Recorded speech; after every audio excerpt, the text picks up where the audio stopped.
Good morning, friends and colleagues in Maritime.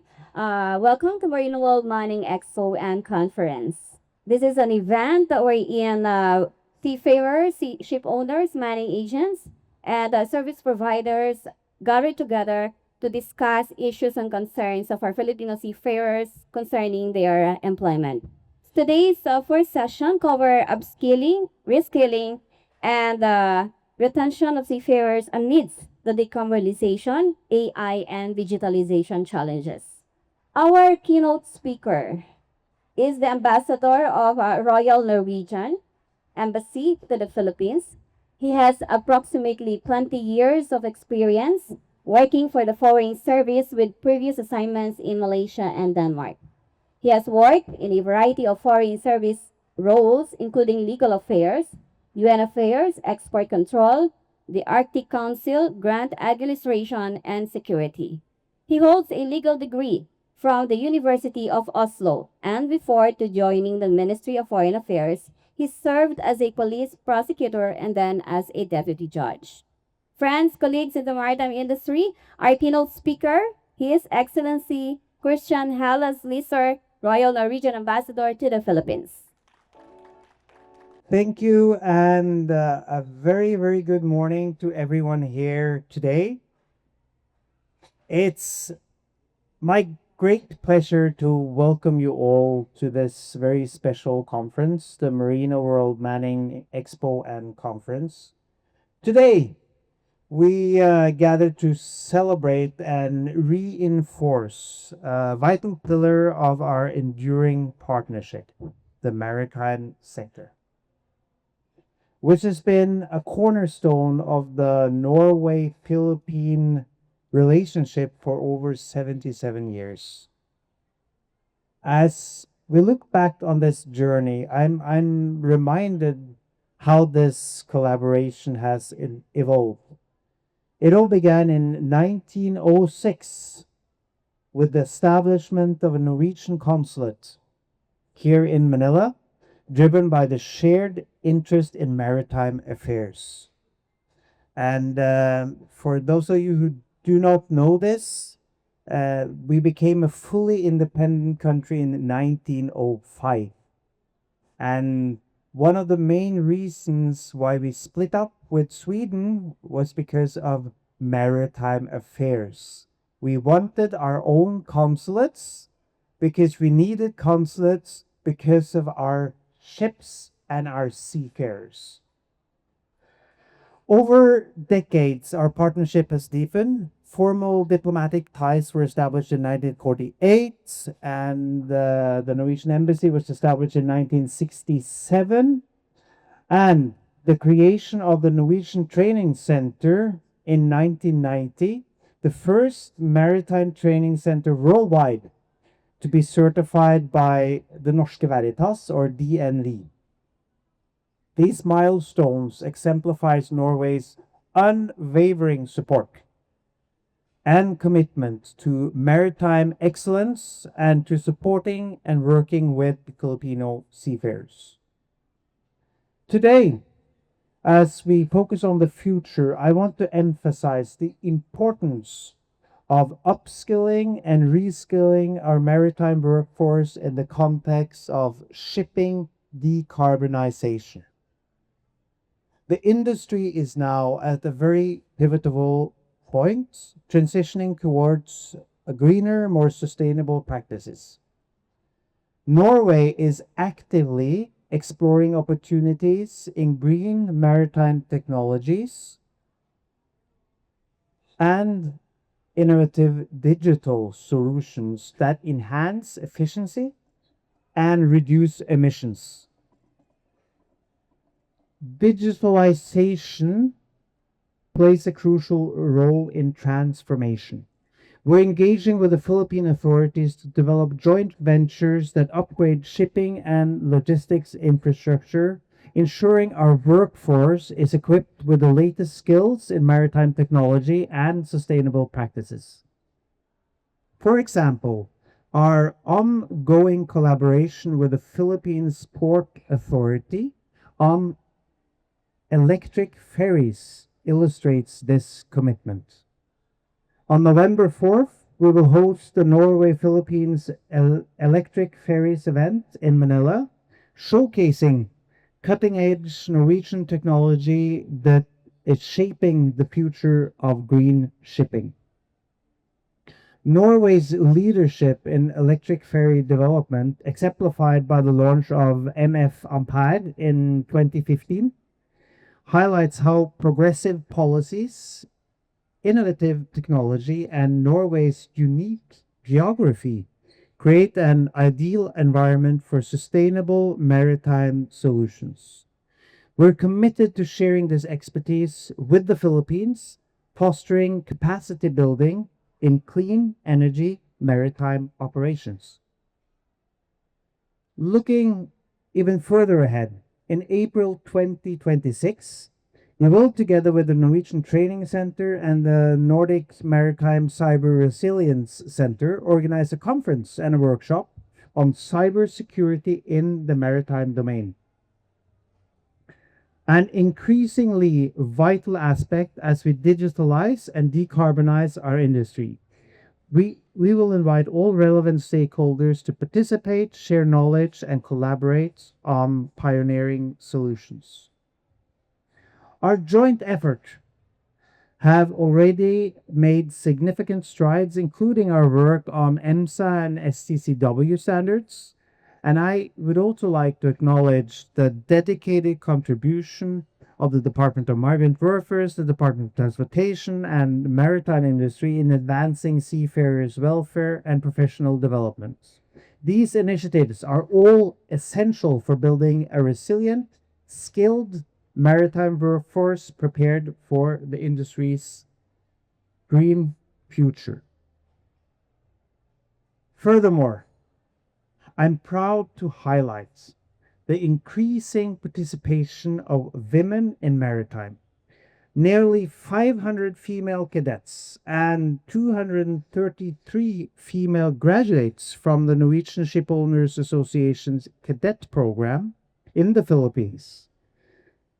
Their presence not only enriches the industry, but also exemplifies inclusive growth and the importance of diverse talent in driving innovation and sustainability. For the ones who've heard me before, it makes perfect sense, business wise, to include the entire workforce and not only 50%. So basically, if you look to the future, I would like to mention three things because I can actually, well, I can't look into the future, but I'm pretty sure that this will be part of our future in maritime. We will see decarbonization, we will see even more digitalization, and we will see more female seafarers. So today's platform offers a vital possibility to address the challenges and the opportunities facing our industry. Central to this dialogue is the well being and professional growth of our seafarers, the backbone of global shipping. By investing in upskilling and reskilling, especially in the green technologies and digital systems, we ensure a sustainable and competitive maritime sector. In closing, I thank everyone here for your dedication to strengthening this vital partnership. I look forward to the future. I see opportunities, not challenges, for the maritime sector. Together, we can build on our shared successes, equipping our industry with the skills and innovation needed for a cleaner, greener, more resilient future. Thank you all very much. Good morning. Good morning to everyone. Our Ambassador Christian Halles Lester, our distinguished colleagues from the government, stakeholders, ship owners, industry partners, guests, and of course to our seafarers. Again, a pleasant morning to all.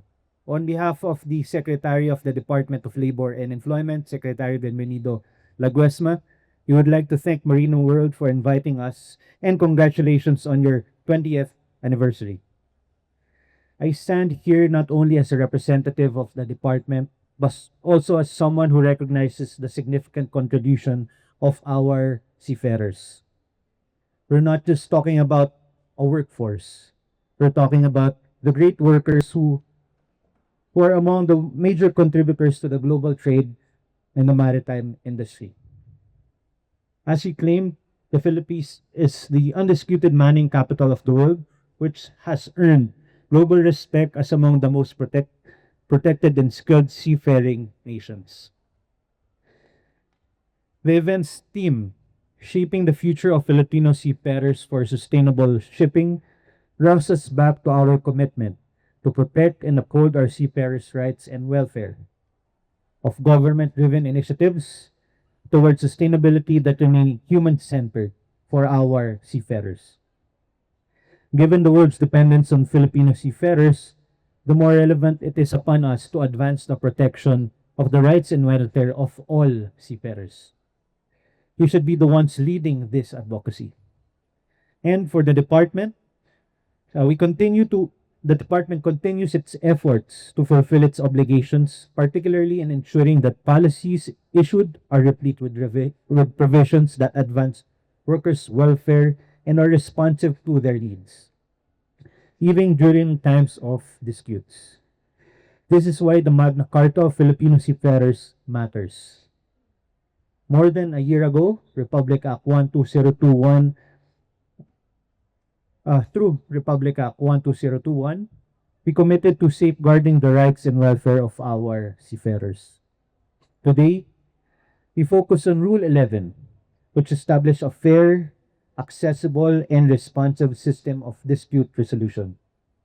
It provided a clear mechanism that seafarers can turn to when conflicts arise, whether it is unpaid salary, contract issue, or dismissal. We are 1 year in, so how are we doing? Let me just share some data. From October 2024 to July 2025, a total of 1,069 cases were filed under voluntary arbitration. These are handled by the National Conciliation Mediation Board, or NCMB. Let me break it down. 814 cases came in through direct submission, 57 via notice to arbitrate, 24 through SENA request for assistance, and 174 under the SENA request for technical assistance. Out of all those, 872 cases were already resolved. 834 were settled, with both sides reading an amicable settlement. 38 were decided through arbitration when settlement was not possible, and only 9 cases were withdrawn. On the monetary side, a total of over 2 billion in awards was granted. That includes 2 billion through direct submissions, over 54 million through arbitration settlements, 4.8 million under SENA RFA, and 7.7 million from one case decided under SENA RTA. I would like also to share that in our regional office in Region 9, one case alone resulted in a grant of 3.4 million to a seafarer, one seafarer. And the department hopes that this substantial amount will be able to really help families recover, rebuild, and move forward. We may consider this a success, but challenges like the mentioned disputes still do happen in workplaces, and even seafaring is no exception. In an ideal world, it would be better if labor disputes would really be resolved at plant level without need of government intervention. But what truly matters is how disputes are addressed and what is being done to prevent them from happening again. It's not just the existence of a legal framework, but one that is accessible, not complicated, a simpler process, so that justice could be swiftly delivered. A Filipino seafarer who is thousands of miles away from home should not go through endless suits just to have his grievance heard. The Magna Carta of Filipino Seafarers and its IRR ensure that just that the process is fast, fair, inclusive, and accessible wherever the seafarers are. This policy development will not be successful without the compliance and cooperation of our employers and manning agencies. This reminds us of the vital role of tripartism. The government, seafarers and their unions, management must come together and fully cooperate in any endeavor that advances the maritime sector. This is a whole of nation approach. With our concerted and collaborative efforts, we hope to sustain the Philippines' position in the global maritime industry by establishing fair, efficient, resilient, and internationally credible seafaring framework. The Magna Carta as a whole is not just about passing a law. It affirms that the Filipino at sea is never alone. It will reach even the furthest port. So the government stands firm in protecting, empowering, and fighting for our maritime seafarers. The challenge, however, does not end here. As the industry adopts more advanced technologies, faces growing challenges from climate change, and hurdles the increasing complexity of the maritime industry, we strive to work harder in the government. We aspire not only to ensure safer seas, but also to bring assurance and comfort to every seafarer that when they return home, they come back to a government that they can truly rely on. Again, let us be together, government, industry, and workers, in building grievance systems that are accessible, transparent, fair, timely, and trusted. Ang DOLE po ay maaasahan ninyo na gagampanan ng matapat at mabilis ang serbisyo para sa ating Filipino seafarers. Maraming salamat po. Mabuhay po ang Marinong Pilipino. Mabuhay po ang bagong Pilipinas.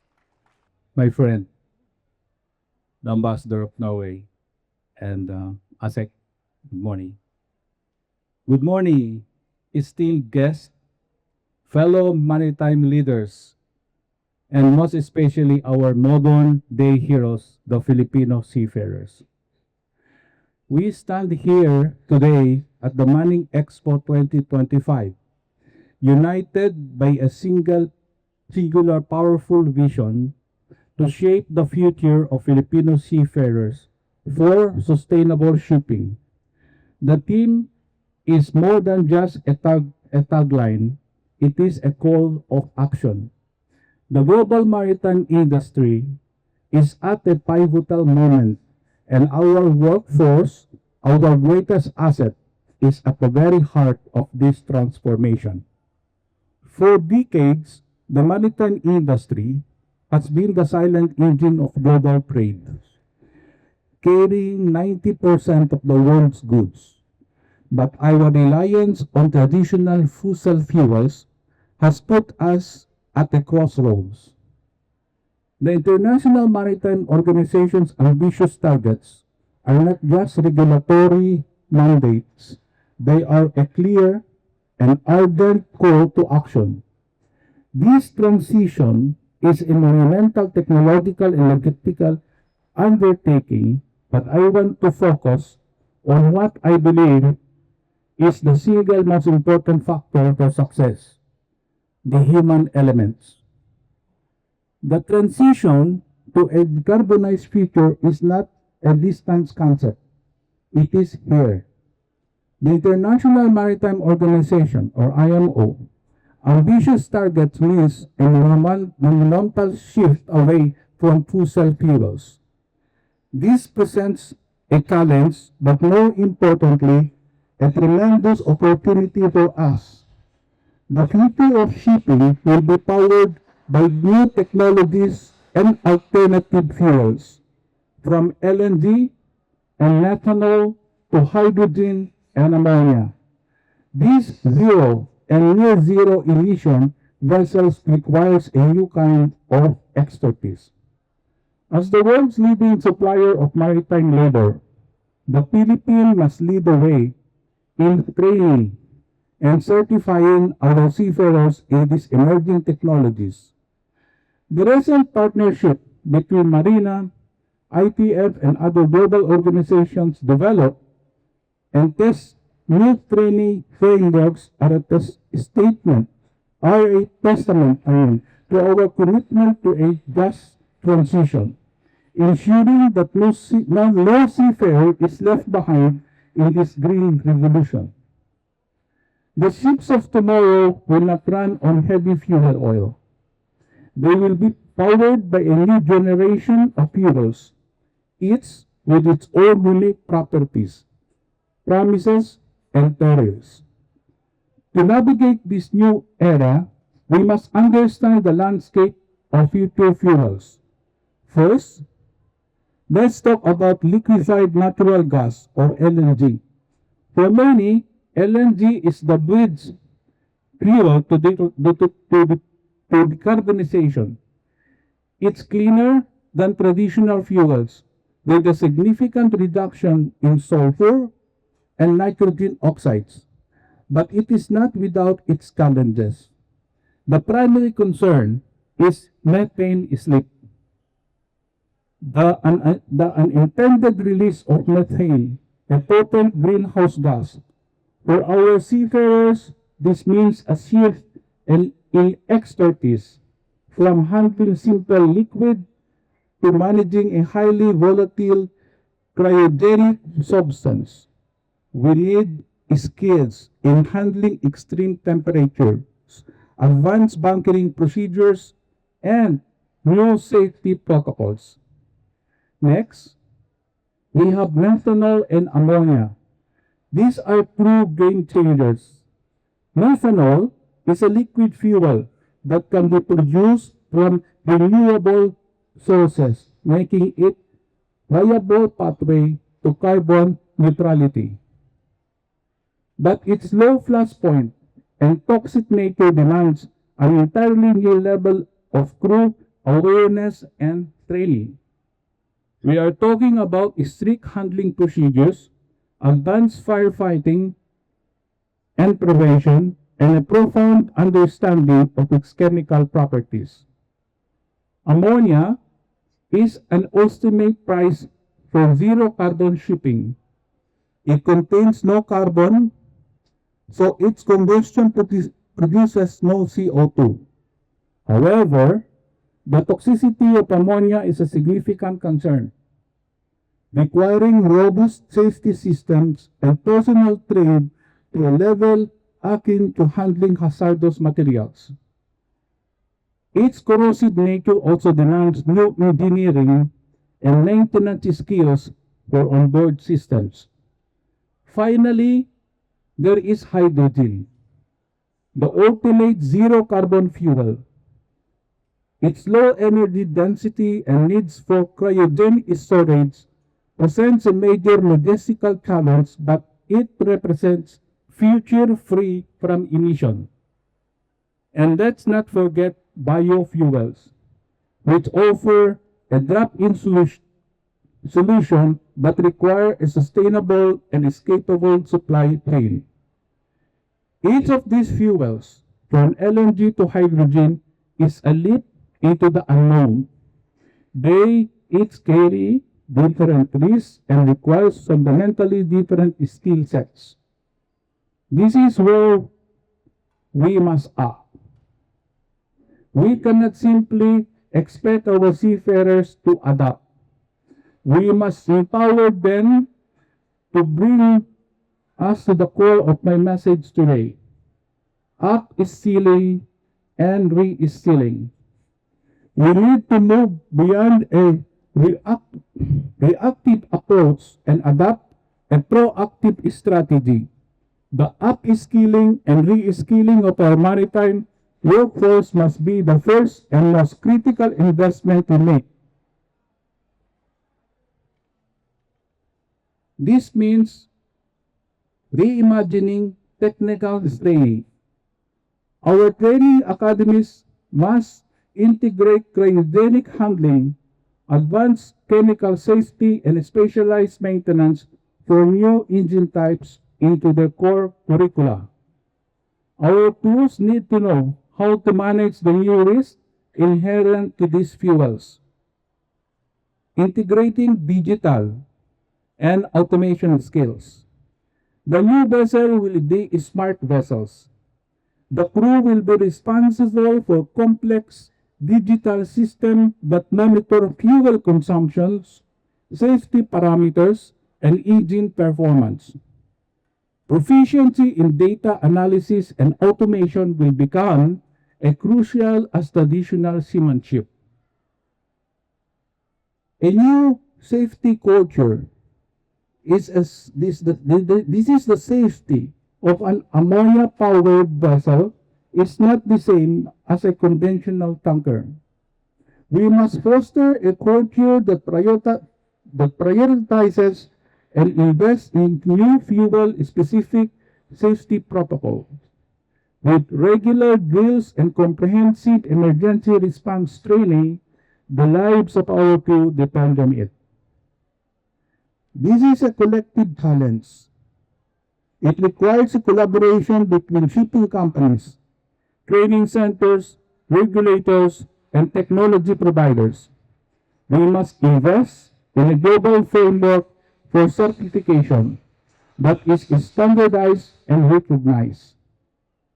We must create accessible pathways for our existing seafarers to transition smoothly into these new roles. The future of shipping is green. The vessels will be smarter, cleaner, and more efficient. But the soul of our industry, the human element, must be ready to meet this challenge. Let us not be a bottleneck to progress. Let us be the catalyst. Let us commit today to investing in the people who will pilot us to a sustainable future. Thank you for your vision and commitment. As you enjoy the rest of the convention, remember that the future of this entire industry isn't in the keynote. It's in the shared purpose and bold ideas you bring to your work every single day. For our modern day heroes, calm seas and following sea. Good morning. Nice to see you all. I'm going to present some slides, but I also would like to try to provoke you a little bit, if that's possible, of course. But first of all, thank you very much for the invitation, Your Excellency, Ambassador Christian, Captain, and all distinguished guests. We are here to discuss yesterday's news. And I say that because 25 years ago, we started with LNG in Norway on Glutra on the Valentine Day, 14th of February. It's a love story. So it is yesterday's news, but it's actual today as well. So when we're talking about upskilling, reskilling, we definitely, as the captain said, we need to discuss the seafarers of today, but more important is the seafarers coming out of educational institutions. So we're going to discuss both of that today. So my first slide, if I can have the next one, if I don't have a clicker. Yeah. So crew readiness, emergency response, and risk management. And as you said, Captain, the human element is the most important.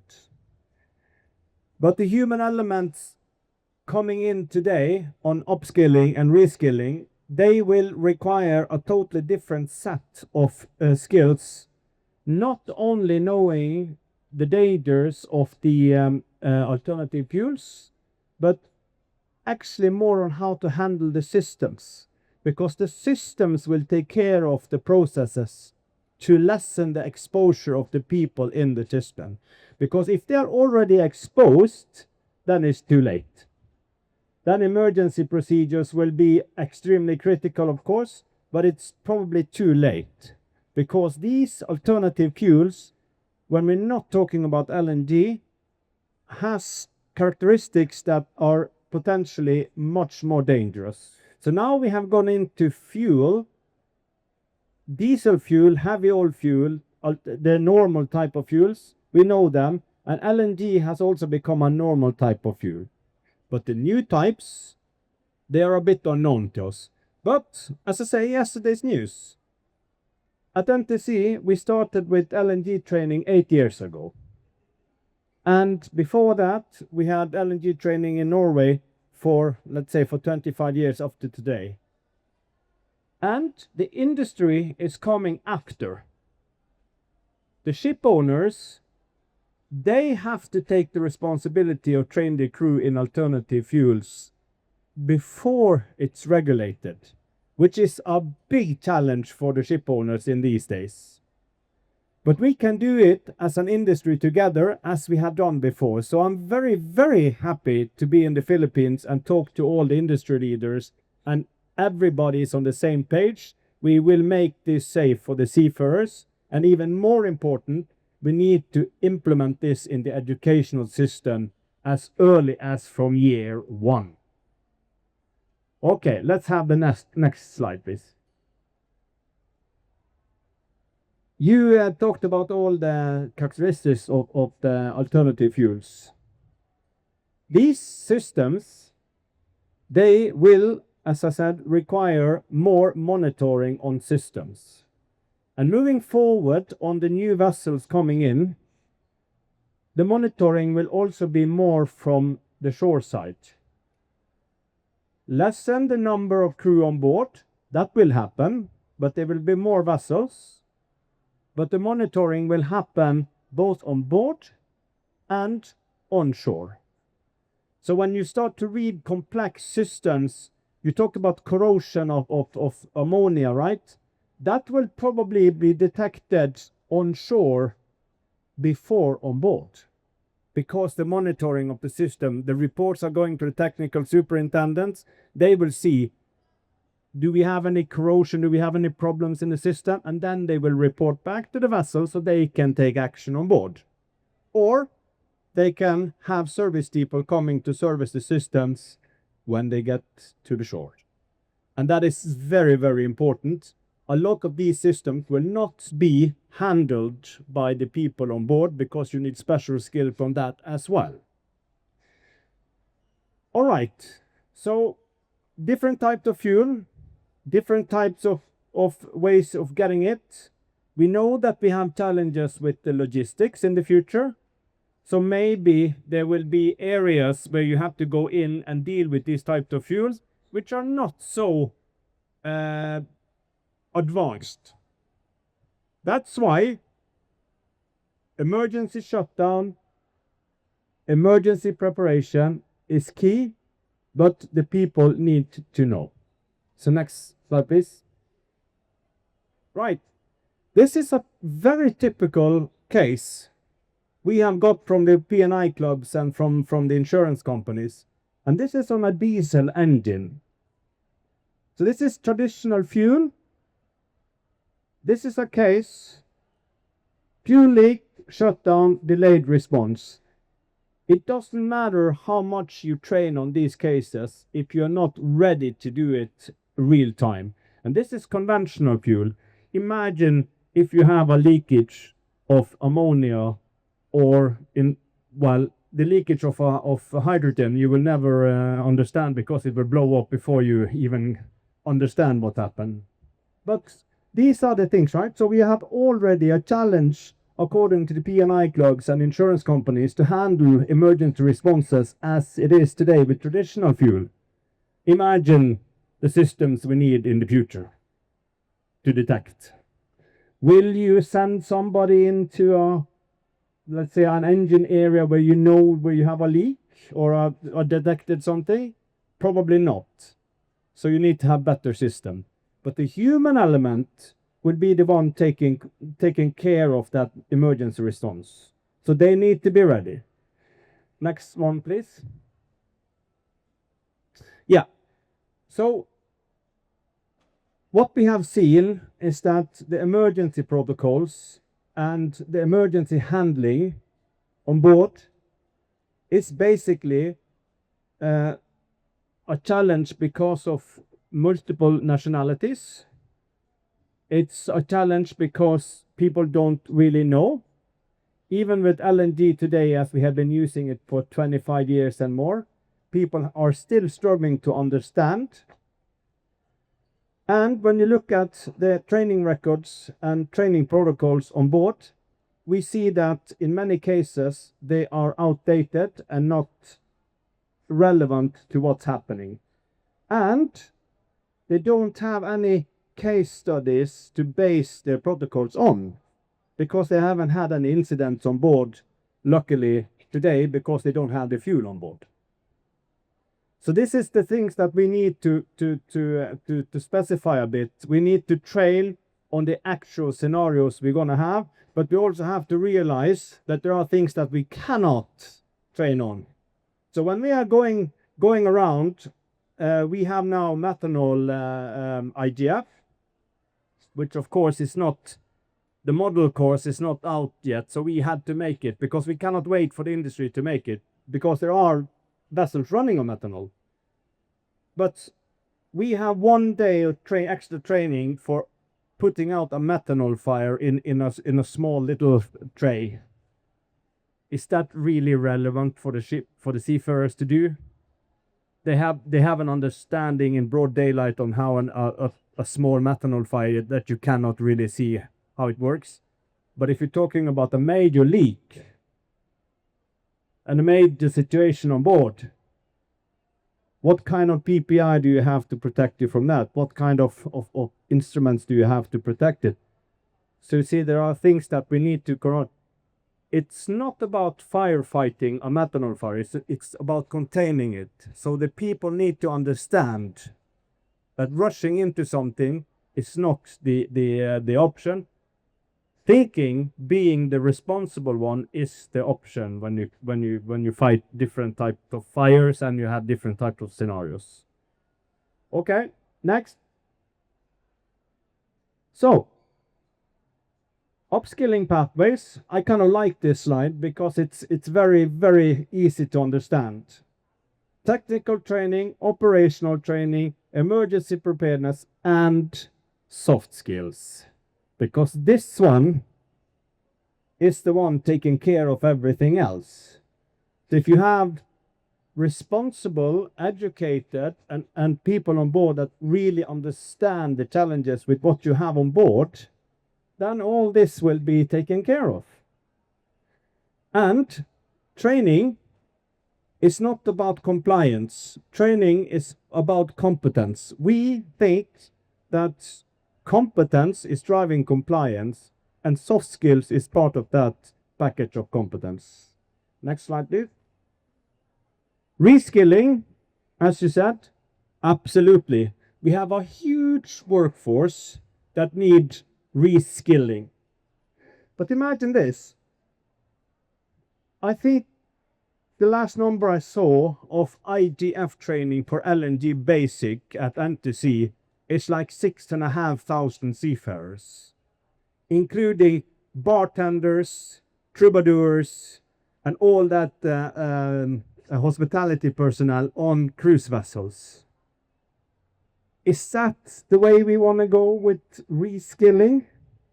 Don't we want to focus on the actual positions on board that has an impact on what's happening? The rest we can do in an easy way. But IMO came with a model course, which I was part of making back in the day, saying that everybody on board need to have that training. It's a waste of money. That could be easily handled on board. We should have used all our efforts on making the responsible on board having that training, and we do. But that's the only IMO model course out now for alternative fuel is still LNG. The other ones are in the making, but how long are they going to be in the making? We don't have the time to wait. So the responsibility again is put on the ship owners, the crew on board. So we need to help them as much as we can and take our part of the responsibility, trying to be a bit in forefront, trying to push, but also to make proper training for them, and training that matters. It's not about days, it's about the content. So, to conclude, if I can have the next slide. These are the recommendations coming from our side. We need to incorporate alternative fuel in risk management. And I mean risk management on all levels, not only on board or in the procedures, but in every level we work on. Fuel-specific competency framework, emphasize human factors training, communication and protocols. Do we need to put out the fire hoses to fight this, or are we containing it?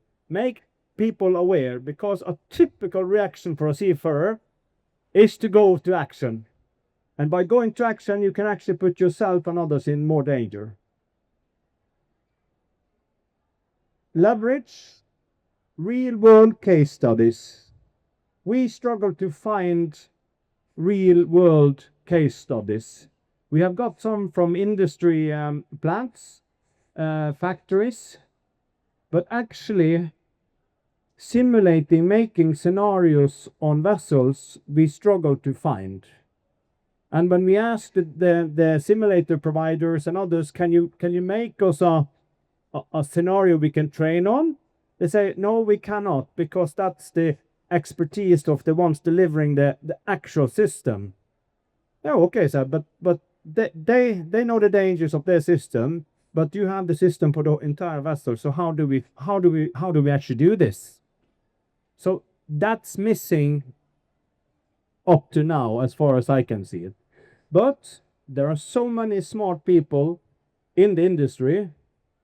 So I'm actually calling for action, that we get together and get the people that know about all these things together and try to find out ways to train and educate people in doing this, because it's so important. Lastly, how are we going to recruit people into this fantastic maritime business if we cannot promise their parents, families and everybody that they are coming home safe with having proper system? Because putting somebody on board a vessel fueled by hydrogen, I would seriously question the emergency on board before I send my son there, because I know how dangerous it is and I know how seafarers are acting. So I would really understand. And when we go around recruiting for our cadet program now, there are more and more questions raised on how to protect our seafarers. And that's a legit question. I don't have a very good answer, but what I know is that we have a good system in the industry to work on these challenges together, and we can solve them together. So Norway, from the way I see it, with the industry, we have a strong commitment to safety. The Philippines have the same.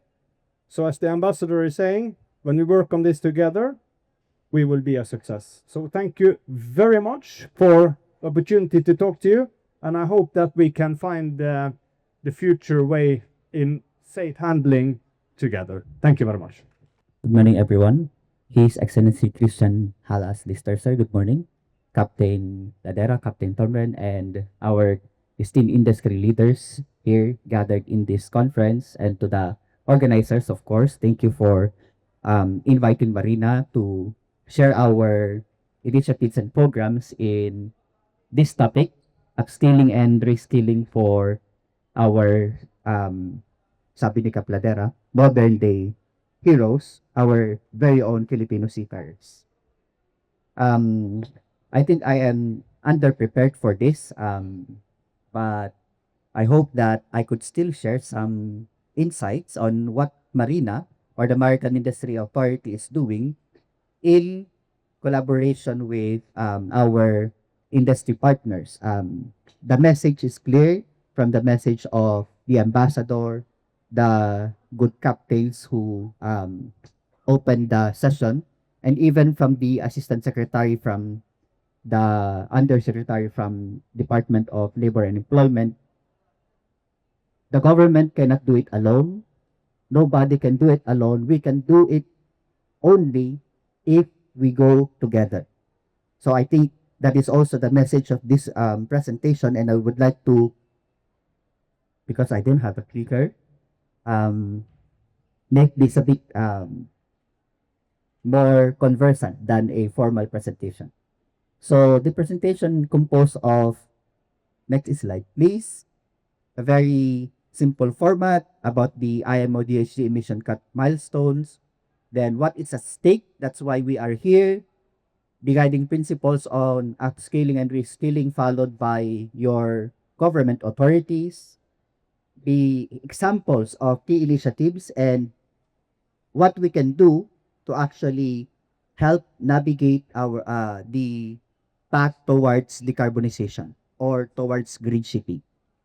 Next slide, please. We know that the global shipping sector is ongoing or undergoing a transformation, a shift toward decarbonization. You have seen this diagram so many times in so many presentations. I will not go into detail, but this diagram is the one driving the change or the transformation. This is the milestone actually showing the IMO GHG targets, which pressures everyone.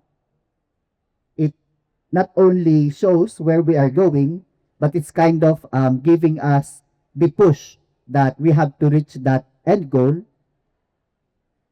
It was originally a zero goal, right? Then it became near zero, then it changed to net zero. So I think the narrative would be not really zero, but we have to target and you have to keep going on. So this Marino World Manning Expo and Conference is a strategic venue to discuss these things towards green transition and the readiness of our human, we don't call them human capital now, we call them human element. That's the technically correct term, which really is at the heart of the maritime industry. And in the government take this opportunity because in this occasion we get to share the ideas and we also get to know what is actually happening outside our offices. So for Marina, this forum is an opportunity to also make you know what we are doing inside the office, in the government. So let's move forward. So what is at stake is the next slide, sir. This shows us the certificated and deployed seafarers on the right side, and on my left side is the overseas Filipino cash remittances in $1,000. Here we can see that there are more than 800,000 seafarers. I'm speaking of the 2024 data, certificated. That means they are hoping to get deployed and of course to earn honest living, to support their family and their community. So out of more than 800,000 seafarers certificated, more than 480 were actually deployed last year, who do not only earn a living for themselves or for their family, but also contributing to the social development and of course the economic stability of our country. So, how much contribution to our Filipino seafarers in terms of remittance and in US dollars at that, which inflows to the national economy? I put that in color green, but I in a presentation, that might not be helpful, right? Medyo mahirap makita sa likod. But the figure in the 2024 is 6,941,85. That is in $1,000, which in foreign currency exchange converted to Philippine peso, that's more than 400 billion pesos. Next slide, please. That is at stake if we do not move our human element into being upskilled and reskilled in managing these emerging fuel technologies. So, I would like to share to you that the Maritime Industry Authority is following these guiding principles that the presenters before me actually have already said this, but this is part of the presentation. I think as a guiding principle, this is really the core narrative of what we are doing now. So first is that no one or no seafarer is left behind. That means an equitable access to training and retooling, whether experienced seafarers, and it has been emphasized, most especially those who are coming to the industry, those who are at the educational and training institutions. Then, it was also shared, so I'm kind of repetitive here, regulatory and curriculum alignment. We integrate decarbonization concepts into STCW accredited training framework and to our certification system at the earliest possible time. Number 3, this basic, I would like to thank the ambassador for emphasizing this very important principle. Industry partnership and collaboration. We work with ship owners, technology providers, training centers, even our foreign partners to co-design, training, and provide familiarization to our seafarers. But number 4 is also very important, that we do not just imagine things and then we put them into a mandatory framework for everyone to follow. No, it should be a data-driven planning. We use workforce analytics to forecast demand, identify the skills gap, and then from there monitor our progress towards the 2050 goal. Also, the Marina is following the implementation of Republic Act number 12021 on the ladderized education, and from the MIDP, the flexibility and modularity, which allows stackable credentials to respond to incremental adoption of green technologies. It should not be wholesale, one-time training, and that's all. Because that's not how to earn the competence towards managing this very critical and very, in a layman's term, very dangerous fuels. And number 6 is sustainability and continuity, ensuring programs are not one-off but part of a sustained ecosystem of lifelong learning. These guiding principles are not written in any formal document, but as you can see on the left part, I allude to the existing Maritime Industry Development Plan as a reference for this presentation. So, what is Marina doing to really help our Filipino seafarers? So, I'm gonna give some examples. Next slide, please. And let's immerse into Marina's key initiatives. The original one is the Marina and the Green Marine Copenhagen formalized a memorandum of understanding as early as April 2024. Our MOU with the Green Marine is a comprehensive framework for collaboration aimed at promoting sustainable practices, enhancing regulatory frameworks, and fostering the adoption of innovative technologies in maritime operations across the Philippines. Under the Memorandum of Understanding, Marina and Green Marine will collaborate in several areas, including the shared objectives of enhancing regulatory framework, adopting innovative technologies and best practices, developing training programs, and identifying and advancing sustainable maritime solutions.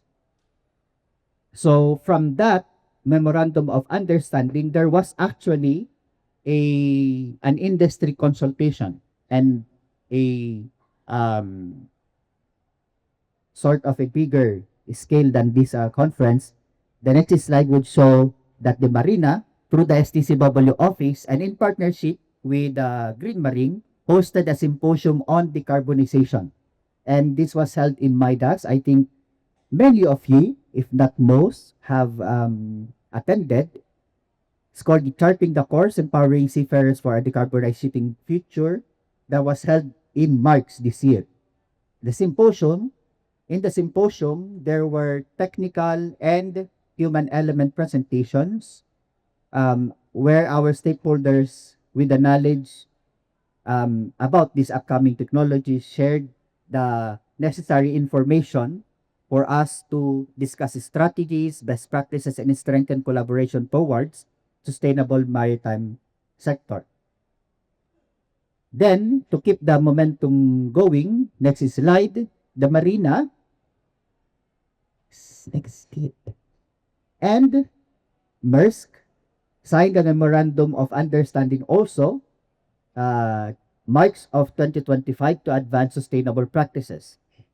This includes environmental stewardship and to accelerate the energy transition in the maritime sector in the Philippines. Under that MOU, Marina and Maersk will collaborate on a number of areas including knowledge exchange through shipboard familiarization programs, skills development and training for Filipino seafarers, and also the partnership includes ship visits and on knowledge sharing activities, technical workshops, and expert consultations, along with efforts for enhanced legal and local regulatory frameworks.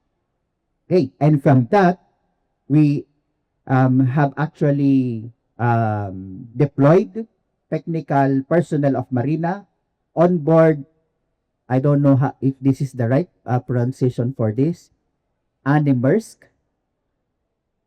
In the third week of July this year, they conducted observation on board, hands-on with ship operations, as well as interview with the ship officers and ship crew, together with ship familiarization for vessels for that vessel using lower GHG emission fuels. It's not yet they are using like combined technology or combined fuels, mixed fuels.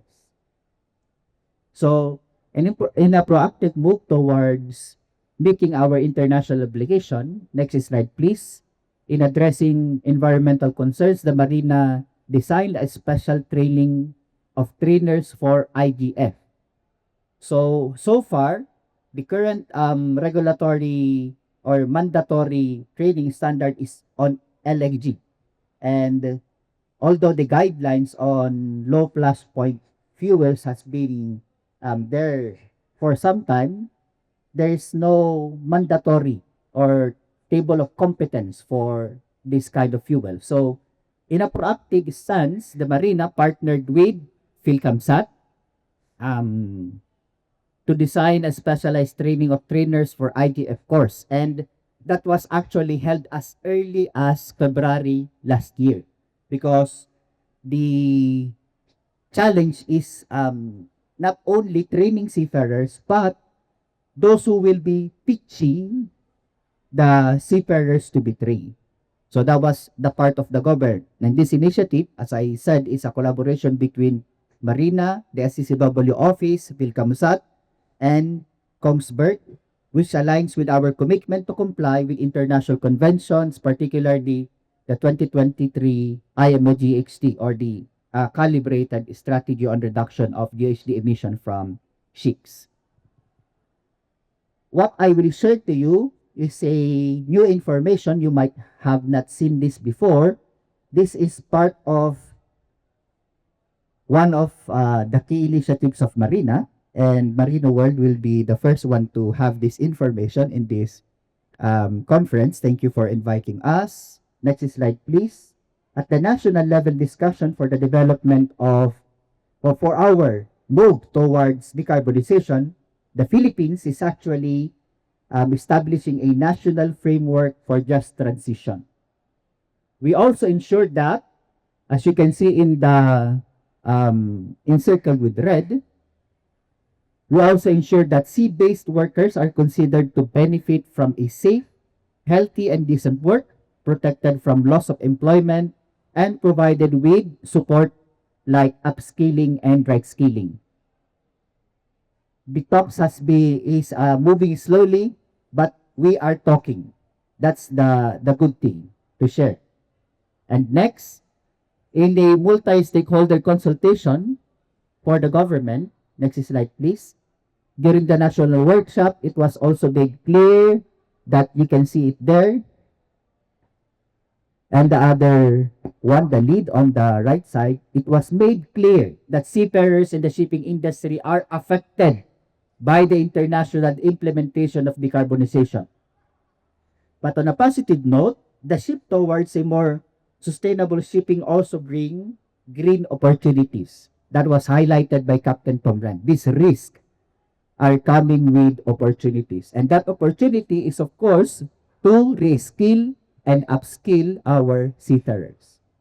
Finally, to move towards that national framework, the Marina is actively participating on the next slide as one of the key partners of the national lead for just transition, which is the DNR and our Department of Energy. And by actively involving in just transition discussions, we are able to provide sector-specific inputs for the formulation of national policies and plans, including programs aimed at ensuring achieving our nationally determined contributions towards the reduction of GHG emission, while we also reduce if we do not eliminate the adverse impact to our seafarers. But of course, not only to seafarers, but all affected workers. So the output of this talk, we actually had a national consultation, which we thank the Philippine Transparent Carriers for hosting that event. Is a next slide. Proposed executive order on establishing a National Maritime Skills Council for just transition in the maritime sector. There should be a council looking after the benefit and welfare of all affected workers, especially in our sector, which brings so much contribution to the national economy. Next slide, sir. Marina stands ready to lead and to serve, but also to emphasize the key message in this conference to collaborate with all of you. With that, thank you po and good morning to everyone. Okay, good morning, everyone. Can you see me? Because the last time I spoke, nobody could see me because I'm a little bit small to the other speakers. But good morning, His Excellency Ambassador Kristen Lister, colleagues and friends. It's a privilege to join you here at the Marino World Manning Expo and Conference, especially for this important session on upskilling and reskilling towards shipping decarbonization. My name is Karen Avellino, and I serve as an executive committee member of Intermanager. It's a global trade association for ship and crew management. Aside from ship managers, our crew managers members provide crew for nearly 90% of the world's ships. This makes our role central to the industry's future. Our industry is being reshaped not only by fuels and technology, but also by people who must adopt them. The fuel of the future may be green, but the real power of transition will be the human element. When it comes to decarbonization, the jury is still out. There is no single decisive choice of fuel. Ammonia, LNG, methanol, hydrogen, and other solutions are being explored, but no clear winner has emerged. What will be required, regardless of which fuel prevails, is extensive training for our crew, combined with opportunities for real hands on experience. The challenge is how to build a curriculum that can be accepted by different owners and class societies, and how to provide seafarers with access to ships where they can train on these new systems. The solution also lies in collaboration across the industry. This is what has been mentioned earlier also, and create demonstration vessels where seafarers can gain direct exposure to the fuels and technologies of the future. The question is not if we are into transition, but how quickly we can do it. Ships do not sail themselves. At the heart of these transitions are seafarers, a global workforce drawn from every region of the world. But it is the Filipino seafarers who remain at the forefront, making up nearly 1 in 4 of the world's crew and moving trillions in global trade each year. Tomorrow's Filipino seafarers must be ready to master green fuels, automation, and digital platforms alongside traditional seamanship. The challenge is ensuring that training keeps pace so they are not just keeping up with the change but leading it. The solution also is to invest in future ready training pathways. We must combine technical skills with leadership, ethics, and adaptability. This will ensure that Filipino seafarers remain the backbone of global trade, not only in numbers but also in competence. The world runs on trade, and the trade runs on seafarers. The shipping industry today operates around 105,000 ships in international trade.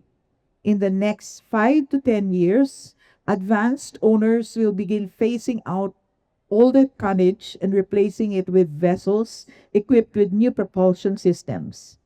We do not yet know which fuels will dominate, and this uncertainty creates a major challenge.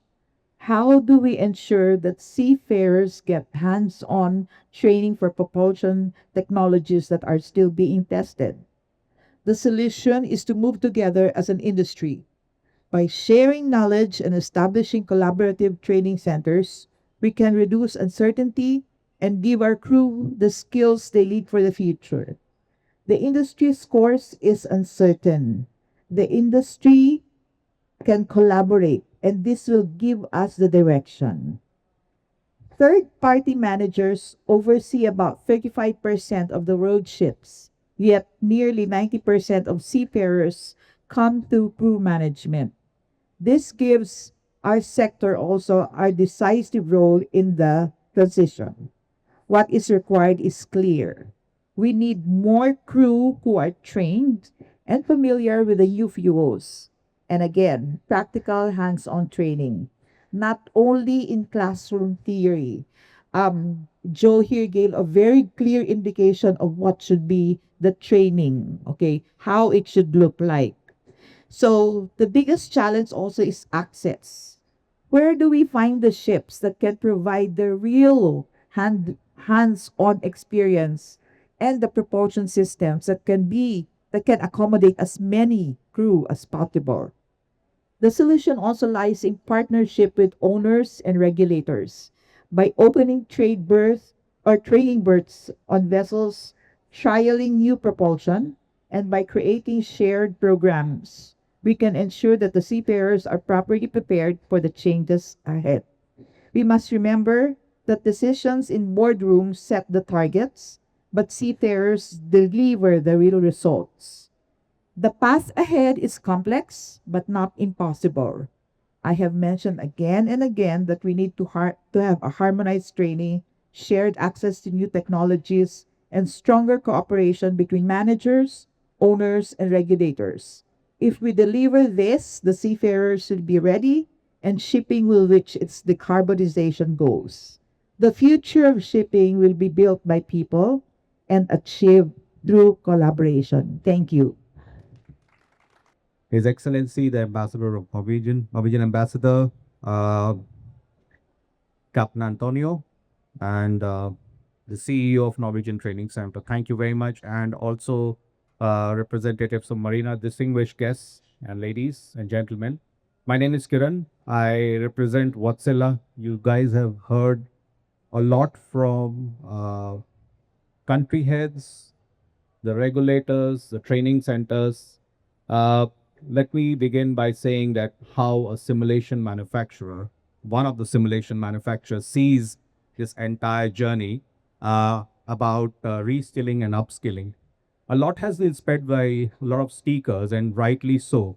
Uh, so, as an engine manufacturer, how we see the whole journey and where are the gaps that we from the industry side, you from the regulatory side, and the industry as such should collaborate. It's not a journey which can be transitioned alone, but we feel it's a collaborative effort from our side.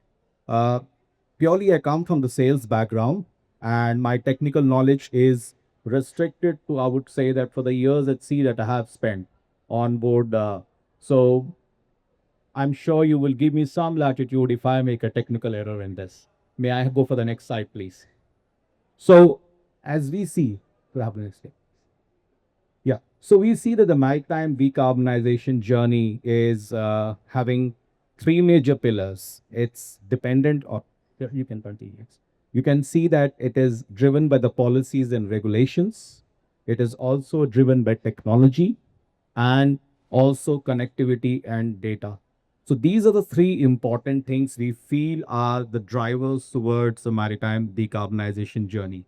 When you see that IMO has some strict guideline in terms of why we need to reach, uh, someone mentioned near zero GHG emissions, while we call it net zero GHG emissions. But the fact is, we all agree that we have to reach there. The drive from the European side of business to reach there is very much important. While geopolitically, there are groups and blocks who still feel that the existing fuels are more important for transactional kind of a business. On the technology side, I think companies like us and Kongsberg and everybody has to step up to actually support the industry. And on the connectivity, and because the ships have to be connected, the maritime force has to be connected. Next slide, please. So, next. So if you see that on the regulatory side of it, there are three frameworks which are very much important. The IMO Net Zero framework, the EU emission policy, which is the trading segment, which has some kind of a financial segment to it, and the Fuel EU Maritime. While we all agree that the industry has to cope up with these challenges, and these are very important. And why I'm trying to bring out these issues out here is, why is it relevant the modern seafarer, the next generation seafarer, to understand these things, why we are going to this particular direction? And thanks to a lot of initiatives that Marina has been taking, and some of the conferences they've been organizing in the regional perspective and all that, which brings to the value that all the stakeholders and the regulatory participants are actually now talking the same language. While European Union was a couple of years back with a different framework, and the Asian side of businesses were not talking this, but now we feel that there's a common ground which has been agreed across everywhere. When you, next slide, please. When you look at the technology and the digital drivers that we feel, okay, people have talked about ammonia, methanol, ethanol, and biofuels, which are there.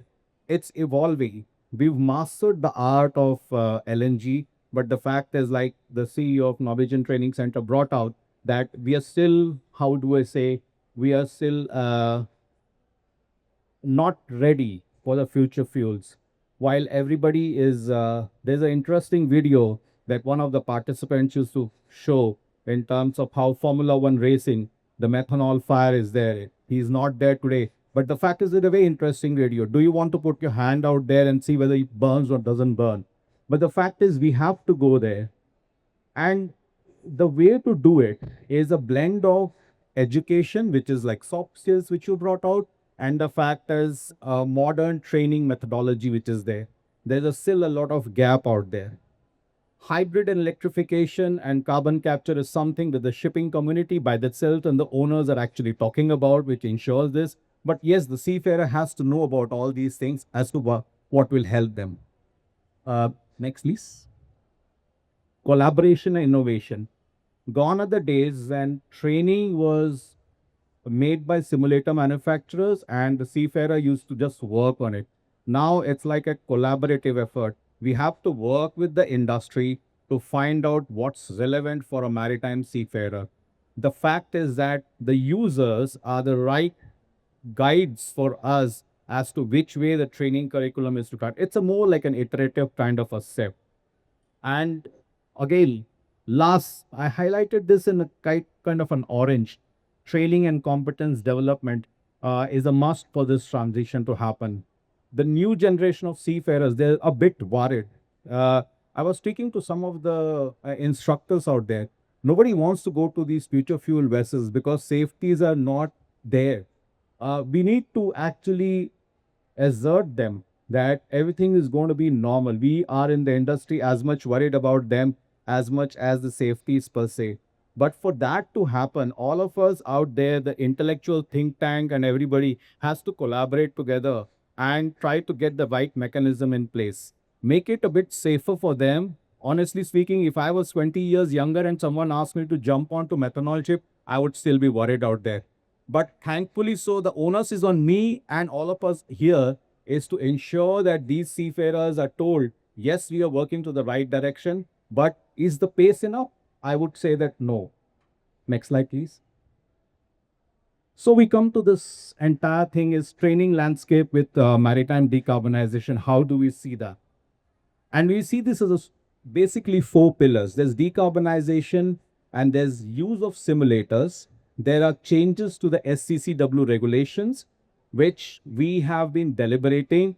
There are different schools of thought what should go in, whether simulator time should go in more, which should reduce, but there's a block which says that no, it should not. And the recent spate of geopolitical events have given rise to a different segment of simulation trainee, which is a different anvil altogether. And while we simulation manufacturers, including the likes of Wärtsilä, Kongsberg, and other manufacturers, have been working, our support to this four verticals is by ensuring that our training is applicable and relevant to meet all these four requirements. We've recently have a kind of an understanding with a training establishment in Philippines, Didamar, who's actually going to train the Filipino seafarers on actually developed Wärtsilä engines. That's on the industry side of it. And from the simulation side of it, we are actively collaborating and looking for more collaborative participation with the training establishments to ensure that there's more commonality of training, which are similar to the European standards out there. Next slide, please. The IMO's revision of the SCCW convention and code, while there is a lot has been said and SCCW director from the Marina side as well as highlighted this, we see this is going to actually affect the future of training, both blended, physical and online training as well. And we are guided by these revisions which are going to happen. And I know that these revisions are not fast paced. Things have moved up to 2032, but I feel that this should be advanced. And while countries should collaborate, because maritime seafarers, we still are far behind. If you look at Industry 4 standards, which IT applied it many years back, but maritime is still, I would say that a little bit behind. But slowly and slowly, the gap between technology and training is actually narrowing it up, thanks to the good works that are being done by a lot of training establishments, seafarers, and also simulator manufacturers. Next slide, please. This is important. The revision of DNV standards, new training methodologies have come in. People are talking about augmented reality, mixed reality, and also cloud simulations. DNV is looking actively into that. All the simulator manufacturers are actually collaborating with DNV to ensure that the right standards come out, because having these standards to be ratified and to be applicable across will ensure that there's a commonality of training. And this is a responsibility I think the simulator manufacturers are also taking about it. Next slide, please. And we feel that the training gaps and challenges, while some of the shipping companies are very apprehensive of moving into the future fuel, they're still going with a traditional kind of a fuels. Only the ones who are ready to embark on a future fuel transition There are very few, but there are few shipping companies who are willing to adopt this new technology and taking the pace for it. But I feel that while the inertia is a bit less, but there would come a time when everybody would have to go this journey. So some of the training establishment, they say, oh, let the first set of guinea pigs, let them learn the lesson and we would follow it. But at the end of it, we realize that inevitably we'll have to follow that journey. I was speaking to a very interesting captain about last week, and why I bring up this issue is he said, Kiran, he said 90% of the training is already there. It's for that 10% of the vessels which are, uh, they fall in a no man's zone for which the training is required. So we have to address that 10% because we cannot accept in a 21st or 21st century a fatality on board or a, a situation on board which scares a seafarer to go to a future fuel ship. Today's seafarers are big jittery about being employed on a seafaring duties and all that. And if you see traditionally also a lot of seafarers are not comfortable staying at sea. They want to come back to an air conditioned office and do the job despite the fact that you would get better paid. I'm sure the LNG or the guys, the chief engineers on board, they get paid well, but the fact is they miss out on their family time and also there's a right strike balance and all that. On the industry side, if you see, is maritime seafaring community an attractive kind of a community? That means my own children, they don't go, they're not going to, they're not seafaring children. I try to kind of convince them, and but the thing is, encourage them. It is not possible unless you make it quite encouraging out there. These kids will not go to sea. Next slide, please. Yes, training requirements. The regulatory side is a bit slow. I'm extremely sorry to say that, but we feel that it should be fast tracked. Future training programs should be there to ensure that all the types of training are totally covered. The use of simulator based learning and training. When I say simulator based learning and training, it's not only us. There are so many other simulator manufacturers who adjust to these soft skills which you had actually addressed, which are very important. So the big likes of big simulators, they need maybe 60% of your training objective, but there are other simulators and other packages which actually should augment this kind of a training in virtual reality, mixed reality. You're going to teach the next Gen Z. Their adaptation time is only 10 minutes. They don't seek to us more than 10 minutes. So in 10 minutes, their eye starts wandering. They like the iPhone, they like the gadgets and gizmos stuff. So if you're going to put them into the same physical simulators, we are actually defeating the purpose of it. You have to make it more attractive. And whilst the traditional seafarers and the instructors are a bit wary because we have to learn to work with these kids, but the fact is they are going to drive the technology. So the faster we are to actually bridge it between having a more like a blended kind of an approach. Yes, the physical simulators would say, but the fact is these online and blended programs are going to be the new ways of future. So next slide, please.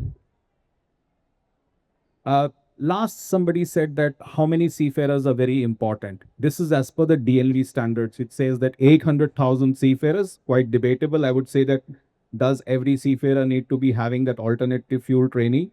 But yes, we won't discount or we won't debate the fact of 800,000 seafarers. But yes, those seafarers need to be important. And to address this, as to what we have done, is that we are trying to make our simulator offering much more amenable and much more compatible. And the drive for decarbonization is there right from the parent company's side. We believe in it. And that's the motto which we fall in. So most of our simulators, they fall into that perspective. Next slide, please. So yes, I have stopped at this, trying to say that what is as a simulator manufacturer, what Cell are trying to do. We have our modules, which are both the navigation, the technology simulator, and the cloud, which actually encompasses everything, very similar to our competitors as well. And the fact that decarbonization is a very important drive. We work towards methanol on the bunkering side of it. We've released it. We are working towards ammonia as well. We're looking at collaborative industrial partners because we want the simulator training should be in a way that it should be as real as if you're actually working on a real ship. We don't want to experiment onto a simulator which is not physically conducive or physically relevant to the actual ship that is being driven. So we consciously would like to take time in terms of coming to this particular thing. However, we want to be agile to ensure that we bridge the gap between the need from the industry and the requirement that is there from our side. With this, what I would like to say is a big thanks to Marino World for giving us the opportunity. And today I take back very valuable lessons from everyone out here, considering the fact that where should we be more agile? We, from our side, from the industry side of it, we have to learn a lot from you guys because you guys are the drivers for us and you guys are going to show us where we should go. So let's collaborate together and happy to be here and learn from you for the next 2 to 3 days as to what we should do. Thank you very much, sir, and thank you very much, Faye. What do you think are the challenges that prohibits all stakeholders to sit together in one table and discuss an industry-wide approach or solution to this pressing issue of maritime workforce upskilling or reskilling? Yeah, thanks a lot. Thank you very much. I think Karen said it very well because we actually don't know what the type of solution will be for the future. There are so many things on the table, right? So to get the industry partners to sit down together and find out is kind of hard. But of course, the ones that are working on the same segment, they can do it. The Norwegian Shipowners Association, they have working groups on a different segment working on on these things, but they are still fighting amongst themselves for who's right and who's wrong. But I don't think there's a right and wrong. I think there is a combination of everything that will move forward. So to reach the target, we need to be united in the understanding that there will be different solutions for different ship owners and different segments. So when we acknowledge that, and I think most people do, and most ship owners and crew management companies do, I think that's the time we can sit down and try at least to find out how we can collaborate to move this forward. Not competing, but competing in a good way to collaborate into the future. Because if we cannot do that, there will be no action happening and everybody will be sitting in their own corner. So I think that's then the thing. If we can agree that there are many solutions, many ways to skin a cat, then we can reach a common understanding and move forward. Thank you very much, Captain Joe, for that wonderful message that there is no right or wrong answer. The most important thing is that we come together and agree on the solution moving forward. Thank you very much. And then we move on now because this is a very diverse roundtable with various stakeholders. So this is a very good opportunity also to take their insights with regards to this important issue. So now let's move on to the government or administration side of things, which is Sir Herbert is here, fortunately. So Sir Herbert, you have presented a groundbreaking framework of Marina, and I think it's the first time that you have presented this one, the Just Maritime Transition Framework.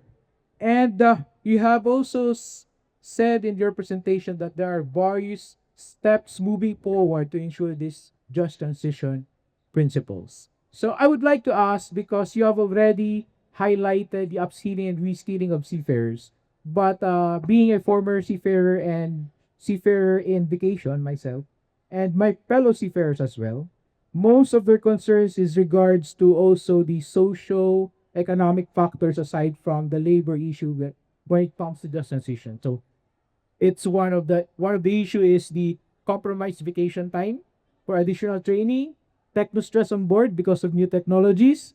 They have also financial issues when it comes to the additional trainings that they need to take.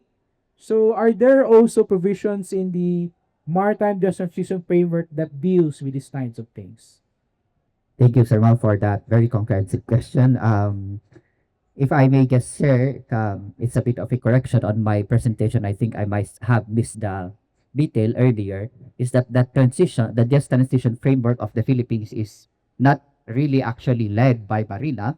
The lead agency for the establishment of the National Just Transition Framework is our Department of Environment and Natural Resources in collaboration with the Department of Energy, and of course collaborating energies under the collaborating Department on Energies and Technologies.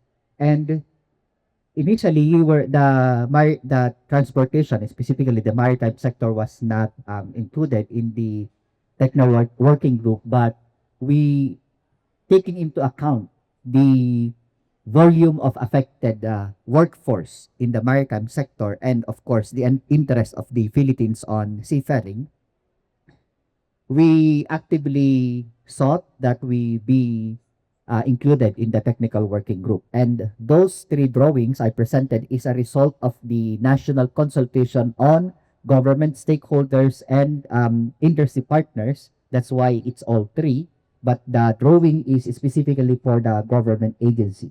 Okay.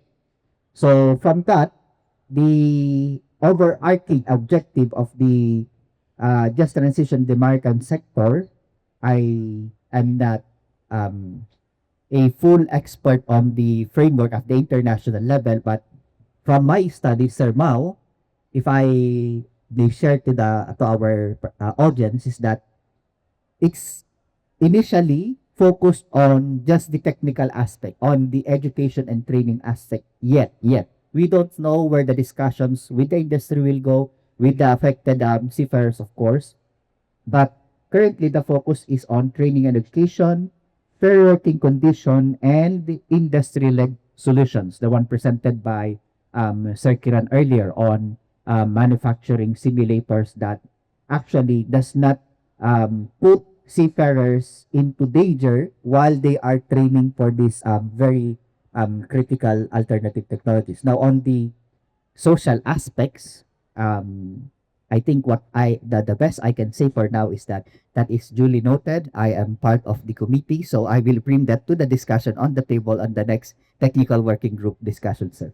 Thank you very much, Sir Herbert, also for looking after the general welfare of seafarers and not only on the topic of the upskilling and reskilling. Thank you very much. And now let's move on to Ma'am Karen. So, Ma'am Karen, you have presented a collaborative centered approach when it comes to the resolution of the upskilling and reskilling issues of the seafarers. So, we would like to ask, because Ma'am Karen is representing intermanager from the perspective of shipping manager and crew manager as well, what are the support mechanisms that you can offer to the seafarers as they go on through these upskilling and reskilling efforts in preparation of decarbonization?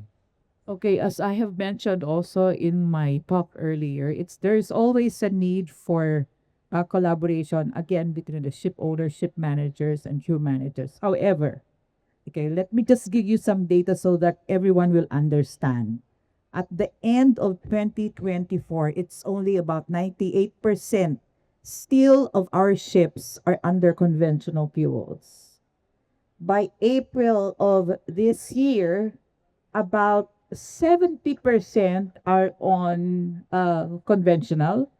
30%, 40%, okay, 70%, 30% is on the alternative fuel, but most of this are actually still on LNG. We're very familiar now with LNG. But the new fuels would be about only 10%. Okay. So you can see how small the number of vessels are for ship owners or ship managers to offer, the actual hands-on training in these vessels.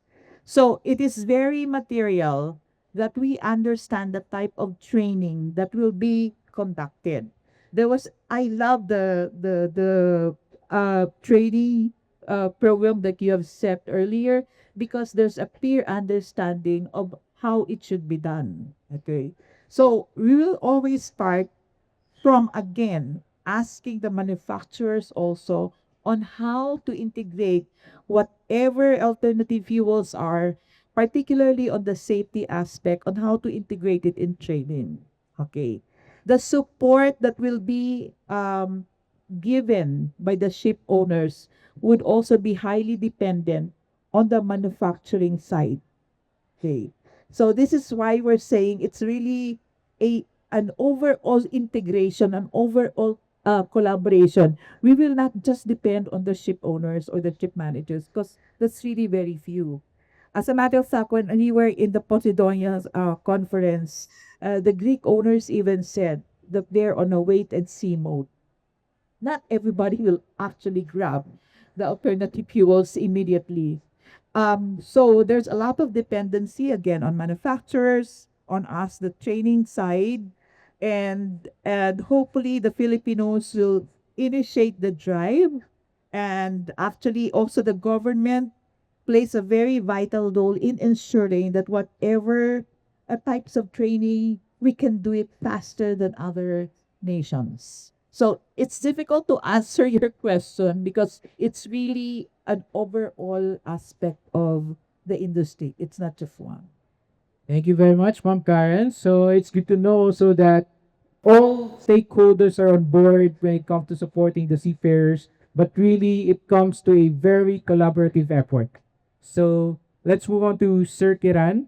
So, sir, you have presented a very comprehensive presentations when regards to the overall landscape of the maritime education and training when it comes to the preparation for decarbonization. So, my question to you, sir, is that traditionally and stereotypically, the way forward between the connection of technological providers like Wärtsilä and the seafarers is to a ship owners or maritime training institutions, right? We would like to ask a question if there are any innovations or new ways wherein the technology providers will connect with seafarers so that more and more seafarers can be familiarized and upskilled with these new technologies. So thank you very much. I mean, uh, let's put it like a very open thing. So our customers are those customers where the owners go for training. So there is always a kind of a gap when it came to simulator manufacturers not having the direct connection with the seafarers directly. Now we do understand the challenges wherein the seafarer would have to go either through a government training establishment if he's enrolled there, or when he's working with a private training establishment does enroll himself, he would have to spend kind of a money from his pocket. Now, simulator manufacturers over the period of time, and this was a learning experience for us in COVID, wherein we realized that when the pandemic actually taught us that you cannot reach the training facility, you have to make the training far more easily accessible. This was very much available in the IT industry. We just absorbed it from there and tried to make some of the basic training available to a seafarer at a very cost effective manner, kind of an online kind of a training. Now, would that online training be sufficient for a seafarer? No, because his mandatory COC and all this certification, he would have to be still ratified by an instructor in a training establishment. But yes, what we call it is, let's put it like a just-in-time training. I want to go for my certification 2 days later, but my instructor taught me 6 months back or 3 months back.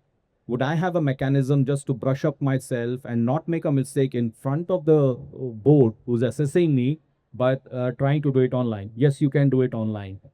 But as a simulator manufacturer, have we made it open to everybody? Yes, we have, but through these small training establishment. So I know a lot of training establishment in Asian regions to have these blended online learning facilities from us and a lot of competitors, whom you just store there and just pay it's like pay as you go. It's like an internet shop. Go there for 1 hour, 2 hours, practice yourself, get yourself familiar with it, so that when it comes to the examination, you're far more confident. And the real thing is that, let's be honest, you're teaching a cadet many things. He's expected to know A, B, C, D, E, F. And in addition to that, you never know what question would come in the examination. So he would want to brace it up himself. I would see in few years' time, you would have these LMS or anything which will be available. Anybody can just subscribe it on the fly. That should be the future, because we cannot curtail the training. This is called, we should not hoard the training to ourselves. It should be so easily accessible. Like I could just pick up anything. Like today I can pick up Microsoft. Tomorrow I just don't like Microsoft. I go to Zoho. So that should be the way, the future. And that is incumbent upon us as the industry provider as well to open up as much as possible. While we still respect our training establishments and all that, but we still feel that the end goal is the seafarer should have the minimum amount of time to actually access the right training. So that I would feel is the right approach. But have we taken steps for that? Yes, we are taking, but we are gradually doing it. But I am sure that we should be actually fast paced in that. Thank you, Sir Garan. So in essence, the to democratize the training and education to seafarers, right? And to also increase the affordability and accessibility in a way that seafarers would be able to have this on-demand training and education that we need in order for these new trends. So the last but not the least, and let's go to the perspective of the maritime training institutions to Sir Donald. So UMPC is known as world-class providers of updating trainings and all other relevant trainings to seafarers. So what I would like to ask Sir Donald is UMPC has a framework in the like an overarching framework on which you base on how you develop these training courses from skills gap assessment to the development of these courses. And can you share to us some of the initiatives of the UMPC with regards to this aspect? Thank you. Good. Thank you very much, Mao. How you do? Um, they already have guide they have presented. I haven't, but thank you for the question. What is on our overarching uh, framework as a training facility? Of course, our aim is to upskill and reskill people to give them the competence and the confidence. But I think we have to first see what the industry needs. Especially now, last April, there is this net zero framework that the IMO had approved, and our good IMO Secretary General is very positive that it will be adopted. Now, having this adopted in October will really change every framework that we have in the organization, because this will clearly, I like what how do you call Tom Ren had initially said in his message, I will provoke you. Am I right, sir? And if we adopted that, this is a very provoking proposition to the industry. So whatever framework we have, yes, we have. I can discuss that. Anyone, every training center and NEP has that. But if that happens, then this will change the landscape of everything. Why? Because it is very challenging. It is like this is the expectation, and this is what we have.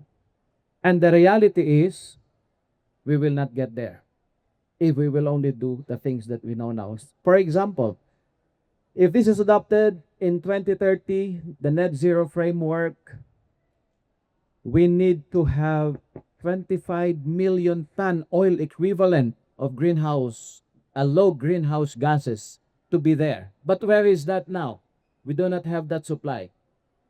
Currently, the shipping only using about 3% of the supply. But if you would like to reach that net zero in 2030, that will bring us to 33% of what the industry is producing. How can we go from 3% usage in the shipping to the required 33%? Where will you get that? I mean, in which industry will you snatch that out? It's very difficult. That is why we have to look into other ways and modes how to decarbonize, because that will really shape shipping. There are different ways, and as I have seen on Ma'am Karen's presentation earlier, all options are possible. Let's work on that. For example, carbon capture is one good option, specifically for big vessels. For example, for bulkers, 40,000 deadweight or more, it has a good capacity for that. For the containers, 2,000 TEU or more capacity will have a good capacity to do that carbon capture as well. And for the tankers, 45,000 TEU will 45,000 deadweight, you also have a good capacity. That is one way. carbon capture. What else? Hybrid electricity, I saw in some of the presentations as well. Energy efficiency, as you have mentioned in your presentation, is really at the forefront of what we can do now, because these are the things that we can do now. Energy efficiency, for example, the design of the hull, the paint that you do. I heard something about air lubrication system. I don't know if you have heard about air lubrication system, where you put bubbles on the hull so that the the refractor, how do you call it, the friction, yeah, thank you for the word, the friction becomes less by 85%, and that will give you about 4 to 7% savings on the power and the energy that you need to move the vessel. So this is another part of it. Wind sails is another high on the agenda.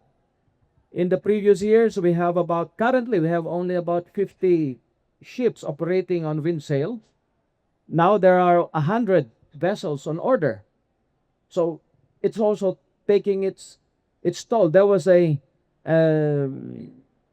how do you call it, an activity, a study, another study, a trial that has been done by wigwings. They sailed around the globe using the wind sails, and they had saved approximately about 32% of the energy that needs to be consumed because of the good weather, because of the wind sails. But on the average, taking into consideration the reality, not always good weather, they'll be saving about 7 to 9%. So these small packets of savings has to be taken in as well. So there are different ways. And the next is alternative fuels aside from the energy efficiency. No winner yet, but again, Ma'am Karen is correct. About 92% of the current vessels trading around the world are still on conventional types of fuel. But what is good is that on the new orders, 52% are already alternative fuels. Still, the number one is LNG. Okay, I know IMO might be trying to lock down LNG in the future. I have heard our good IMO Secretary General, their push is to ban LNG in the future. But of course, he said as well that it is not possible, because at the moment, LNG will be the transition fuel, or will fuel the transition going to the net zero as we would like to take it. So I have not intentionally answered your question, because this framework that we have now will surely change come next month, because what we need is really a big and huge thinking again, going into the drawing board again, collaboration, as what is being mentioned all the time. That is what we need to do. So because it will be a very difficult task, not only for us, but also for the ship owners. And at the heart of it, of course, is the crew. We can discuss a lot of things. The heart of it is the crew. The competence that builds confidence. So what training shall we provide? What good type of training that we will provide with the help of the tools that we have now? We have here Wartsila, of course, I have to mention. VR, I have seen on presentation of Jorem, a lot of virtual reality. I have visited Joe one time in his office, and I have been informed that they're really pushing towards these types of training. So all tools, trades of training shall also be looked into. I'm Chief McCoy from Philcomsat. I'd like to direct this question to Herbert. Okay, so this is a particular concern for a lot of people regarding the upskilling. Okay, so how can we begin to upskill our seafarers when we currently have problems accrediting in stuff first? You showed in your slide, I think that was for the IGF Train the Trainer program, how effective it was really, since as far as we know, only a very few of the participants of that course were actually accredited. For this question, I will be saying first a disclaimer that this is not an official statement of the government, but a view from someone who is working with the government. So what I understand is that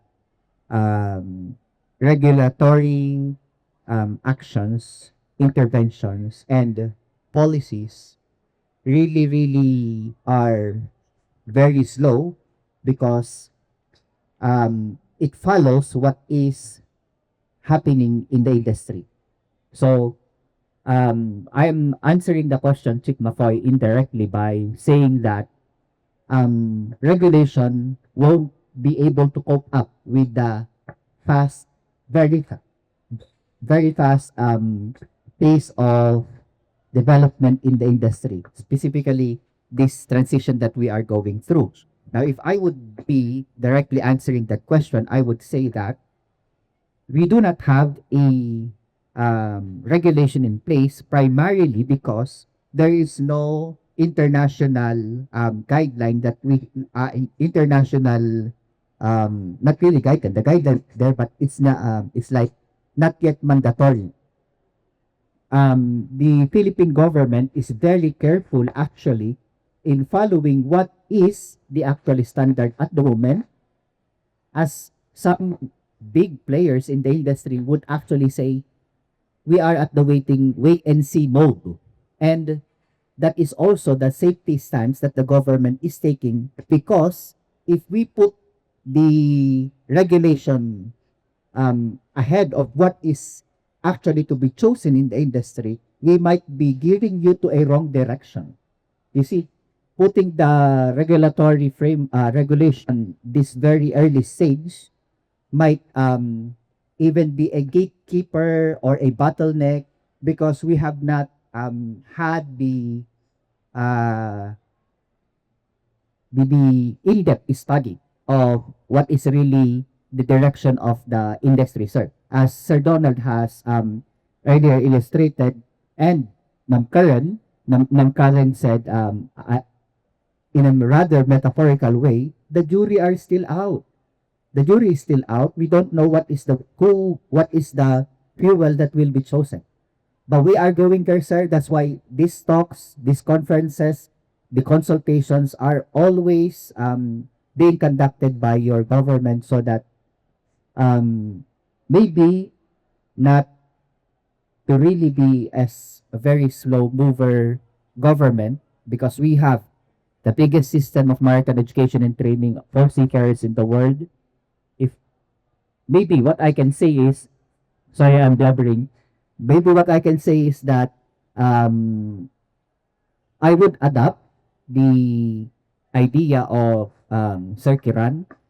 He said a training just in time. Like maybe we may be one or two steps, a regulation just in time, but maybe one or two steps ahead.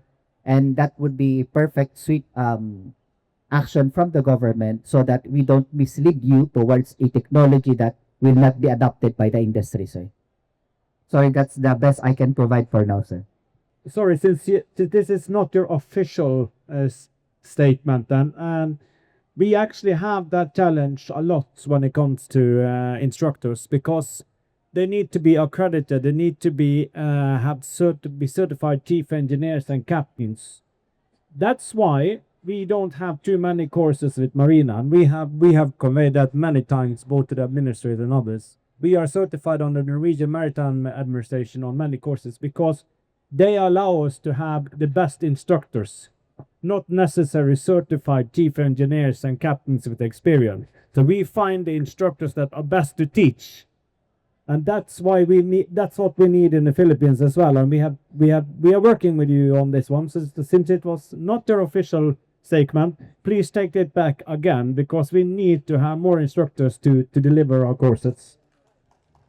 So to end our discussion, do you have any messages to other stakeholders?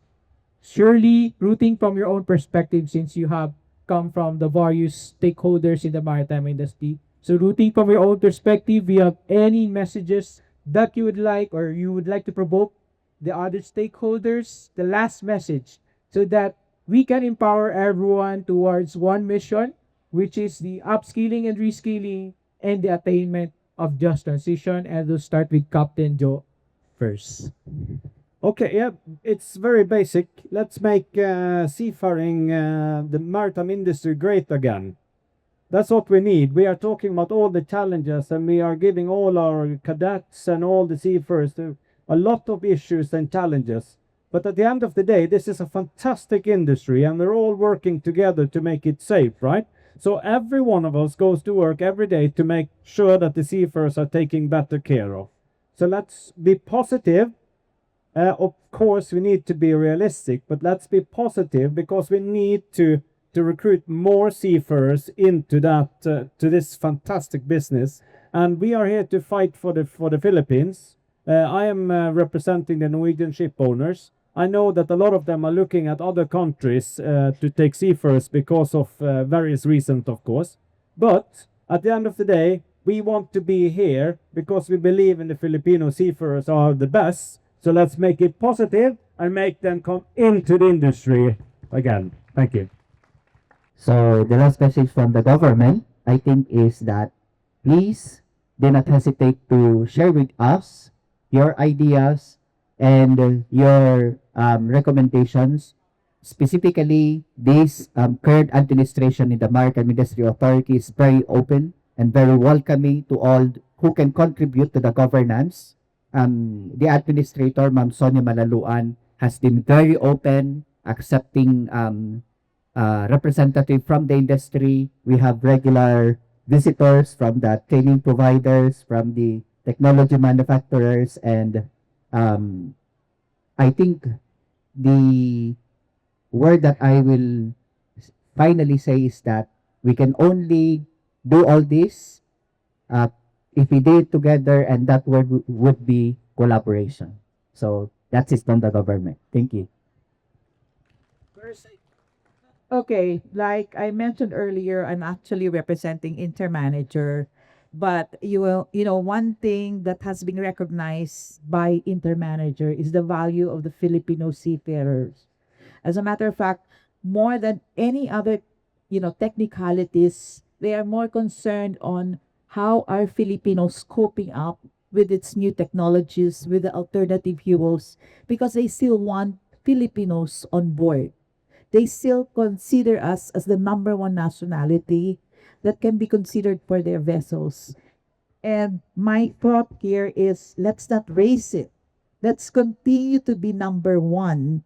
And the only way we can do it is to drive the course ourselves. But again, I think the primary driver here, aside from our initiative and our passion to do well in training, is of course the value of the government guidance. So we also expect a lot from the government, and the world is looking at us.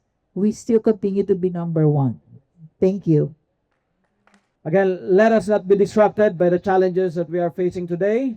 From the supply of alternative fuels, the affordability, the cost, the regulations that takes years to come, and maybe the technology that comes with it. Sitting right here to me is the solution, one of the solutions. Let us not be distracted by all these things, but we should always remember to put our investment to where it matters, and as a human, the people. Let us train the people correctly. All principals out there, ship owners, please, when the cost matters, you always cut costs on training. So please don't do that. And also, of course, the regulation, I can agree with Pamren. We also at GMPC, we have 240 plus courses, but very few marina courses as well. Same reason. Sometimes marina is making our lives difficult to find instructors, which at some point I agree, but at some point I don't agree. But let us be more pragmatic about it, that if someone could teach it very well, then let's not make it difficult for that person who has the capability to do it. At the end of the day, it's us, the people, the crew who will push this industry forward, afloat, and we are in the best position because we have the best people in the world to show that the shipping will be moved by these people, the Filipino. Thank you very much. Thank you very much. My wisdom is on an average less than the collective wisdom these people have on the right side. While I would like to say that someone brought out statistics, I was reading somewhere 25% of seafarers are Filipinos. So the world needs to know where to look at right now. And that's where we technology providers as well, being very opportunistic in nature, sometimes we also know where the market is. This is where the market is. I would say that a lot of new trends which are going on, AI and all. And there was a talk when said that if AI comes, will the human element be going away? No. When computers came in, there was a challenge. Everybody felt that computers will take jobs away. Today, if you see, no, computers came, people became more technologically advanced. So similar, decarbonization, will it actually bring in more challenges? We are at a out, I would say that at a strategic curve wherein new technology is there. Let's embrace it. Let's move forward. It is a challenge for everyone. And if you see, all five of us were sitting, who were coming from different verticals of light. We understand our challenges. We also want to work together. And this is very right that a forum like this, which gives a perspective, everybody can be fair, everybody can understand what the accountability is, and we understand our accountability. We, being an engine manufacturer ourselves, we feel that we should be the first to actually come out. But we are also a bit scared, or we are also a bit a kind of conservative, because we want the guys who actually use it to allow us to tell what it is. But at the end of it, there is nothing discounting the fact that the Filipino seafarer, uh, the focus, they are important. You would find them everywhere in the world. They drive so much of revenue. I'm surprised to see the statistics in terms of the money that comes in. And so it's a very, it's interesting. I would say that let's have more intellectual Filipino children joining the maritime quorum, more of them graduating to the senior hierarchy out there, ships and all. And so that actually the economy flows right now. And we are here to help. So from my side, there is only one thing that I have a takeaway. Every time I come to Philippines, I learn new things. It's been 5 years since I'm doing it, and I think I will take a decade more to actually be at least 50% as much knowledgeable as half of these guys are. So thank you very much for giving us the opportunity to be there. And I feel there is fair winds and following seas for all the Filipino seafarers, and many more to come.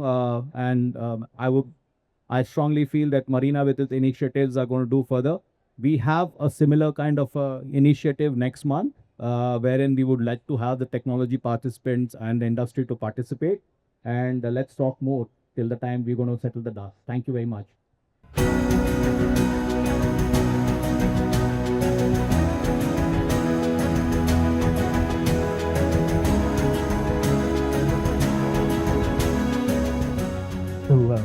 To Celine Bacani and all the personnel behind the Marino World, maritime professionals, distinguished guests, ladies and gentlemen, good afternoon. It is both an honor and a privilege to address you today at this landmark event, the Marino World Manning Expo and Conference 2025, which coincides with Marino World's 2 decades of bringing relevant and timely maritime news and information. Palakpakan po natin si Marino World yan. So, on behalf of the Maritime Industry Authority, particularly this TCW office, I extend our warmest congratulations to Marino World and its partners for organizing this impactful gathering. Today's conference theme, Shaping the Future of Filipino Seafarers for Sustainable Shipping, and these sessions focus on AI and digitalization's impact on recruitment and retention of seafarers, could not be more timely or more critical. The maritime sector is dynamic and it continuously evolves in order to adapt to global trends, demands, regulatory requirements, and technological innovations. Today, the advent of AI and digitalization presents both opportunities and challenges. These technologies can improve training, enhance working conditions, streamline processes, and foster professional growth. However, it also requires us to reevaluate how we prepare our seafarers to remain relevant in an increasingly automated and data-driven industry. In the Philippines, the Maritime Industry Authority, or MARINA, has taken significant steps towards digital transformation. It has established the Marina Integrated Seafarers Management Online System, or what we call the MISMO system, a digital platform that centralizes and digitizes seafarer documentation, application processes, and verification. So with the MISMO system, recruitment agencies, ship owners, and manning companies can now more efficiently verify credentials, track compliance with training requirements, and ensure faster processing times. On the part of institutions, they can conveniently input the records relating to education and training. From the seafarer's perspective, this results to reduce administrative burdens and in-person transactions, allowing them to focus more on developing their skills rather than dealing with bureaucratic procedures. The legal framework provided by Republic Act Number 12021, or the Magna Carta of Filipino Seafarers, further strengthens our approach. The said law safeguards the rights, welfare, and professional development of our seafarers, emphasizing the right to continuous education and skills upgrading. It also prescribes the establishment of registry of seafarers which will contain updated and relevant information or data to promote employment opportunities for seafarers, whether on board or ashore, or to provide a list of available training and education programs to support the skills development and improve on the competencies of seafarers. We have likewise implemented the distance learning under Marina Memorandum Circular 2021-10, which allows maritime education and training institutions to deliver approved programs through online and blended learning modes. Distance learning modality serves as a bridge to which seafarers who are at sea or living in remote areas, enabling them to complete courses, specialized training, and even advanced studies without leaving their assignments or communities. This will likewise allow them to spend more time with their families and loved ones during their vacation, thereby improving their relationship and well-being. This distance learning experience can be enhanced by AI and other digital infrastructure through adapted learning systems, virtual reality simulations, and intelligent tutoring tools. The combination of accessibility, personalization, and realism can drastically improve competence and confidence, qualities that ship owners look for when making recruitment decisions. The Marina signed a landmark memorandum of understanding with the International Chamber of Shipping, or the ICS, and Lloyd's Register One Ocean, LROO, to launch a pilot project exploring a system interface with the MISMO system.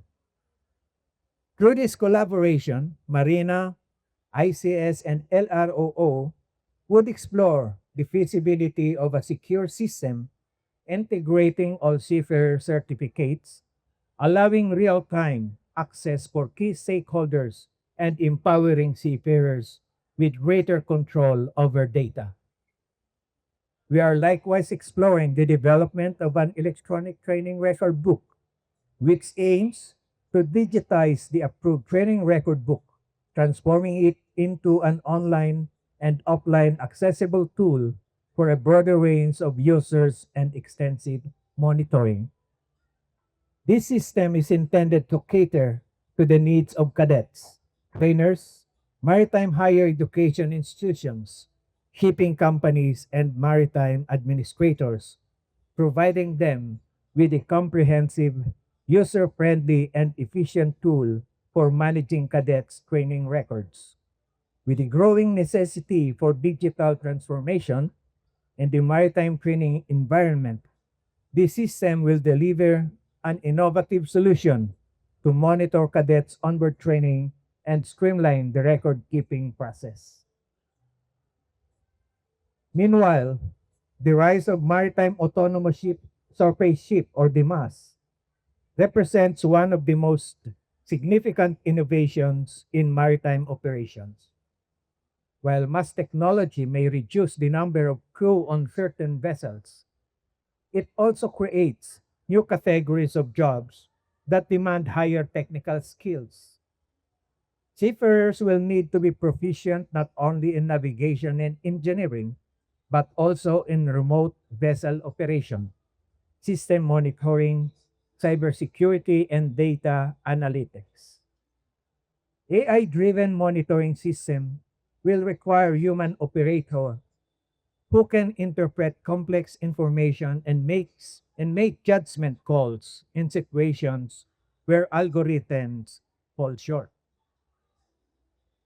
Together, these elements provide an opportunity for improving both employability and retention. These are areas where AI and digitalization can make a significant difference. Seafarers who feel supported in their career growth, who can easily access further training, and who see a clear path for advancement are more likely to stay in the industry. Digital career management tools can help seafarers visualize their progression from cadet to officer or from traditional vessel to mass operations. This will enable seafarers to map out the skills they need and connect them to relevant training opportunities. On the other hand, employers can use predictive analytics to identify which employees may be at risk of leaving and intervene with career development plans or welfare support. However, as we embrace these technologies, we must remain vigilant about inclusivity and fairness. AI systems must be designed to avoid bias, ensuring that opportunities are based on merit and competence. Digital platforms must remain secure to protect personal data. Distance learning must be accessible even to those with limited internet connectivity. The human element of our seafarers' dignity, health, and welfare must still remain at the heart of every innovation. AI and digitalization are not here to replace seafarers. They are here to empower them. Through technological innovations, we will have the opportunity to create a maritime workforce that is not only competent, but also adaptable, future ready, and globally competitive. Our challenge to ensure that every Filipino seafarer can navigate this new era with confidence and skill. The Philippines, as a major supplier of maritime professionals to the global fleet, holds both a responsibility and an opportunity. We must not merely react to global trends. We must lead with vision, commitment, and unity. With the right policies, technologies, and commitment, we can ensure that we will not just remain the world's leading supplier of seafarers, but also a leader in maritime innovation and human capital development. As we set sail on this shared journey, may we navigate with purpose, anchored in our values and propelled by our collective resolves. Thank you very much, and may this conference spark ideas, partnership, and actions that truly shape the future of maritime. Thank you, and nabuhay po tayong lahat. There are there are more than 3.6 billion people in the world that use social media, but there's only about 3.4 billion people that using toothbrushes every day. So that's your fun fact. There are more people in the world using social media than people using toothbrushes every day. And I hope that this little fact that hope you to wake you up after the heavy lunch that typical happening in Manila. I hope that my presentation will not be too boring today. I'm not here to make a long speech. We are here to present to you something that is rather a bit unique. We are a startup company called the Hood Platform. My name is Josephine. I'm the founder and managing director. 7 years ago, when out of nowhere, I was offered a job to work for a ship management company while I was just newly graduate student. I was asked to join a shipping company, and I asked a very blunt question: What does a shipping company do? And the hiring personnel was laughing at me, said, "Oh, you fly, we float. It is the same concept. You figure it out when you come." And I was like, "You know what? I'll give it a try. I've never tried anything related to shipping before. I don't know what a ship look like. I would love to see what is all about." And boy, I was in a big surprise.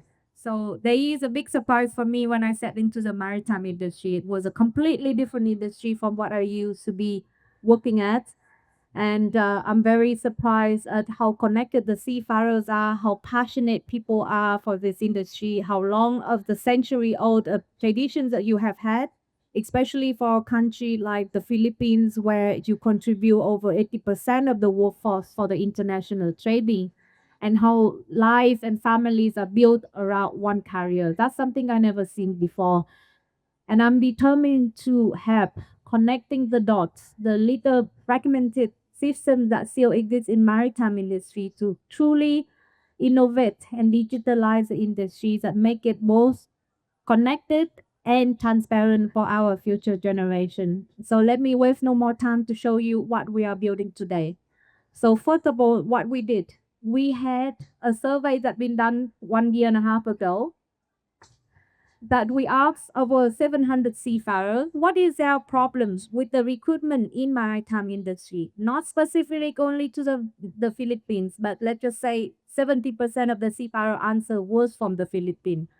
So what most of them say that they had to pay for a job, whether or not it was a financial or whether or not the service performed for free in order to secure a job. Next, they said that they are having problem with scam, especially scam on Facebook. People pretending to be a company or a recruiter asking them for money or their CV. The third part is that the LinkedIn is not seafarers friendly. It's not useful for you. It's very corporate towards that you don't find it a useful platform to connect and get your career. The recruiter also ghosting most of the applicants that applying for their job, and there is extremely long list of form for you to fill out application. If you're walking around this Expo right now, you see how many seafarers are filling out a paper form. How many seafarers are still putting their registrations on a form right now? It is mind blowing that it is 21st century and you still have to fill up a paper form. And of course, last but not least, is the slow processing that mining agency might take weeks to get back to you, to process you, to put you to the next step. So these are the complaints from the seafarer. So next, we ask the recruitment agency, the mining agency, what is the problem with the recruitment strategy currently? So what the recruiters say? They say that they have too much paperwork. Again, they ask seafarer to fill out a form, and then they say there are too many forms to collect. Next, we have outdated database, company that's still using Excels or some kind of manual storage in order to store the seafarer data. Also overloaded with manual work. Of course, if you have paper form and you have physical data, you have lots of manual paperwork. And there are messy CV. Seafarer unfortunately use random application in order to create CV. I seen myself CV even handwritten, which is lovely, unique, but it is extremely inefficient. And of course, you don't have analytics to see what the performance of your company is. How many people are you recruiting every day? How effective are your recruitment strategy? So these are the missing things, both sides from the seafarer and from the company. So I always said, if you want things to change but you do nothing about it, nothing will change. So how are we going to change it and make it better for both sides, seafarers and the companies? So I welcome you to see the social media / ATS system for maritime industry, the first in the world we ever produced. So you know that seafarer love social media. They will not live without one. Company is not loving money. Company loves saving money and having the data to work with. So when we combine both of these together, what we know that what we will have. Number one, we will have qualified seafarer. We want qualified seafarer, right? We also want a very simple yet effective system. We want a system that protects the interests of our seafarer, but also the business reputation of the company. Leave the lid behind me, but it's okay. All right, next, we want we want value, time and money saving. And last but not least, we want a very adaptable and scalable system. So this, I know that is the things that everyone wants. In order to improve your recruitment strategy, improve the life of seafarer, these are the ones that you need to have in any system that you're working with. So what we build, the one first maritime online workforce management, the Hood platform. So how we them? We have them existing on both laptop and mobile app. So not only the seafarer can use the mobile app and the laptop to apply for the job, to prepare for your career, etc. But also the recruiter, the manning agency have the chance to work on their app, on the browser, on their mobile phone, and on the laptop, which means that you can work anywhere, anytime, regardless of your internet connection. We also have an offline mode data that you can upload later. So regardless if you have, let's just say, a typhoon going on, if you have limited internet connection, you still can work from home. You can still work online on your mobile, and this is how easy it is. So the concept, I will show you how part that's gonna make it future proof for the maritime industry. About the social media part. So let's start with the social media part. So you know that we build you an app. You know that what the app will have for you. We have automatic CV function. Does the seafarer build an online profile, just like their Facebook profile? But does automatic tool give them the ability to generate a CV, which is always updated. They don't need a Microsoft Word. They don't need an Adobe to create a CV. They have the documentation wallet that they can upload all their documentation in, and they have an expiry date reminder when the documentation is expired. So that we give to the seafarer. The second part, when they apply for the job, all they need to do is share their profile access and the document access with the company. The company get all of this access directly from the seafarer. No more sending through messengers, no more sending through Facebook, WhatsApp, whatever. All you need to do is share the access to your profile because the two systems lead to each other. And then they get an instant notification whenever a company process the application, update it, reject it, approve it. You get instant notification. You don't have to wait for anyone to send you an email or answer to your messages. That's how it goes. And last but not least, of course, we give the seafarer the ability to see that they belong to a community of trust. We install in our app a free, which is always free for seafarer, but you have a free networking opportunity. You get free learning tab. You get the ability to contact welfare support from the company, from the charitable organization, and of course the daily maritime news supported and verified by us. And extremely user friendly. This is how, if you know how to use Facebook, you will know how to use the Hood. And for the company, of course, we give you the applicant management system, which is very specialized because you have a data information center, you have a dashboard, you can control on the job that you post, which is automatically exported to the social media, and you can also build an collaboration among your team members. So everyone can be using the same platform, accessing the same informations. The platform is MLC and DMV approved. I got this verified yesterday with DMW already. It's built for crewing by crewing people. It saves time, cost, and money. It's extremely cheap and cost effective when you want to handle either 100 seafarers applicants or 1,000, 10,000 seafarer applicants. And the data package is completely yours. It's private. It's safe and secure. You are the owner of your account and your recruitment strategy. We are only the platform provider. So what we do for you, if you join the Hoods as a company at the Seafarers, we help you first of all to research and target your audience, where your weak part is in your recruitment, where do you need to go. We bring you to the social media marketing. We help you completely on that. We'll also integrate with your existing crewing software via API integration. We can also integrate with any other system such as trailing MLS that you have. We'll also have an ongoing support for your team. And we provide you with your data analysis every quarter, every year, so that you can improve for your next year. And of course, this is our number. I'm not going to boast. It changes every day. You can take a look and see what you like. We are very open and transparent. We welcome for collaboration with any other company and other team. We believe that maritime industry are built on collaboration, not competitions. So I'm not going to read you all of this because it's too long and you already due for your coffee break very soon. So take a look, take a screenshot if you wish to. But we got asked a lot what makes us different from Facebook or LinkedIn. Well, there is huge list of differences that we provide to you that you cannot find it on Facebook or LinkedIn. And definitely it would be a shame that our industry, such a big industry like us and such an important one like us, had to use Facebook as the main recruitment platform. There is no other industries that really use Facebook for recruitment. And it's not an environment that neither safe or effective for the recruitment of our seafarer. So I hope that this is a time that we will change how we work. And of course, I'm just quoting from Mahatma Gandhi, but it is something that very close to my heart.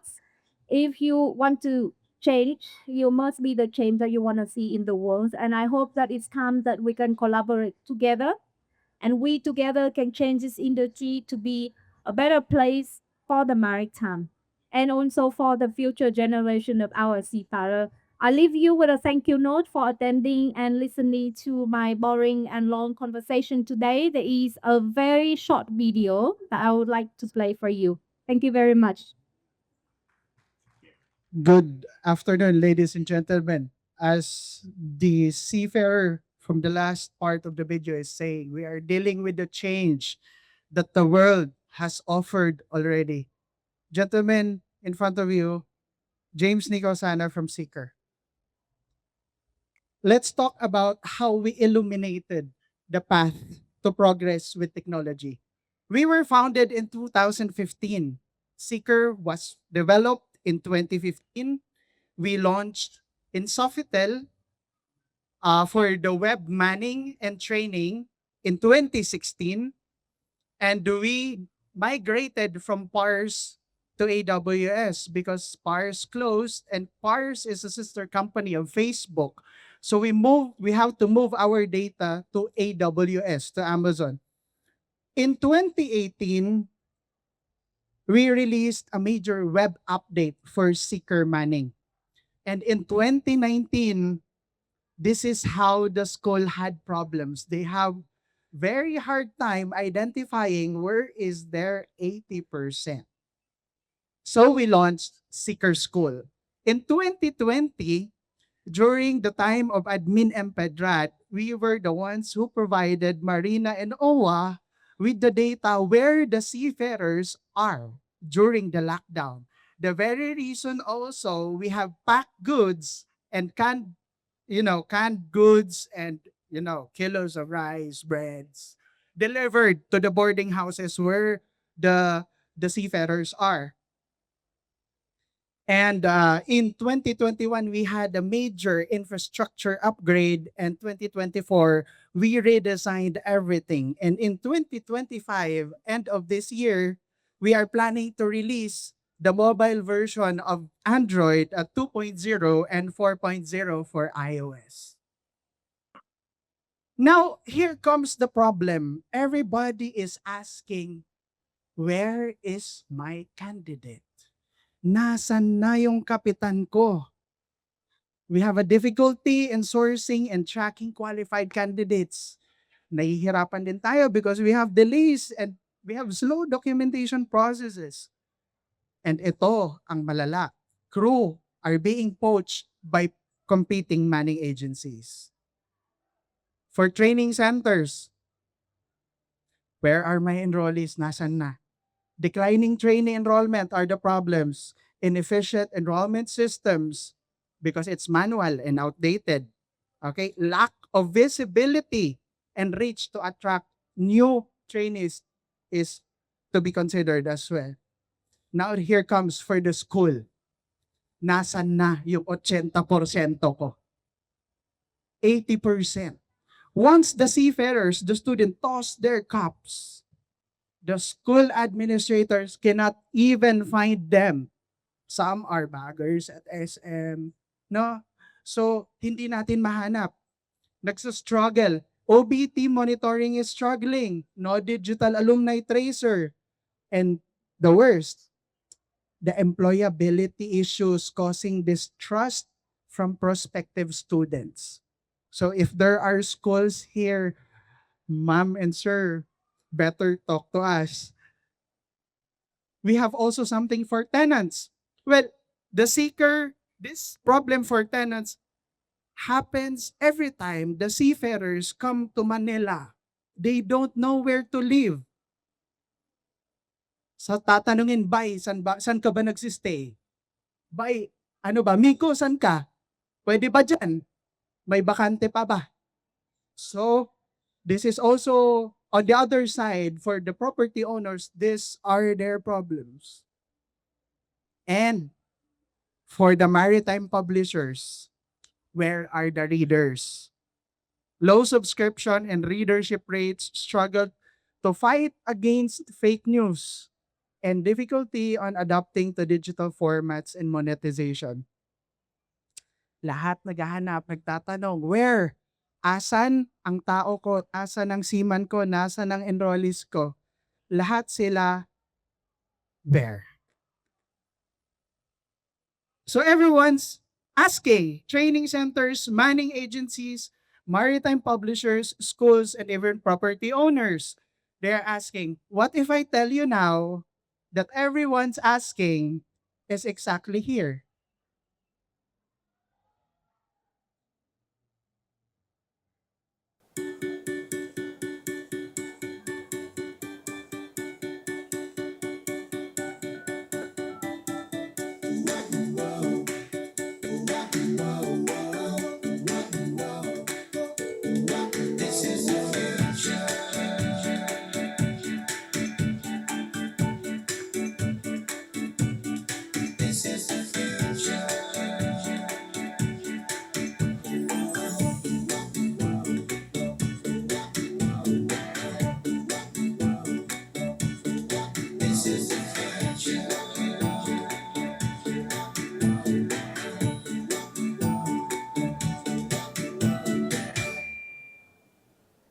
But the question is, what do we have for seafarers? We have a single maritime mobile platform with 1 decade already in the market, which has shelter function, news function, chat function, trainings, and job. Job wherein they can apply on a land-based and sea-based job, exclusive for maritime. Chats where they can chat manning agencies, training centers, shelters, and everyone in the circle. Shelter where they can find the nearest shelter where they're standing 360 degrees on their radar. News. The publications are coming from reliable sources like Marino World. And then trainings from our training centers, which is accredited by none other than the Maritime Industry Authority. So it's all in one. Imagine, we have only allowed trusted DMW licensed manning agencies, marina accredited training centers, and reputable boarding houses inside. So imagine niyo po, I'm standing here at SMX. When I open my Seeker app, I can check the map. Where is the nearest manning agency here and training center? And then when I open that, I will see the job vacancies. There's no more wasting time.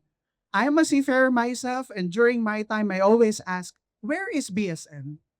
Where is Magsaysay? How can I get there? So it's already inside the app.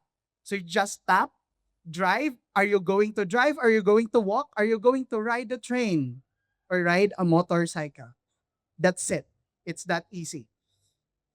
You can just find jobs and trainings and spaces on the go. One tap, your profile is sent. Okay? And then everything is centralized from the passport, seaman's book, training documents, travels, sea experiences, and all. It's all in here. And of course, a while ago, I've mentioned already that we have the chat function.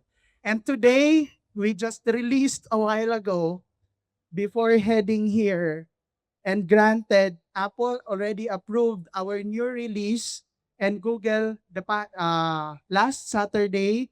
And we are already proud to introduce Seeker AI. What does Seeker AI does? If I'm the seafarer and I'm going to upload my document on board Seeker, the system analyzes if that is your document or not, and if that is valid or not. So what you are getting, if you're a manning agency, a training center, school, are only verified seafarers. So what do we have now for our platform partners? So we have 6 platform partners. Let's start with manning agencies. We have chat functions for the recruitment management system. You can sort your applicants. Wherever we are, we can amplify. It's a multi-access system, verified seafarers, shortlist applicants. You can find seamen if you don't know that. We reverse the application process for manning agencies. Instead that you are going to find, they are going to find you. So we have also the text blast and everything, the email blast. So once you hop in with Seeker, you will have very, very minimal problem on your recruitment system. So what do we have for maritime schools? This we solved already since 2019. For Seeker School, okay, we have linkages, map integration. You can detect where your students are in the map in real time, and it has a printable report that when Marina arrives, you can just print it in real time data. Okay? Student and alumni employment status, you can check whether they are on board, they are on vacation, they're having their review, they're having their training. Which training center? OBT monitoring, it's there. Student profiles, it's verified. And we have the alumni tracer. School A can already check how many masters he have already. How many chief engineer, and how long did that master became a master? And what are the struggles of that master before he became a master? What's up for the training center? We are updating our training center portal. We have the enrollment management system. It's a direct pipeline to the seafarers with digital attendance, trainee tracking, course scheduling and booking. It will reduce the admin work. Trainee statistics is also there, and it has a wider reach. So online enrollment and payment gateway will just be done through GCash, Maya, credit card, and other bank partners. How about for property owners? Sometimes property owners have problems with the seafarers. So sometimes nawawalan sila ng gamit. So for Seeker Shelter, we have nearby property listing, occupancy, monitoring. Okay. And they can accept or decline a tenant. So it's like Lala Move, that when you book a Lala Move, they will ask you, ano po ba ang ipapadala ninyo? So if the profile is suspicious, then pwedeng i-decline ni property owner. And we have also something for maritime publishers like Marino World. So we have Seeker Media, where in readership, we have analytics for readership, digital distribution, subscription management, per seafarer download and access control. So one magazine download, one seafarer. Online payment is also there, and you can upload anything that you want. So it boils down, why Seeker? Ladies and gentlemen, since 2015, we have 52,000 Filipino seafarers and counting. The data coming from Google and Apple App Store tells that we have grown exponentially on user-based statistics. And ladies and gentlemen, we are so proud that Seeker built in the Philippines is from Philippines to the world. This is a data coming from the last Friday's generation, coming from the two major technology, Google and Apple. And it keeps on growing. So we have a large audience of 52,000 where your clients may be in. We have an active audience. Seafarers, based on the data, spend 30 minutes on Seeker app. And we have a targeted audience. You need not to go anywhere else. It's already there. And we have a local audience. And we are also proud to say that in November 2018, we are top 4 worldwide in Google Play Store for the utility app. Rank 4 po ang Philippine company. And you don't have to worry about our system. It's backed by Amazon. We use Hyperledger Fabric, and we use Ethereum for your data. It's super secure. We are also up for our ISO 27000, and we are DPO DPS certified.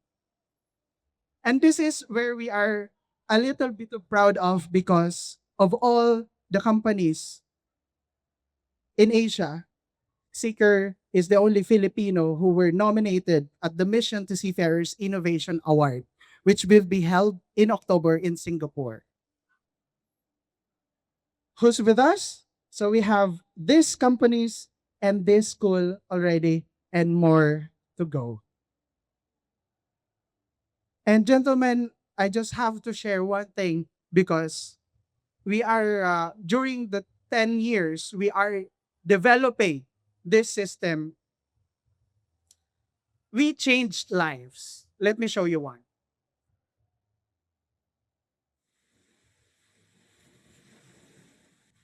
Sa dagat nagsimula ang pangarap ko.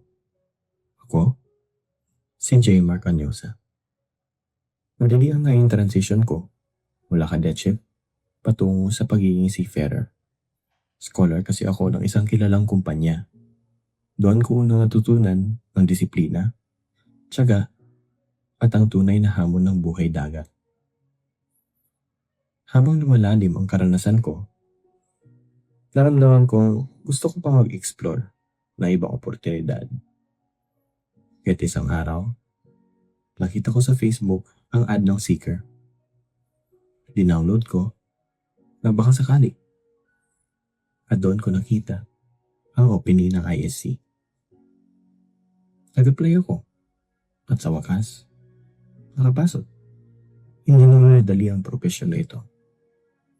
Maraming hamon. Marami ding sakripisyo. Pero dahil sa dedikasyon ko at sa tulong ng Seeker app, natagpuan ko ang kumpanyang tunay na nakakita ng galing at talento ko. Talento na hindi na ako dapat manatiling pangarap, kundi maging katuparan. Talento na hindi lang sinusukat sa ranggo, kundi sa sipag, tiyaga, at paninindigan. At higit sa lahat, talento na sa wakas may nakapansin at pinahalagahan. Ako, si Second Officer Anyosa. At ito, ang kwentong Seeker ko. Ladies and gentlemen, this is just one true life that was changed by Seafarer. But we have many.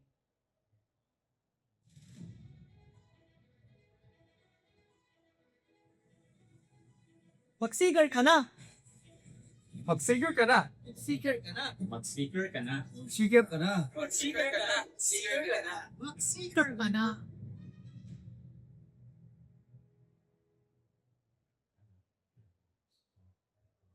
Ladies and gentlemen, Seeker made by the seafarers for the Filipino seafarers. Maraming salamat po. Perhaps since we've already heard from Miss Le and Captain Hosanna a while ago, I will start with this question to Doc Generato. Doc, now we've heard from the presentation of Miss Le and Captain Hosanna a while ago. With this advancement in technologies, various providers, how is Marina gearing up for their compliance? It is laudable that a while ago, Sir Sam again lauded about Marina Best and the various initiative of Marina. What other regulatory initiatives are underway to support digital recruitment and retention? And looking forward, how will Marina prepare the Philippines for the IMO's mascot or the Maritime Autonomous Surfer ships and the competencies needed for seafarers to operate in increasing automated environments? Sir? Well, good afternoon, everyone. I'd like to meet Sir Sam and distinguished pleasant good afternoon. So before anything else, I'd like to quote a simple quote from Jimmy Dean that says, "I cannot change the direction of the wind, but I can adjust my sail to always reach my destination." So with a simple saying that goes, we need to adapt. So there are four pillars that we need to look and give focus, especially on AI integrations that we are doing in the office. These four pillars goes directly with number one is really the infrastructure that we have. It boils down to all. Second is the curriculum. These focus for our higher maritime institutions that we have, educations that we have, schools. Third is the manpower. Sa manpower po, this is very crucial because this will not only focus on the students. We need to train the trainers. We need to train the people behind to train the students. And lastly, we need to adjust all regulatory function, especially for the IMO and EMSA. So with these four pillars, this is our foundation, how to move on with AI as we progress along the way. Thank you. Thank you very much, Doc Generato. Now looking at the practitioner in the field, Captain Hosanna, as a seafarer yourself, you mentioned a while ago, with a mass code coming, autonomous vessels may be closer than we think. Next year, May 2026, if I'm not mistaken, they're trying to finalize and adopt the mass code. What digital competencies must Filipino seafarers develop now to stay competitive? And how can we prepare even our domestic fleet for that ship? Well, good afternoon. Thank you for the question. Sir Sam, good afternoon. And for everybody's here, everyone in the room, good afternoon. We are now entering an era where mass is getting into shape. So we should not like, we have to adapt with this. Enough with the just seamanship skills. Because the just seamanship skills are those traditional. We are now, transforming in everything. For the transformation, or what does it need for us to get in there? Literacy. Okay, the cyber security is there. What do I mean by literacy? Well, we are now transforming even the digital bridge systems, the fuels. So, and the third one is, of course, we have to empower also our training centers to adapt with the change. Because Filipinos are known to be globally resilient and adaptive. If we empower them with this, it starts with training. If we empower them with good quality training, then there's nothing to be afraid of. Filipinos will still lead the industry. Okay? So, andyan pa rin ang Filipinos, we will lead and it will turn our shipping green with these technologies and the trainings that we are going to adopt. Thank you very much, sir. On that note, since we've been talking about domestic and a while ago, you alluded, Ma'am Le, that you're open on partnerships with other. Let's zoom in on the domestic shipping of the Philippines. Recruitment in our domestic sector is still mostly manual and informal. You mentioned that a while ago. We see anecdotal examples here. You mentioned a while ago of Calao as well, with placards bannering for hiring. Many domestic ship owners face weak internet. That's one. They also have limited budgets and little IT staff. How can AI, do you think, How can AI-driven platforms and digital tools such as yours modernize the recruitment here, especially for small ship owners? Thank you very much for your thoughtful questions. So, from our perspective, I can say that we are built for the small people in our mind because we believe that the small and medium business worldwide is a driving force of the future. For a big company, it's very easy to name a few AI system and digitalize the platform and the processes. But for small business, local businesses, of course, you name correctly that they don't not have the IT capability. So when we talk about AI, I think first of all we should balance between the practicality and the ambitions of using AI. Are we ready for a system like AI, even though we have weak internet, we have bad connections? Talking about AI too soon before we have the right infrastructure is not, I would say, is not prudent. So we think from other perspective. Before we jump to AI, we forgot one middle step is automations, processes. So all the processes right now that we could have done on the paperwork can actually be translated to a simple button process, an automation on a digital platform. And especially that digital platform should be simple to use, should be available offline, should be able to use even on weak internet and on mobile app or on the desktop both. So these are the things that I believe are most suitable for small and medium businesses. And to in the end of the day, for a company with no IT specialist, learning something should be a very short learning curve. Shouldn't take them a month of training their people just to use a system that going to use every day. It should be taking them less than half an hour, and most of that should be so user intuitive that you can use it by yourself, not needing anyone to kind of show you or teach you. That's why we model our program on the social media. We know how much you love and use social media. So we use it in a way where it's most useful for you and it doesn't take you more than half an hour to understand and learn the system. We are many size fit many needs. Fantastic.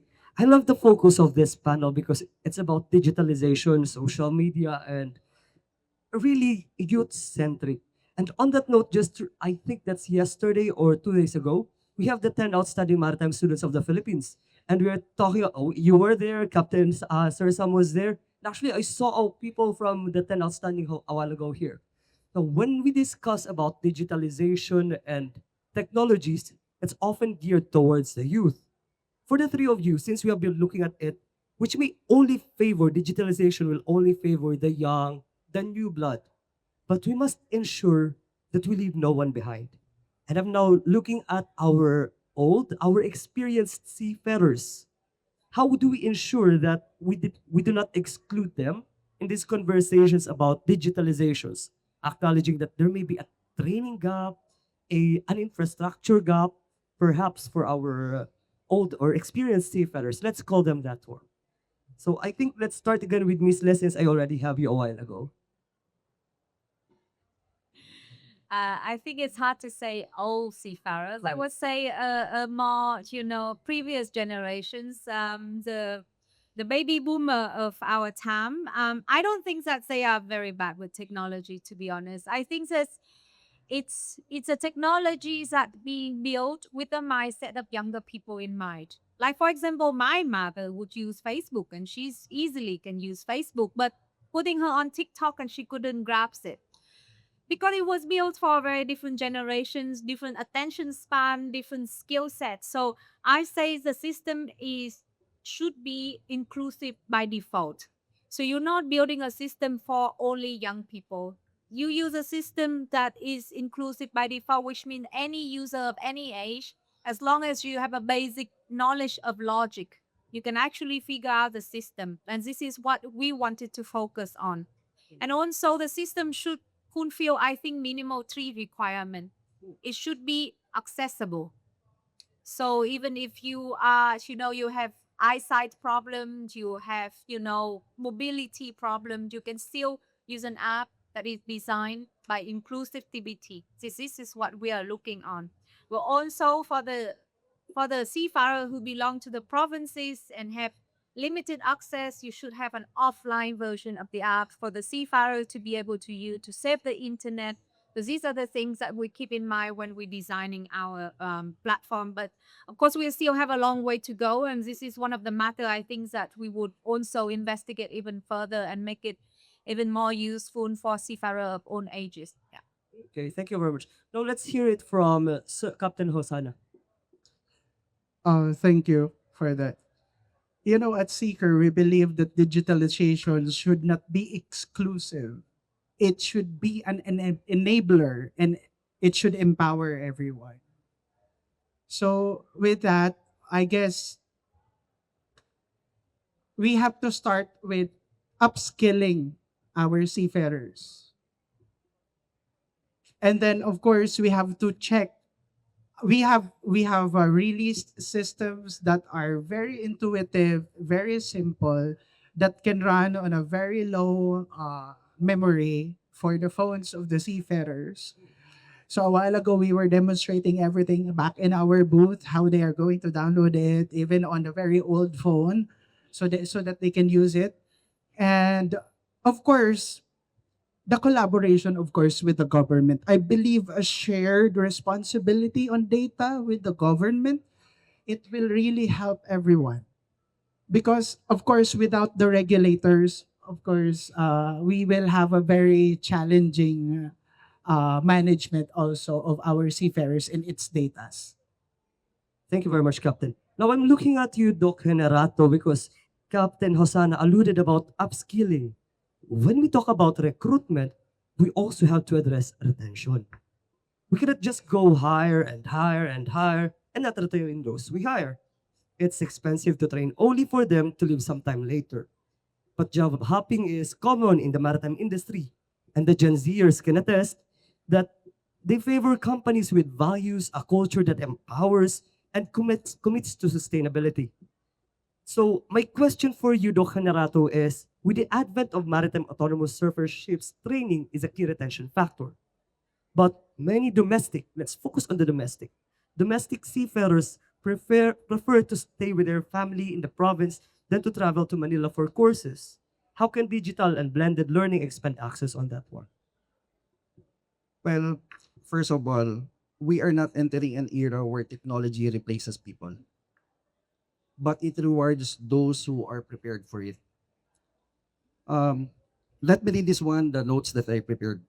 In today's rapid evolving digital age, particularly the industries like maritime, logistics, transportation, there is a common misconception that technological advancement, especially AI and automation, is a threat to human labor. However, this narrative misses a deeper truth. Technology is not inherently about replacement. It is about enhancement. It's about rewarding those who are willing to adopt, upskill, and lead in a new digital paradigm. So regardless you want to work in the domestic, as long as you keep up yourself, you will find job.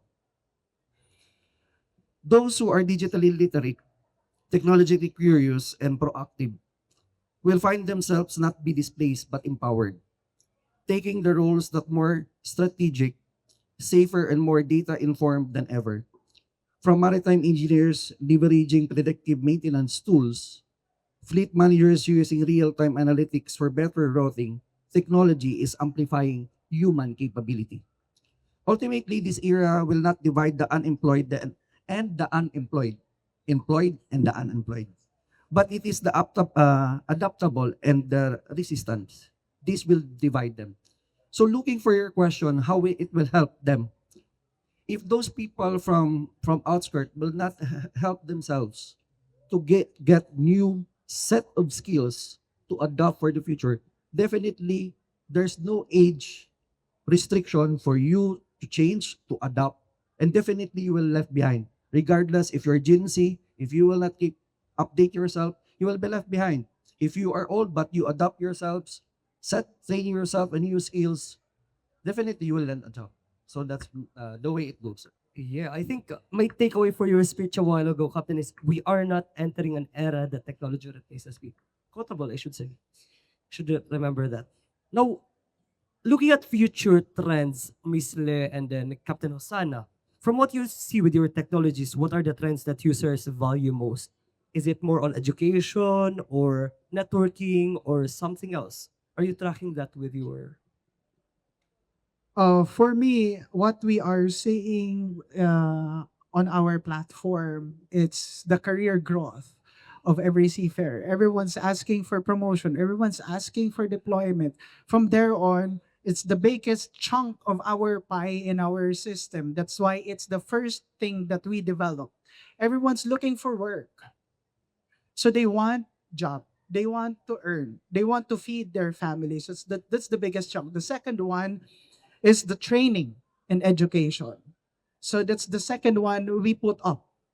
And the third one is coming from education. Yes, we targeted the students, the one in the maritime schools. So they are these guys who are, tech savvy, who can be, of course, our future seafarers as well. So if you're asking me about the chunk in our pie, I would say it's manning and then the training and education.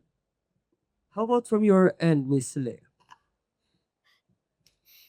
I think from my perspective and from my discussions with the seafarers, especially in our community, of course, the job and the education is there, but I would dare to venture to go a little bit further.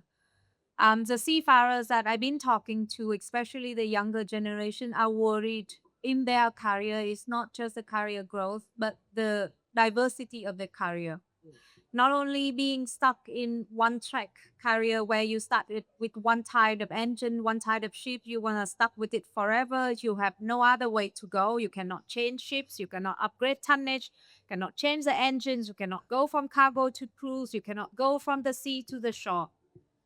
Where is the diversity? Why are we forcing our people into a pigeonhole where they feel like, one step and that's it? They lock up for life in some kind of career prison that is, inescapable. This scare the young people as well. What if they get bored? What if they feel like it's not right for them? Can they grow? Can they change? Why are we making it so difficult for them to change? So this is something that is worth noting. And the second part I would say is because I'm a female and speaking from a female's perspective, we encourage equality and gender equality and diversity, and we bring a lot of young female seafarers on board without thinking what would happen to them 5 years down the line, 10 years down the line, when it is a social responsibility, it is a biological clock for a seafarer, a female seafarer, to have a family, to raise a family. What are we providing for them? Are we having maternity leave? Are we training them so that they can move to an office job? Are they have the ability to have short-term contract? So these social responsibility that combine with the career choices are some things that we need to think about before we, pushing our agenda out there. So think about it as the eventual end of each person and how we are supporting them instead of just, raising the flag and say, oh no, this question easy for the number, easy for, I have 50% of female seafarers in my fleet. What we will do for them after? That is my questions. Yeah. Fantastic. Thank you very much, Miss Le. Now let's go back again to you, Doc, Doc Generato. Because now we've seen the integration of various technologies coming from a regulatory perspective on data privacy.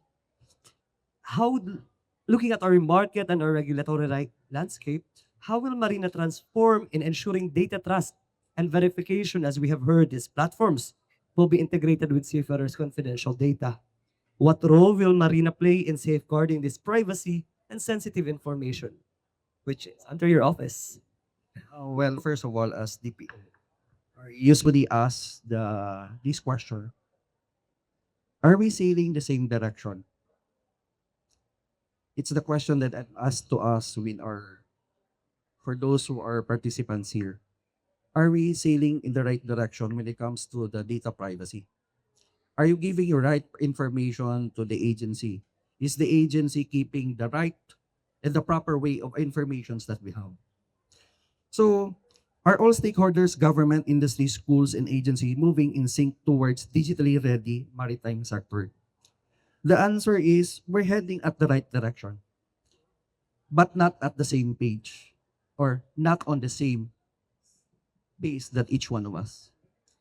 So if you look here, the first thing is to empower those people who are gathering the data. Data are very, very crucial. As DPO of Marina, we see to it that we protect your personal data. Your data may be divided into two. You have your personal or your demographic profile, your personal profile, and above all, you have your sensitive personal information.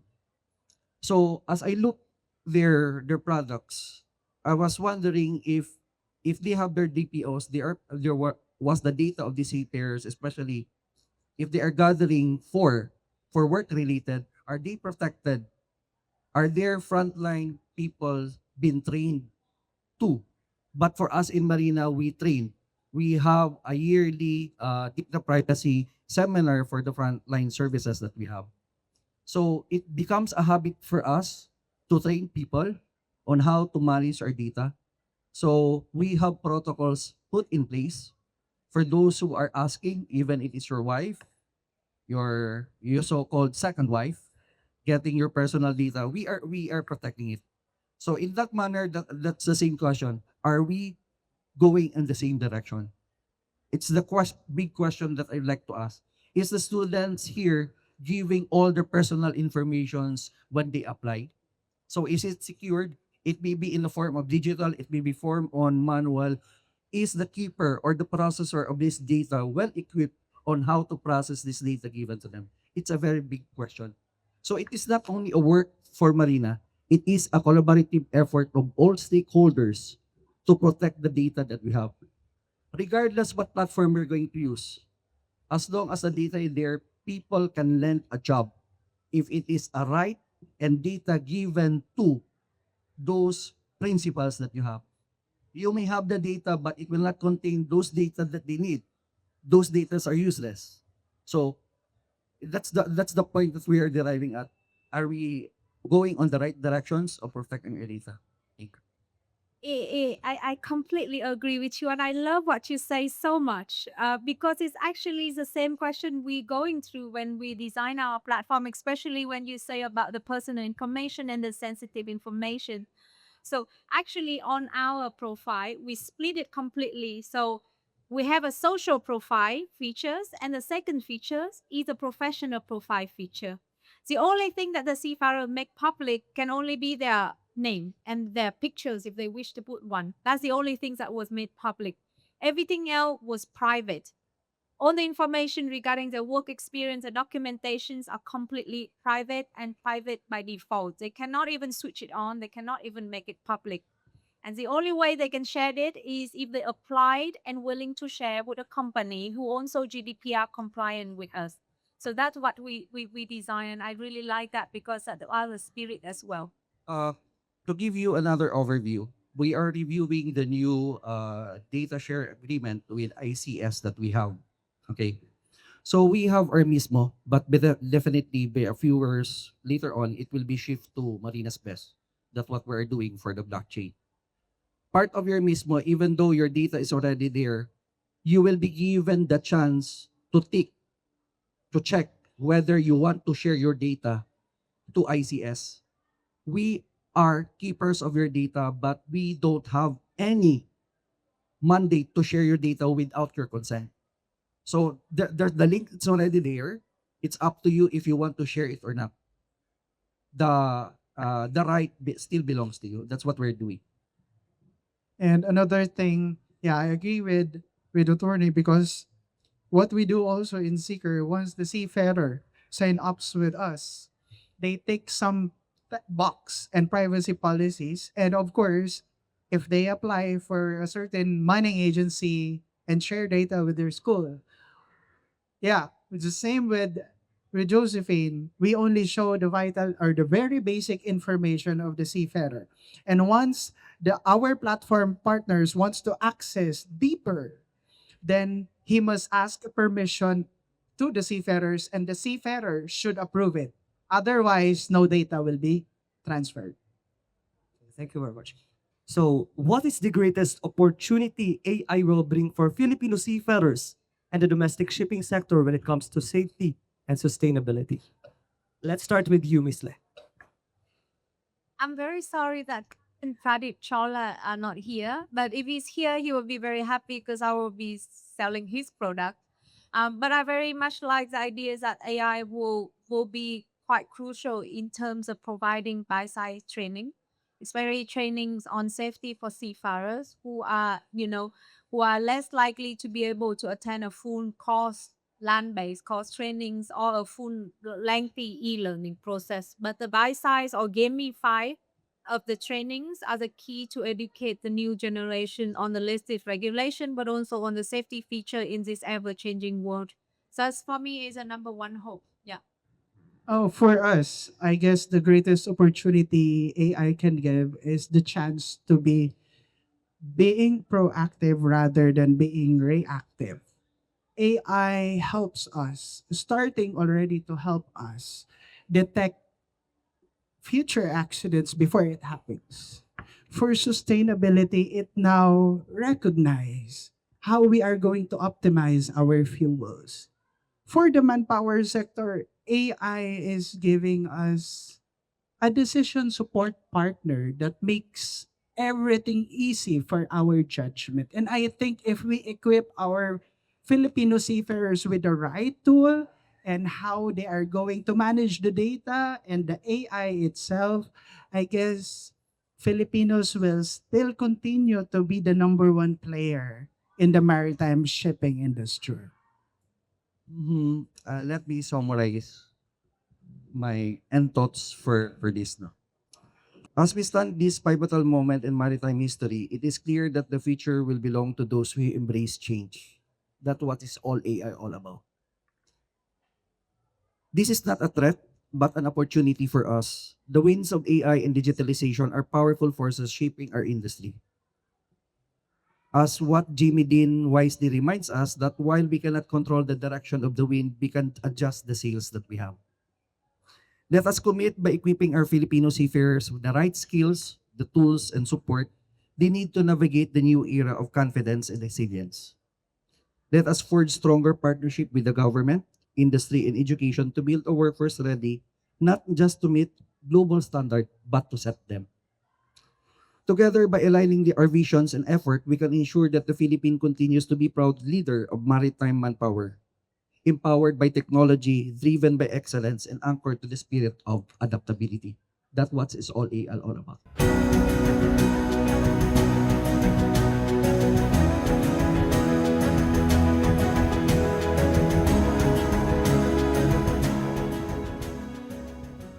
Can I speak in English or Tagalog, both? Pwede na, kasi sometimes merong kailangan English eh. Pero napapansin ko naman, all of us are in Filipinos in the room. But let me tell you that mental health matters. Can you say that with me? Mental health matters. Sino po sa inyo nakaranas ng COVID pandemic? Taas ang kamay. Nakalimutan na natin, na. Imagine mo, buong seafaring life mo parang ganon. Naka-quarantine for a few months. Hindi ka makalabas. So many restrictions. And when I experienced the pandemic, I grew my compassion. Everybody say compassion.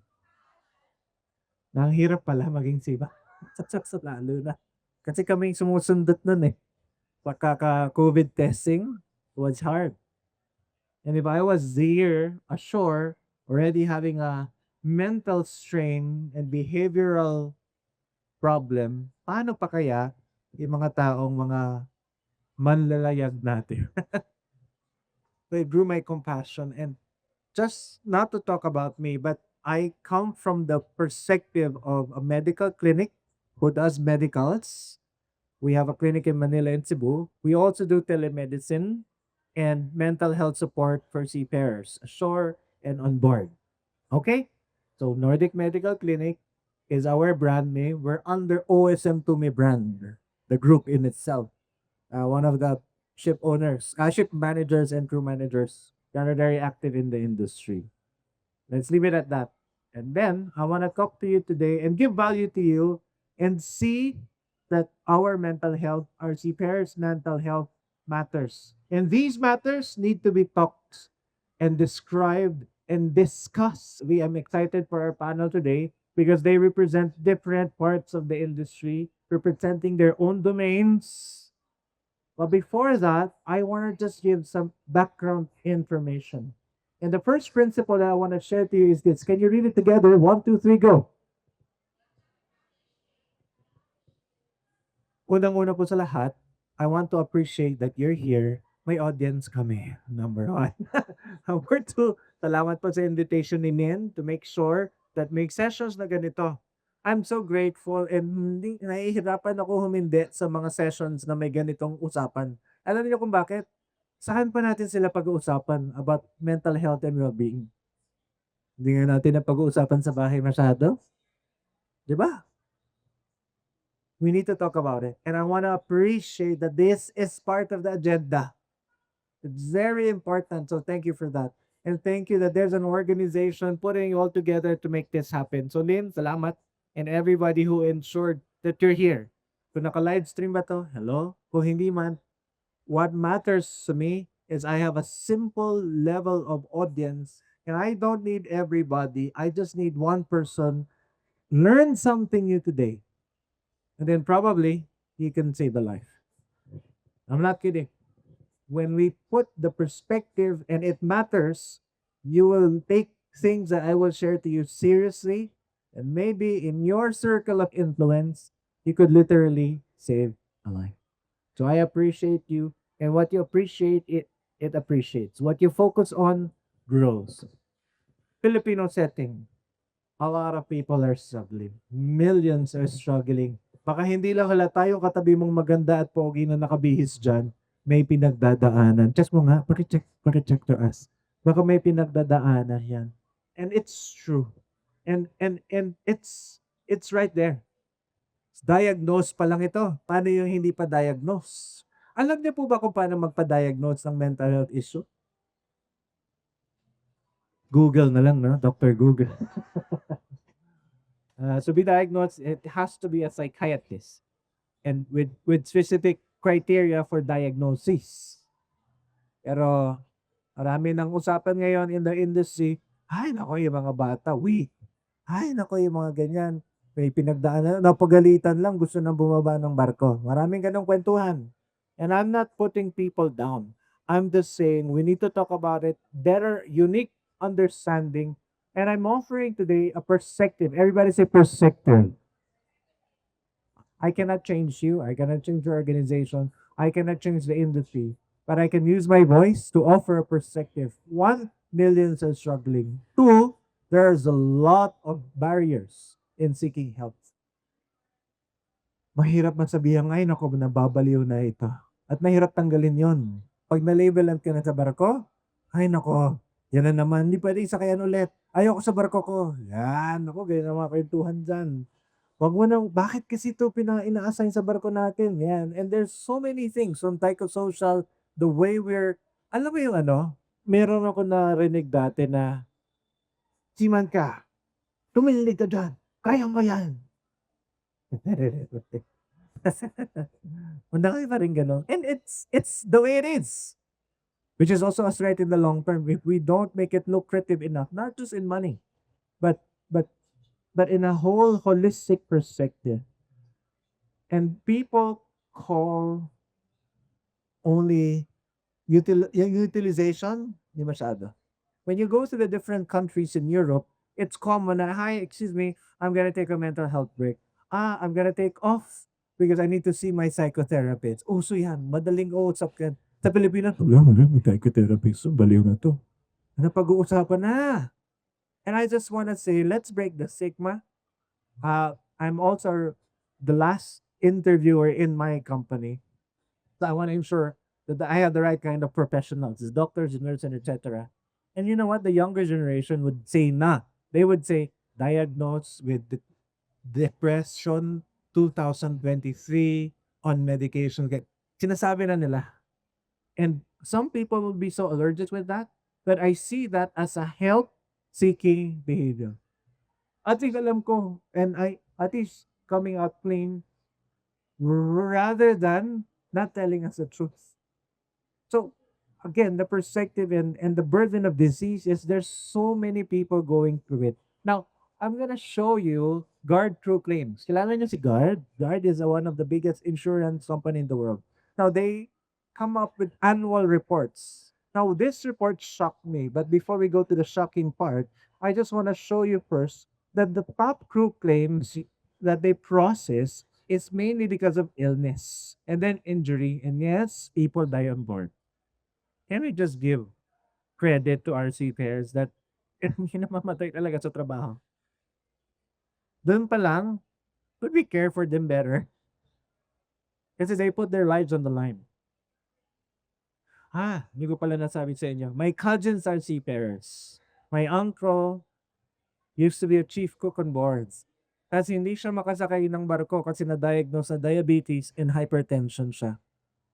After 15 plus or almost 2 decades of long years with the company, nasabihan lang siyang na may hypertension diabetes, X agad. Hindi na siya pwede makasakay on board. Reversible naman yan or nakokontrol yun. However, it's not even the doctor who decided. The company decided, basta ganyan, basta ganon, wala.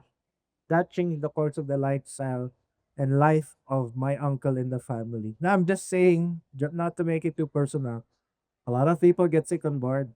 There are some people who die on board, and there are a lot of people who also go through injury. Now, here's a picture of the top 10 illnesses. Take a good look. This is again Guard annual crew claim report. For the year, this is what they found. Look at psychological distress and disorder or fatigue. Mataas o mababa? Meron na. At least they're measuring, right?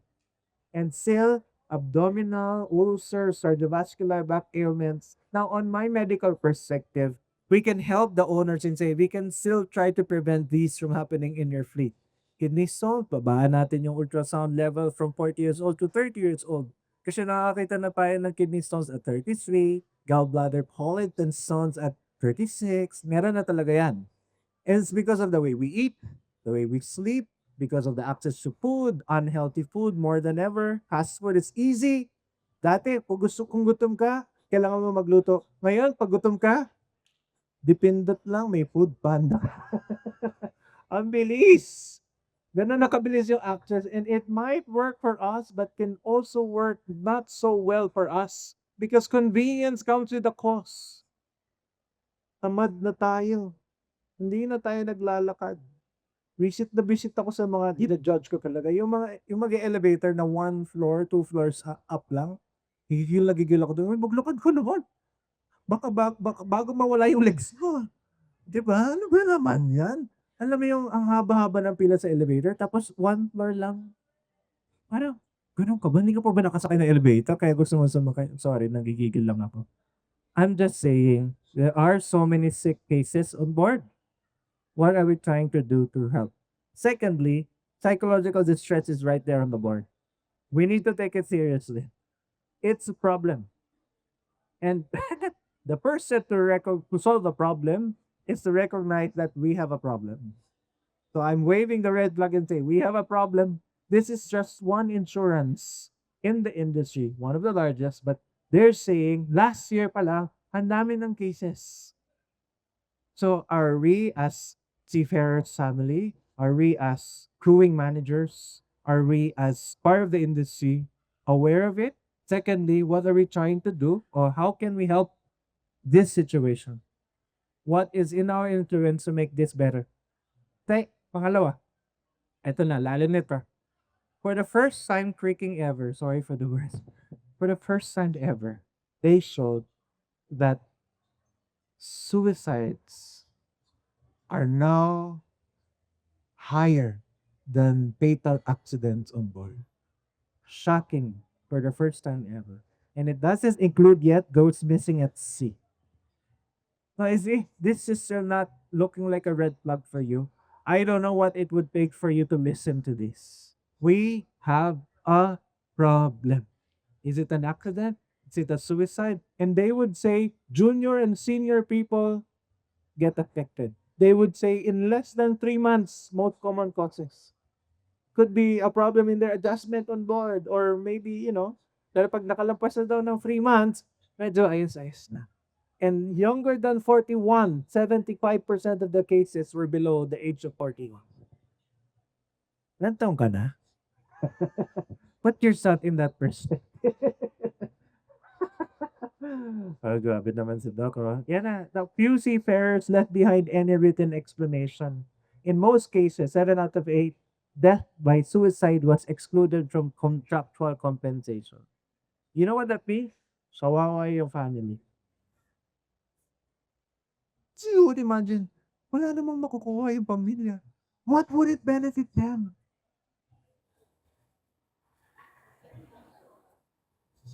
Why?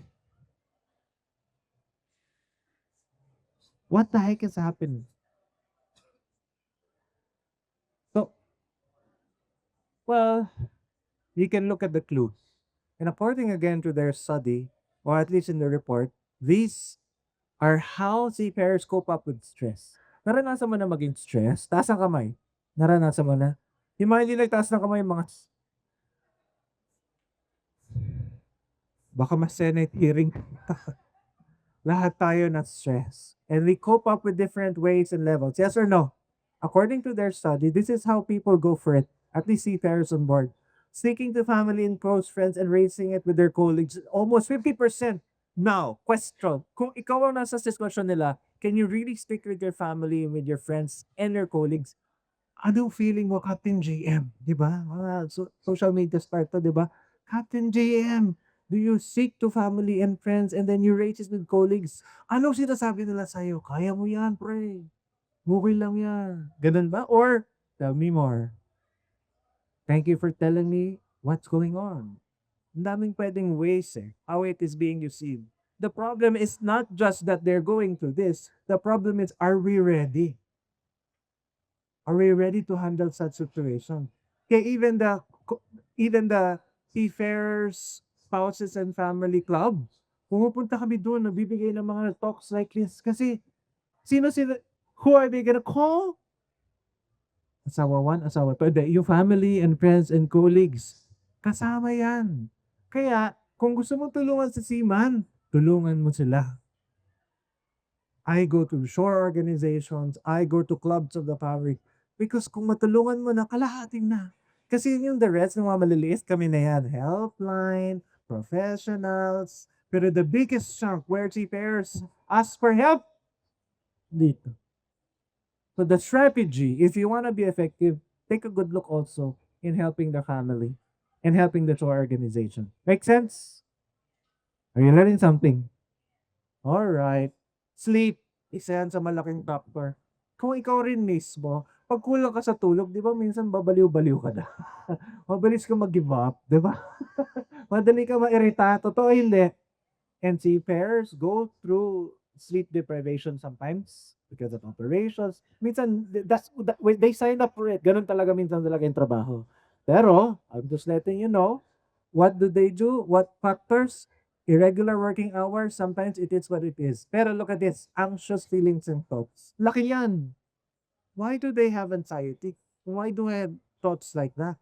How can we improve their mattresses? Nakasakay ako dati ng 12-year-old vessel, conventional. 12-year-olds din yung mattress. Pagkababa ko, una ko recommendation, say mattresses. Kasi sleep, diba?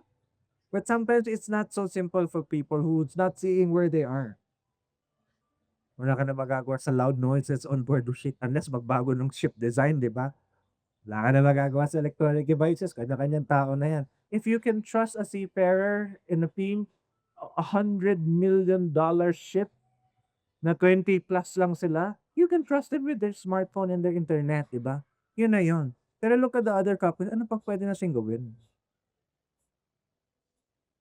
I am not here to give the full disclosures and answers. I'm here to raise some awareness and perspective and ask ourselves, what can we do? What can we do with the corruption all around us? Stop the corruption within ourselves, sir. Baka hindi na ako ma-invite ulit. So, according to refresh study naman, iba naman to, PNI refresh, which is marine benefits. Ito yung average data collected noong 2024 out of 36,446 seafarers. Konti o madami? Yung 36,000, konti o madami? Uy, dami yun. Maniwala tayo sa data nila. Ang dami niyan eh. Ang daming data points. Tapos, mean age is 38, children 66%, years at sea is 9.4. Now, I want to highlight here. Look at this, oh. Happy, well-being wise, lonely, bullied. May mga porsyento pa rin tayo na nagre-report, self-report, I am being bullied, I'm going through loneliness. And yes, BMI, obese, overweight, and I'm just giving you a picture of what an average 6C pair looks like. Got it? They're fairly loyal, present with employer 7.4 years. Fairly loyal. Grabe, ano? You would stay in a relationship for more than 7 years. 36% are smoking. Na minsan, hindi na ako nagugulat pag minsan hindi basta-basta pumatsa agad sa peme. You see, 1 out of 4 are smokers. Makes sense. And if you're not having good enough oxygen, carbon dioxide clearance, and uptake of oxygen in your respiration sa katawan, you will develop mood swings, right? Kasi functionality matters. So in a whole perspective, I'm just showing you the number. Are you appreciating this? Kasi in these published reports, hindi yan nakakarating sa mga tao. That's my role, is telling you all of these. 7% they said are seeking medical treatment. Uy, madami yon. And the top causes of medical treatment, dental, respiratory, dental? Gigil mo. Meron. And by the way, it's scientifically proven oral health is one of the determinants of cardiovascular health and even mental health. Imagine mo, pag pangit kang ngipin, is that person thinking clearly every day? Is that person caring for himself or herself? Diba, it gives you an idea of paano siya mag-self-care. Ngipin ta lang, hindi pa naayos, hindi pa nag-floss. Hindi So, makikita mo agad paano siya mag-isip, paano niya alagaan ang sarili niya. Are you getting what I'm saying? We need to read in between the lines, not just look at the numbers. Ano ibig sabihin nito? Tapos, repatriation-wise, they would say 1.4% emergency repatriations in the last 12 months. Now, I want to highlight this. Mental health talk tayo eh. Yes, this is illness. Yes, this is injury. Look at that. Family matters and 7% mental health. May napapauwi na because of mental health issues. And yes, may napapauwi because of mental health issues pero hindi na sila buhay. We cannot turn a blind eye that it is not happening. It is happening. And sometimes the question is, will it happen to us? Or when will it happen to us? And are we ready when shit happens? So, Ice One, nandito si Marvel, ang regional manager. Gusto ko lang sabihin, 17.2% first 6 months of the year. Wala pa yung full year, Marvel. Diyan mo naman sa akin. Mental health concerns, buti nga may tumatawag. Pero consistent dun sa helpline kanina, di ba? Na sinabi ko from DOH, less than 20% utilize helpline for mental health situations. Although maganda rin to, no? Merong reports of abuse, bullying, kasi kasama yan sa mental health and well-being. Sure, not true. And we're thankful na may ganito. But how many people are really working on such? And is this mental health and well-being always or sometimes or never part of the agenda, especially in the management table? So, here's the principle. Safety is everybody's responsibility. A seafarer who is psychosocially distressed is not safe at all. It only takes a weak member of the team before everything blows up.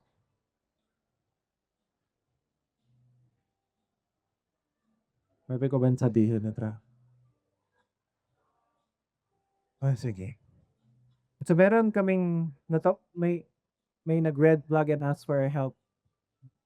They found a seafarer lying without faults, without breath, and etc. It's very sad because less than 50 years old, you had to declare him dead. Kasi wala na talaga, malamig na, stiff, etc. Tapos, this seafarer was naked, half naked with a playing pornography and a non-drugged for male. Alam mo, that's a picture of and we're being activated because can you help the family? Paano namin sasabihin ko?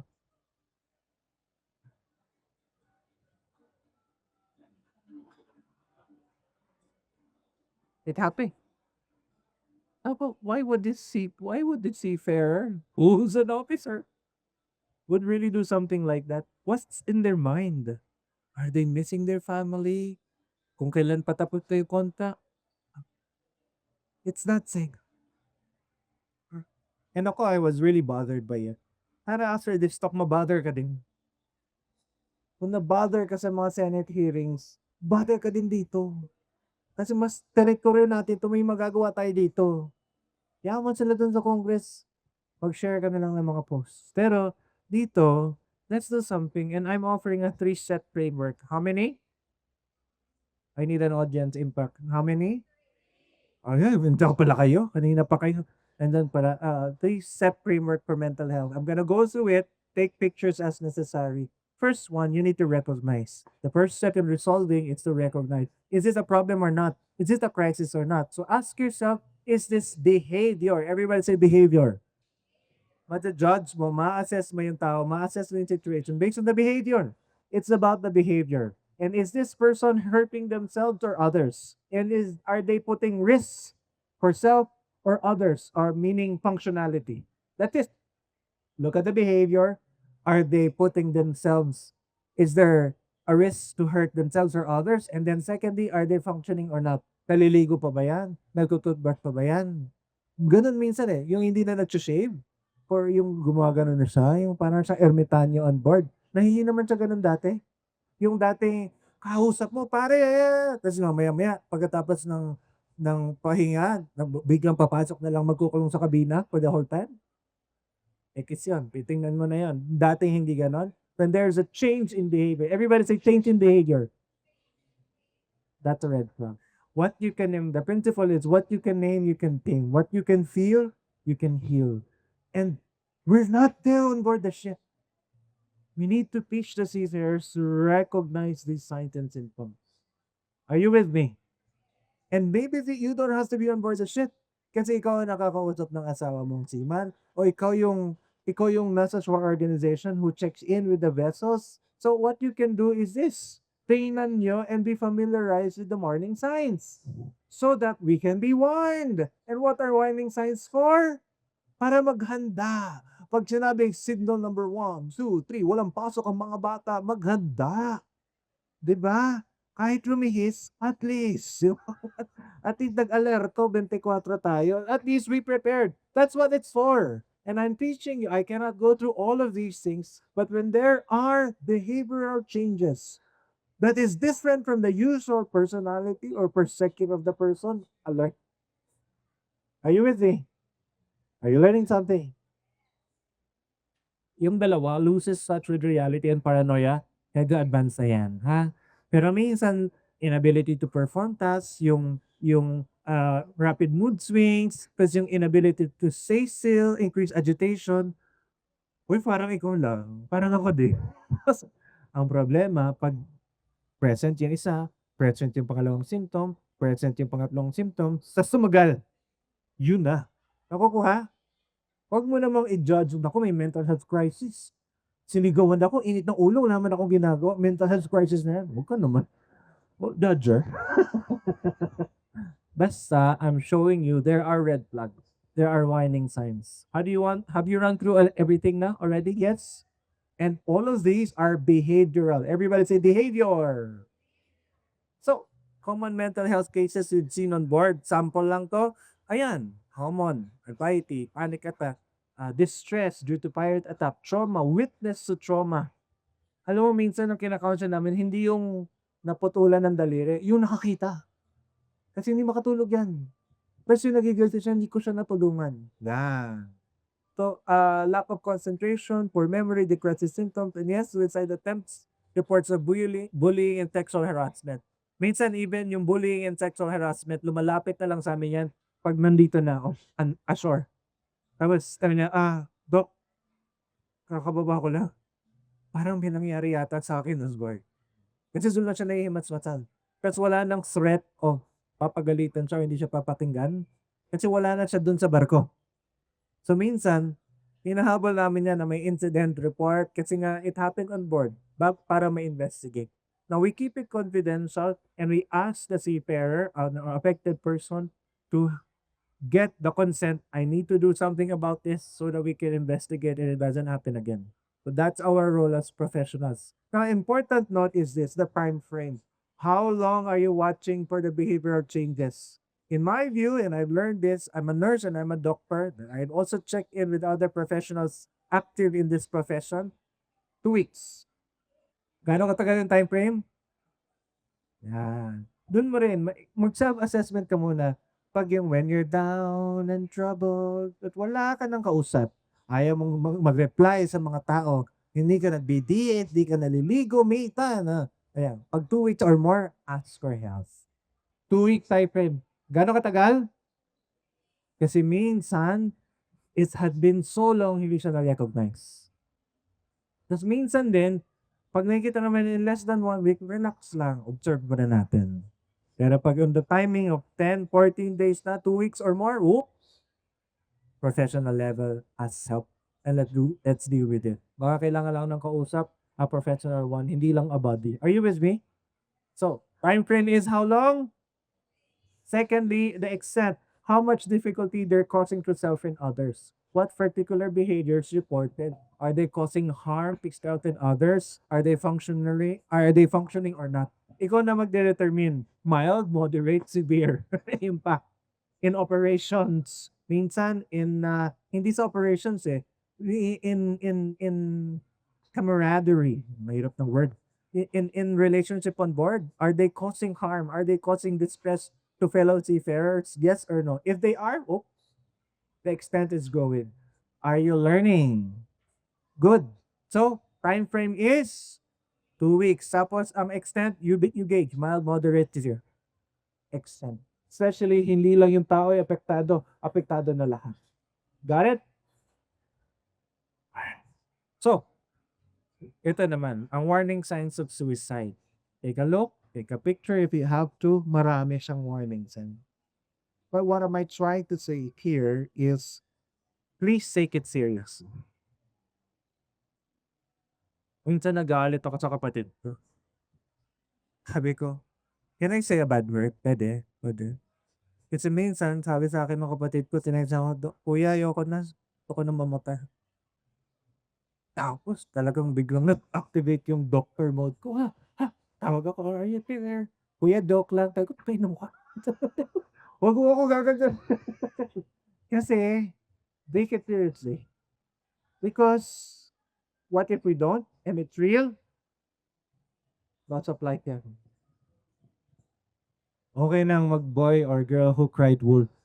Wag lang yung, hi, sana pala. Pinaryoso ko. Hi, sana pala. And I mind you, the hardest part, trust me, I've talked to so many GKRs who's handled many cases. The hardest part is for them to forgive themselves of the regrets. Of not what they did, it's what they did not do. Yan nung nag-invite si Lindo, pwede ka ba mag-moderate? Pwede ka ba mag-talk? Yes, sige na nga.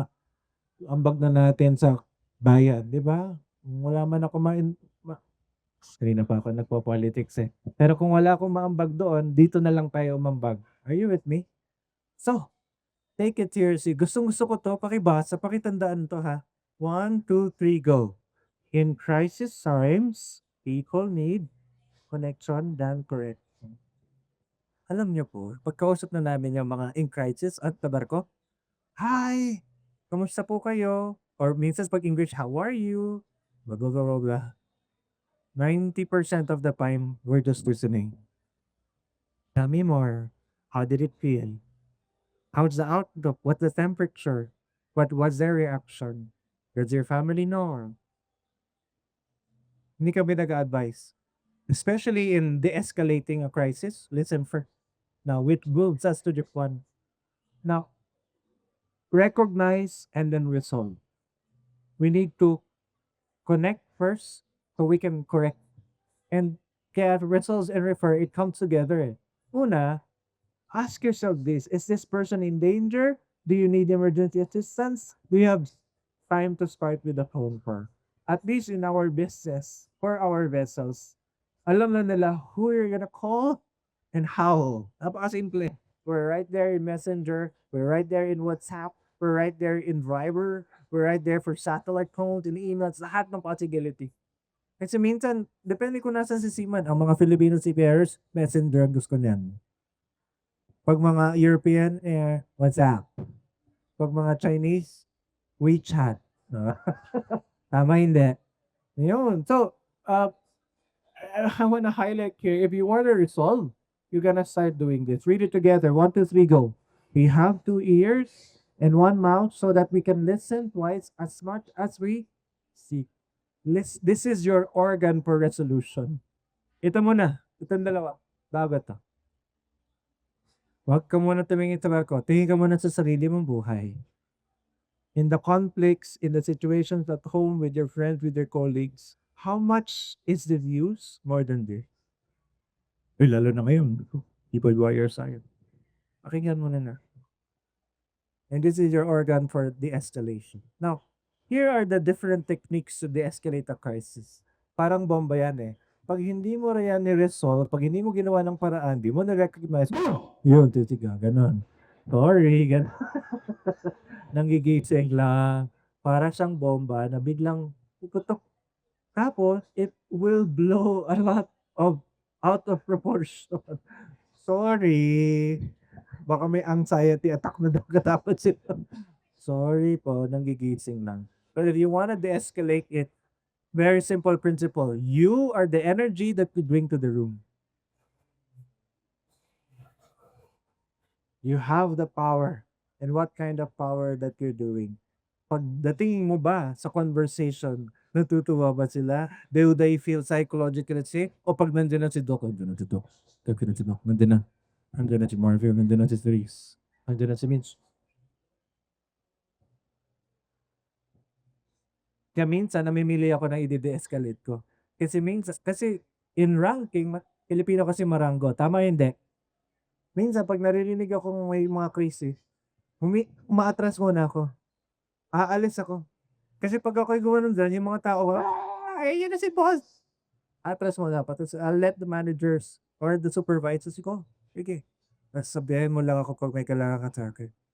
Kasi if I'm always right there firefighting, what are they doing? They're not like So what I'm trying to do, especially pag medyo pag hindi naman mawawalan ako ng customer sa mga pinagagawa nila, di ba? Pero yung mga simple mistake, simple sige lang. Kasi they need to learn how to defuse a bomb. Do I make sense? Hindi pwedeng tayo parating sumitira, tayo rating defuse. Kasi, ano na yung buhay ko? I cannot be on 24/7. Natutulog din ako. Di ba? Tumatay din ako. Kailangan ko ng time for myself, for my family, and etc. What am I trying to do is we all could become able to de-escalate crisis. Lahat tayo. Look at that, eye contact. Kaya napansin niyo, pinapunta ko kayo sa harap, kahit yung harap pa rin, hindi pa rin. Pero I cannot give a talk kung yung kalahati ng kwarto na doon sa dulo. Kailangan kong connect before I correct. Tama. There are many ways to de-escalate. Ito, pinaka-importante. Huwag mo siyang rasonan. Please ha. In crisis mode, they need to be connected first. Huwag mong rarasonan. Please listen as they Kap.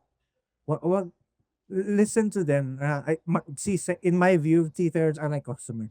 And yes, customers are always right. Papakinggan ko muna yung gusto niyang patunayan, gusto niyang sabihin. Pag connected na kami, doon ko bibigyan ng perspective. What? Do you think this perspective is helpful? Gaya lang. In English. Kaya. Depende kung sino kausap ko. Minsan, pre, yung ganitong pag-iisip ba, nakakatulong ba sa'yo to? Magagawa ko lang yon pag nakapagkwento na siya ng mahaba. Pag feeling safe na siya sa akin. And I have to be calm, avoiding overreacting. We need to be responding than reacting. Responsive for responsibility. Do I make sense? You need to de-escalate a crisis. Lalo na pag may crisis at na-recognize mo, konsensya mo na yan if you're gonna do something about it or not. Now, best practices, I'm gonna end here. Leaders on shore and on board have training and briefing on recognizing and resolving mental health crises. This talk I've given to multiple crew seminars. Kasi nga, oh, ano, yun pala yung warning signs ng suicide. Oh, oo nga pala, no? Tapos, connected yan sa pangalawa. Very clear communication process. There is a process. We cannot blame people, but there's a process. Everybody say process. Malinaw yung process sa organization. Pag may na-recognize na ganito, sinong tatawagan? Sinong kakausapin? Who will make decisions? Yan. Got it? May established protocol kung sinong tatawagan, sinong kakausapin. At how is it gonna be handled? Mental health is also included in the agenda during safety briefings. I tell seafarers, di ba may toolbox meetings? Sa toolbox meeting, maglabas ka lang ng Bible version, o kaya quote ni Confucius, o kaya very simple learning. What do you think? Isang round lang. Tapos, mental health help na yon. Hindi naman kailangan complicated psychologist level ka. You just need to be a kind human being, a decent human being. And you will have that enough sensitivity to be connected to your people. Now, body system, very helpful yan. Lalo na sana may mentoring coaching level sa barko. And then itong body system, importante dyan, you got everybody covered. Kasi most of the time, mental health crisis, ang lumalabas na mga prone to have that ay yung feeling nila hindi sila napapansin at walang nakikialam sa kanila o walang may alam na may pinagdadaanan sila. Yung mga taong yon are on the edges, madaling mahulog yun. Kaya a body system, I know that kunyari, ginagawa ko yan sa company namin. Sino yung body nito? Ha? Kung lalo na pag iwasakin ng isang tao, I'll talk to the body. Kamusta siya? Makikismis ako. We're not asking to disclose sensitive information. Pero kung hindi ko makuha directly sa tao, a-assess ko through the body. Kasi nga, Filipinos, especially us, familial tayo eh. We're usually able to connect with one another. Saka, culturally, body system works. Kasi nga may mentoring and coaching, sana.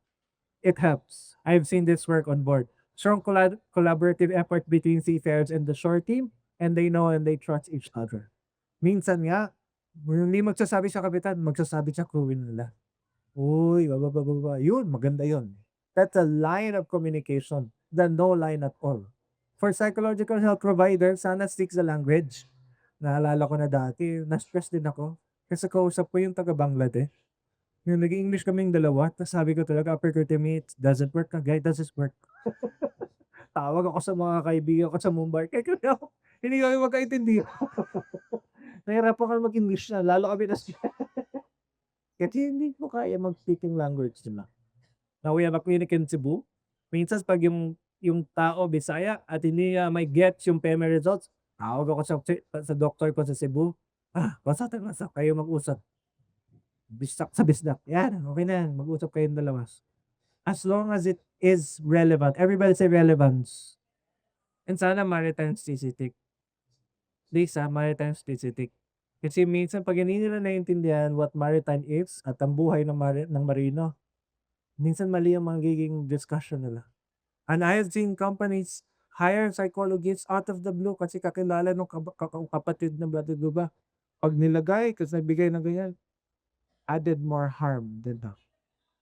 Kasi they don't know the intricacies and the specifics of our industry. Mahirap ta. So medical chest inventory, I don't know who has the power here. Pero nakakita ko ng medical chest, Diyos ko Lord, wala man lang pampakalma.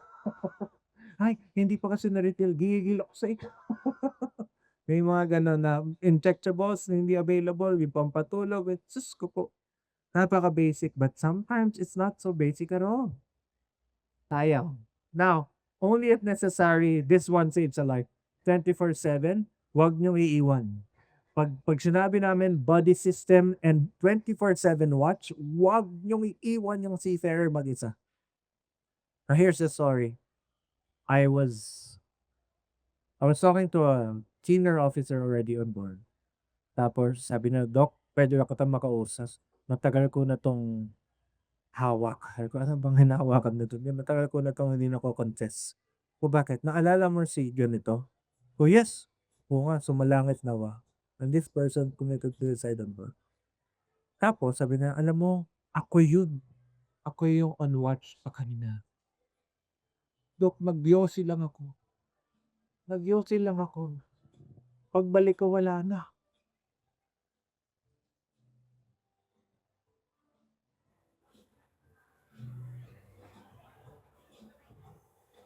If it's high risk, open door policy, don't leave the seafarer. Kahit magsi-CR yan o hindi, maamoy mo na yung tae na basta bukas ang pintuan. You never know if they really wanna do it, they're gonna do everything they could. Are you with me? And not just on board the ship. Pag ikaw ang tinawagan kung dyan sa mga yan, wag mo iwan. Please. Because sometimes people don't really know. People in crisis times act in default mode. In crisis times, people's culture will show itself. Prepare the people and yes, prepare the frozen. I hope this has been helpful as a start of our mental health and well-being discussions here in this hall today. And I want to end with this. Remember this. People will forget what you said. People will forget what you did. But people will never forget how you made them feel. And I hope you got this served with my question. But secondly, you have a hope that we can do something about it. Number three, we want to keep talking about it until change happens. And we become the change that we're looking for. Amen. Salamat po. To start off our panel for our mental health and well-being, I'm gonna ask them who they are, what they stand for, and any opening message that they would like to give to the team. Sinong pinakamalakas na loob? Risa? Ladies first. Yes, please, Arian. Yes, hi. Good afternoon. My name is Arian Rocha, and I am the chairman and founder of Seafaring Family International, or CFAM. Can you say hi to our ladies there, members, and my vice president is over there, Dr. Glenn Blasquez. So, yeah, what it stand for? Well, CFAM is a really new NGO. We're only 2 years old, and all our projects, our programs, even our collaborations, all revolve around three aspects: safety of profession, safety at work, safety of family and relationships, and safety of family future. So so through that we have different webinars, workshops, trainings, and seminars. That's really good to hear na may ganyang organisasyon. And it's not that common so much pa. Tapos Filipinos working and helping organizing with fellow Filipinos. Yes. So we are, I think, and I don't know if welfare organization that's maybe like Filipino me started, Yeah. founded. And Very good. we're really very grassroots. Like you can see our lovely ladies there. You know, they help with the organizing. Like the ones doing our documentation are the children of seafarers. Some of them. No, it's a big fan. We're family. Very good. See Sam, that's Sam. Arian. Isang bagsak please. 1, 2, 3, go. Isa lang. Next. Go. Hi everyone, I'm Marvil Calinistago. You can call me Mervs. I'm the country manager of ICE One Philippines. So for those who do not know, ICE One is International Seafarers Welfare and Assistance Network. So just a bit of a background about me. I'm also a former seafarer. So what I stand for, at least within the organization that I represent, would be making sure that the initiatives of our organization should be relevant not only to seafarers but also Filipino seafarers. So I believe in localizing mental health perspectives. I believe that help should be given like remotely as well. It should not only be contained in the ports. So that's our unique selling point, that we provide services that are remotely available for seafarers as well, 24/7. Excellent, Mars. And IS1 is a unique international, has been there for a long time. And we're grateful na may Filipino setup here. Kasi ang ganda na sinabi niya, it has to be culturally relevant. And it's good that you represent the Filipinos for that network. Very good. Isang bagsak, please. Hi, good afternoon, everyone. I'm Therese Mary de Villas. I am the head of crewing of Pacific Basin in the Philippines. I am based here in our office in Manila, EB Maritime Personnel Aid. So we are ship owners of 100 plus the bulk carriers and the largest ship owner of lug bulk carriers. So I am here to represent, of course, my company to advocate about seafarers' wellness and well-being, as well as families' wellness and well-being. I have a personal advocacy here because I also represent the family of seafarers. I grew up in a family of seafarers. My father is a seater, and I myself is married to a seacaker. So this has become my personal advocacy as well. That's why I am here. And I believe that the responsibility for wellness and well-being doesn't lie only on our seafarers, but it's everyone's responsibility, especially on the ship owners and our government. Very well said. Isang bagsak, please. Para mo Miss Universe ang magsalita. Pasa natin sa ating kapitan on board. Go ahead, Kap. Hello, everybody. My name is Captain John Michael Lechugas. I am 21 years as a seafarer, 8 years in command as a captain. And I wanted to share with you why I am advocating for mental health because 3 years ago I was also suffering from mental depression due to personal reason. That's why I created my page as Captain JN. And now, 3 years with the help of my crew, yun. I am now also an ambassador of Mission to Seafarer and kung minsan kumokonect ako with I21 with regards to mental health problems na nababasa ko sa page, pinapasa. Thank you. Isang bagsak, Sir Captain JN, please. So, ganda ng representation, ganda ng context din and explaining yourselves and what you stand up for. Let's go to the discussion by asking the first question. Anybody can answer. Can you tell us what first? What is the most common problem? What's going on from your perspective? The biggest factors that affect the mental health and well-being of our seafarers. Let's go as wide as that first. Anybody who wants to spike? Ano ang biggest factors that we're talking about? Yes, Mark. Actually, I asked that question too. I do not handle the cases in our helpline cases. So I've asked our counseling team, our special support team, who does handle the cases, and they mentioned to us that primary factor is the fear of being a burden to others. And then we had like a rapid assessment questionnaire that we posed to just because we wanted to do something on localizing mental health. They asked Filipino seafarers, and the number one answer was hiya. So fear of being shamed, fear of being a burden to their families, or fear of being judged by other people, especially on ship.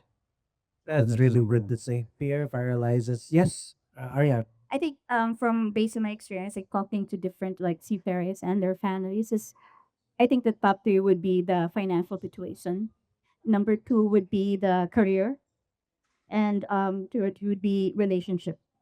It doesn't matter like family or spouse, romantic or other relationship. Family. Other related romantic, family, yeah. So finances, career, and relationship. Kaya ako magdagdag ng isang health. Well, Kasi pag hindi ko masasabi, may patay. Kasi medical standpoint naman ako. So that's really, really true. Very good. Thank you. yeah, if I may add to that, I agree with Darian. Financial and employment insecurity. That's one of the I think being in the crewing or a crew manager, what I observe among the seafarers is the pressure of being able to go back to sea. Yung security na makakasakay, ipon ulit sila for their family. So financial pressure. So that's one. And also the pressure or the negative impact of having this technology on board or Wi-Fi access. Yeah. I love about it. Yeah, because one, having access 24/7 on board actually has benefits but also has negative disadvantages. That's true. Yeah, because one, they have access to social media. And seafarers or even normal people, we tend to compare ourselves to other people. So if you see someone colleague or classmate no high school, ay ito nakapagpatayo na siya ng bahay, ito meron na siyang kotse. So you compare yourself. So you experience social pressure, social media pressure. And at the same time, when you are you have access 24/7 to social media or did you call sex to the family, um, minsan hindi lang good news or communication kasi yung nako-communicate, but also the bad news. So that also affects the mental health of our seafarers. So yun yung nakakadagdag ng pressure, especially when they are on board. Before I give it to Captain G, gusto ko lang dagdagan or at least verify with you. I mean, what you mentioned about insecurity, it happens to all of us. Yes. However, the situation of the seafarer is really different because they're on board a vessel. Go ahead. And they're contractual. Correct. The setup is contractual. They're how many months away from home? Correct.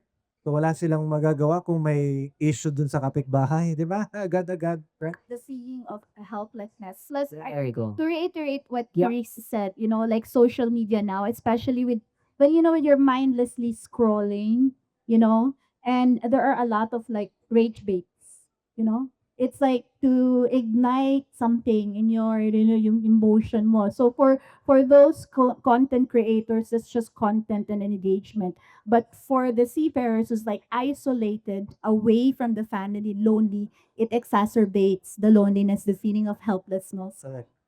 Thank you for that. And to add the data to what I mentioned earlier, as mentioned by Sir Herbert from Marino today in his talk, in 2024, we have 800,000 licensed seafarers, but you only deployed 400,000. Oo, kalahati. Yes. So that means there's a lot of seafarers in the industries who are not able to find employment. Per year. Yes. Or probably they waited very long to be employed. That's why if you're an active seafarer, you're actually very, very blessed. You're actually not good. That's not everyone is endured. Very, very quick question bago tayo pumunta sa actual seafarer na pinag-uusapan. Wait lang, JM. Very quick question. Yung sinabi mong 800,000 license pero 400 lang umalis, Yes. kulang ba ng trabaho or what's happening? Yes, kulang sa trabaho. We have oversupply of seafarers. Unfortunately, some of them, the competence is kulang. Yo. Lalo ng pressure to help themselves to study, to improve their competence, right? Upskill themselves, that's the same. But that's not only the problem of. I mean, if you want to go deeper, right? Like there's really less deployment now because of, let's say, the corruption in our country. That's really one of the main reasons. Like when we talk to ship owners, they always talk about, oh, okay, yeah, number one is ambulance chasing. I know sawa na kayong pakinggan, but the impact of ambulance chasing to our industry is really, really big. We had that experience in our agency where somebody lost like 3 millimeters of the singer, and it resulted, and he had false disability claim, and it resulted to the loss of jobs for around 4,000 seafarers. Can you imagine because of one person? Umalis ng Pilipinas. Yeah, they replace them all with Indians. Alright. We've got so many things to deal with and talk about, but I want to hear it directly from the seafarer, Captain Ter. Gusto ko lang sir i-add up from a seafarer perspective yung management on board. Nakasalalay ka kasi talaga sa leader kung paano nakaka-affect yung mental health ng mga tao sa barko. Pag walang kwenta yung leader o yung kapitan, halos lahat ng mga tao nape-pressure, doon nagsisimula yung problema sa barko. Kung walang kwenta yung kapitan, ano na yan domino effect na. Doon na nagsisimula yung problema for mental health. Okay. Kasi, yes sir. Kakwento mo, like, kasi yung ganda na yung pagkasabi mo, what does it mean na walang kwenta or ano yung itsura ng may kwentang kapitan? Ang may kwentang, para sa akin ang may kwentang kapitan sir, pag naglalakad ka, kilala mo lahat ng tao mo, parang hindi sila yung nagsisitaguan, ganun. And then, malalaman mo from captain side kung maayos ka ba o hindi. So Kap, I'm reading it from you na parang hindi lang yung competent na kapitan siya, pero sana may people from heart. may people's skills. May bedside manners for the doctors. May may ability to build psychological contracts, no? Not just to enforce the written contract. Tama ba? I wanted to adapt also. I had this supposed to be for content for my page. Pero hindi ko na siya tinuloy ma-post because yung parang ginawa ko is yung isang isang linggong walang kapitan. Usually yung masaya yung barko, maayos yung mga ano, tapos gumawa ko ng scenario na hindi ako nagpakita sa mga tao. Doon ko na na-realize na parang pag nagsimula talaga sa kapitan, tahimik yung ano, yung mga passageway namin na dati magulo, nagsisisawanan, ang aga nila matulog, gano'n. Tapos after nung natapos ko na yung ano ko na yung parang understudy ko na, pero alam ko na hindi maganda kaya hindi ko pinost. Merong nagkasakit na kurubo, so nandun talaga yung mental health na ano, kung nakasalalay talaga sa leader, sa kapitan. So you're saying, Cap, that leadership matters. Leadership matters, yes. Very quick question and feedback or question inquiring about it, Captain Jan. How much in the training to become a captain was the preparation about leadership and skills of people for the captain? For our current seafarers, what do you think? Are you prepared for it? Yes. Sana sir, merong ganong trainings. Yung leadership training for captains involving also mental. When you say sana, hindi po lahat meron. Po, hindi lahat sir. Even siyempre, sa company namin, wala pang gano'n. Huwag mo na sabihin ko, sir. Sige, Mark, galing ka dun. Galing seafarer. Yes, a former seafarer, but just also on that point, I think it's also part of the SCCW, yung leadership and teamwork as part of the competence. But of course, when we talk about mandatory training, it's not necessarily like yung workshop na merong parang what is real output. It's just gonna be like a paper, tick exercise. Okay, so you exemplify leadership and teamwork based on the SCCW, but what does it really entail? That's a question. Or go ahead. For compliance lang minsan sir, meron ko minsan na ginagawa na ganyan, pero yung iba hindi naman talaga na willing to do it, but because dapat mag-comply kayo. Check lang pala. So that is an issue that we want to highlight in the conversation. Sometimes mental health, leadership for that matter, it's just a compliance, not really for relevance. We can do something about that, right? Within our own areas. And it doesn't have to be a seafarer looking for leadership trainings there. Maybe from the crewing team, from the welfare networks, the shore and international, baka pwede natin simulan. And I agree with you, if I can share data, we surveyed during pandemic time 1,000 seafarers, different vessels, passenger, conventional, within one ship management company. And out of the 1,000 seafarers, top conversations, top factors of what affects seafarers' health and mental well-being is leadership. Confirmed by you. Ang laki talaga ng effect nila. Kasi nga, you bring the thermometer up or down. It depends on the mood. Not just the competence of the master, but the ability to connect. Basic someone. Oo, tama yan sir. Kung minsan kasi pag hindi ka maayos na leader, minsan pag alam mo naman na hindi naman talaga pinipressure ka ng owner, pero kailangan mo lang magpa-impress yung mga tao yun ang sasuffer kay. Like, you need to extend them overtime na pwede naman na magawa na hindi na kailangan. Mga ganun na bagay. I love it that we got that seafarer. I've seen and I've been to many industry events talking about mental health and well-being, pero walang seaman. Puro mga suppliers and mga support networks. But there's an actual seafarer telling us. Now, I want to ask the group here now, and it's really good we're talking about these in the part of the conversation and agenda. Now, my question is this. What concrete steps in your perspective now what can we do para po to build a culture that normalizes these conversations? Kasi baka sa susunod na Beacon Expo lang natin mapag-usapan ulit to, o pagdating na ng Crew Connect or whatever conferences. In your perspective and in our capability, anong pwede natin gawin so we can keep the mental health and well-being of the seafarers part of the agenda? What do you think? Well, with CFAM, we are building communities in different provinces. So having a community where they can, we call it their safe space.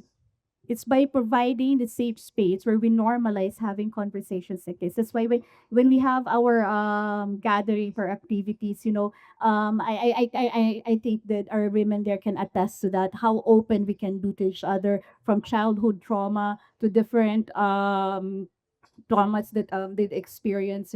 It's really providing a safe space where they can speak. The thing about seafarers, mostly men, is that women can be very open with their emotions, but men, because of our culture, especially since the Philippines is very patriarchal, um, there's a parang ikinakahiya.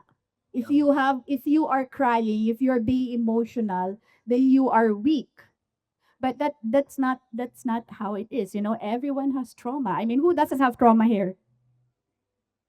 No one. you know and until we heal the childhood trauma, then we cannot really have a healthier mental health. And I think men nasa stop sila because of their gender. And I think you have to normalize that men are not like with the wives, that men are not the enemy. That you should normalize na men also have feelings, and we should honor that and recognize that. Thank you, Aryan. Very quick inquiry to you. How can they do people just sign up to see some or what? Or how do they get to have a take space? Well, yeah. So here we have registration is free. Okay. So it started because like around 12 years ago, I had started handling the Seekers Whites Association of CF Sharp. And then I recognized that there's a need for that. And I started CFAM because not all agencies have the capacity to provide that kind of support for all seafarers. And so registration is free, but we're still a little bit limited. Like we have in Manila, we only have in Pampanga, Bohol, Cebu, Iloilo, Bacolod, and Dumaguete. Parang, If you're in that area. parang limited, ang dami niya ng cover. Pero once in- but that's really good, kasi if people would have a support system, ang laki ng difference. And thank you for the work that you do. Very good. Anyone who would like to say something for the conversation? Yeah, I agree with the Aryan also about education. I think the number one that the ship owners should focus on is educating the seafarers. So we should create spaces to have conversation, to talk about it. Yeah, as mentioned earlier, may stigma kasi in the Philippines. If you say you have a mental problem or you have a ongoing mental crisis, they look at you na parang baka baliw ka na. Yeah. So it is very important that we educate the seafarers. Number one, because sila talaga yung focus natin on board, right? But of course, education is through seminars, trainings, and not only simple lang na sa seminar lang kayo. Of course, you have to lean with the people who are expert in this matter, like ICE1, like you to seafarers, no? And I think we should do a 360 approach on education. We only not educate the seafarers, but we should also educate the families and the staff in the office, no? Families, because they are the ones who supports our seafarers when they are on board. They are the ones running the families, their family members when they are at home, no? So they should be able to manage the house, yung household nila, while the seafarer father or brother is away, and they should be empowered also. And this will greatly affect yung seafarers natin on board. Yes, and at the same time, the SAT. Because the SAT is the first contact of our seafarers, apart from their superiors on board, no? And the SAT to be able to handle also the seafarer should be able to recognize na itong taon ko, baka meron siyang pinagdadaanan. And if someone opens up, no? They should be able also to give parang first aid, should be able to guide the person kung saan sila pupunta, no? And education, especially also with the management positions on board. Like sabi nga ni Kap kanina, no? Yung kapitan kung walang kwenta, it has a really huge impact on board the ship. The top management should be initiators of well-being and welfare on board. So silang nag-arrange or nag-advise sa mga crew, let's have karaoke night, gay night, right? Because I believe isa pa rin yun sa mga dapat ginagawa at ino-observe ng mga seafarers on board so that they have socialization and they will have a way na makapag mailabas nila kung ano may yung mga pinagdadaanan nila or they'll disuse. Correct. Exactly. So, Cap JM, I want to hear it from your perspective before I go to Marcel. Sige, go.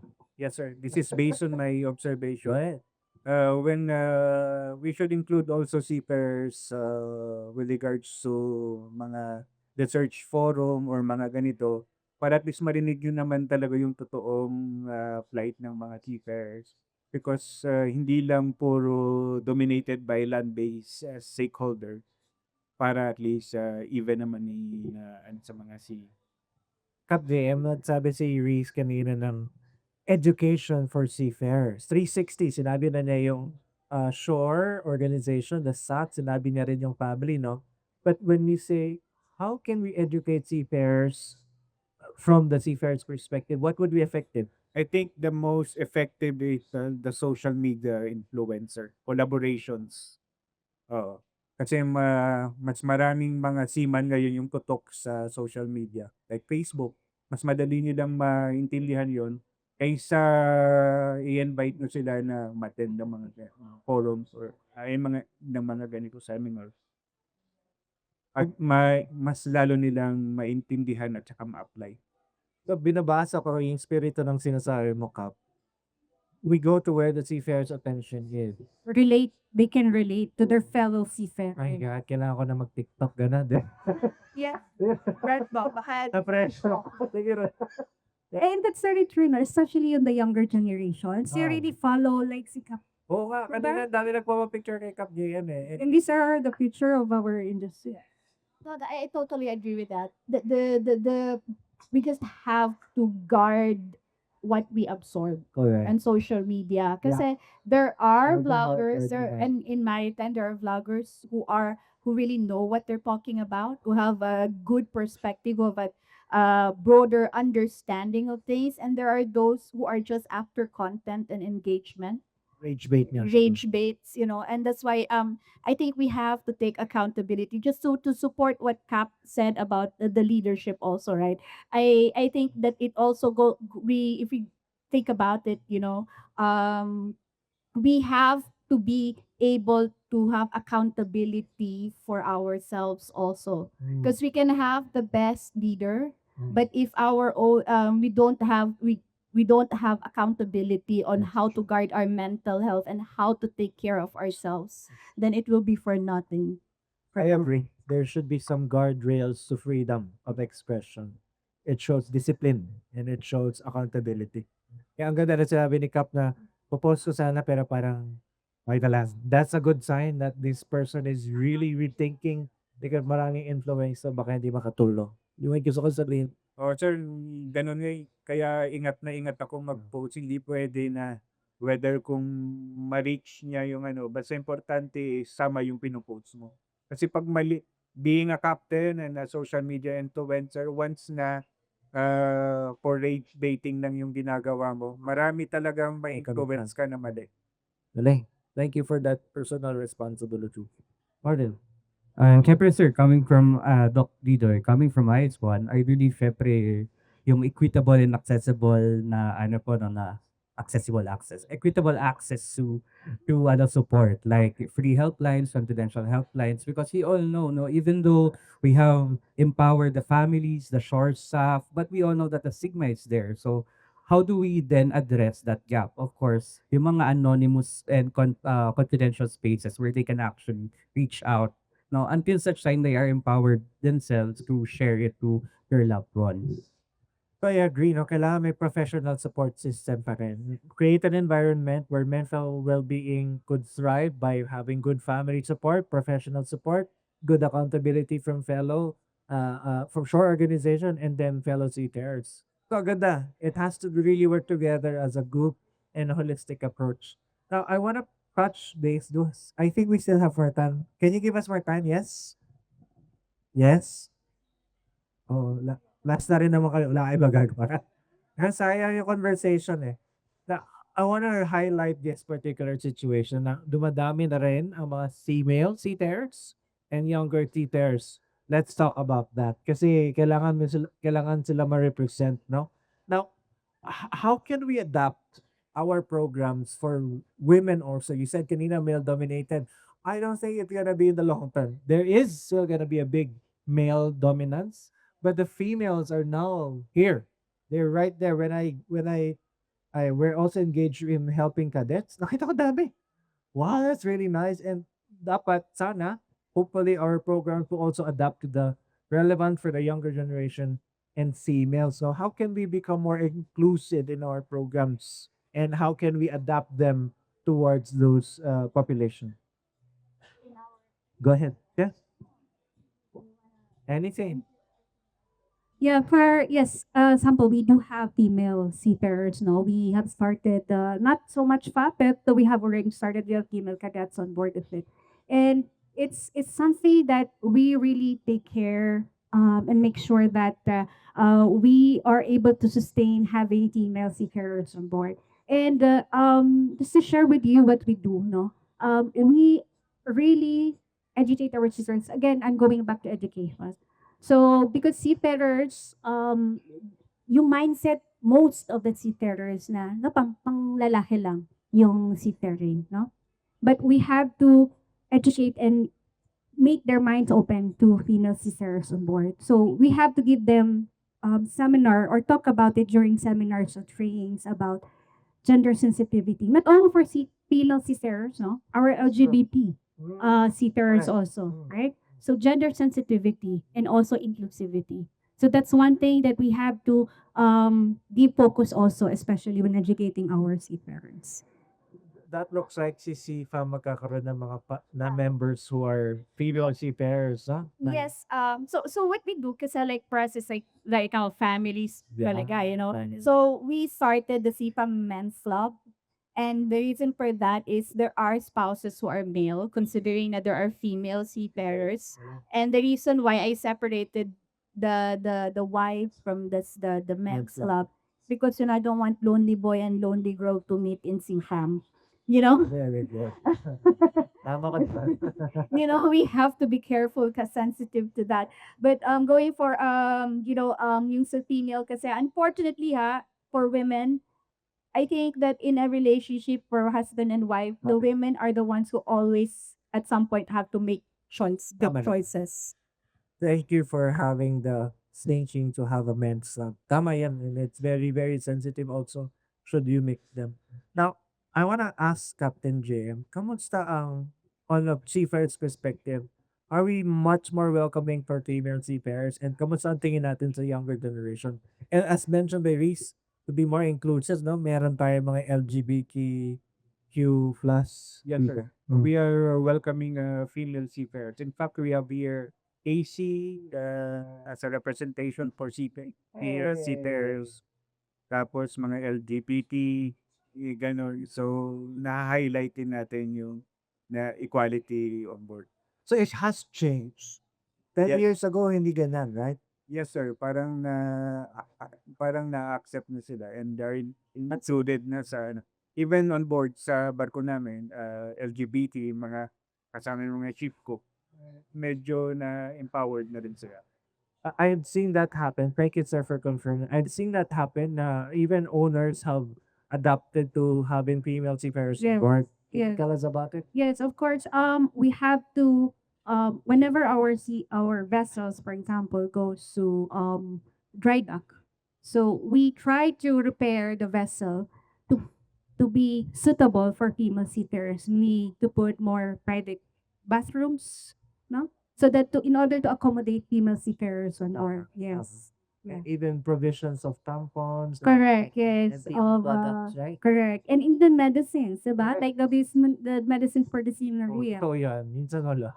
That's good. That's good. Kasi coming from an owner side of yours, yeah.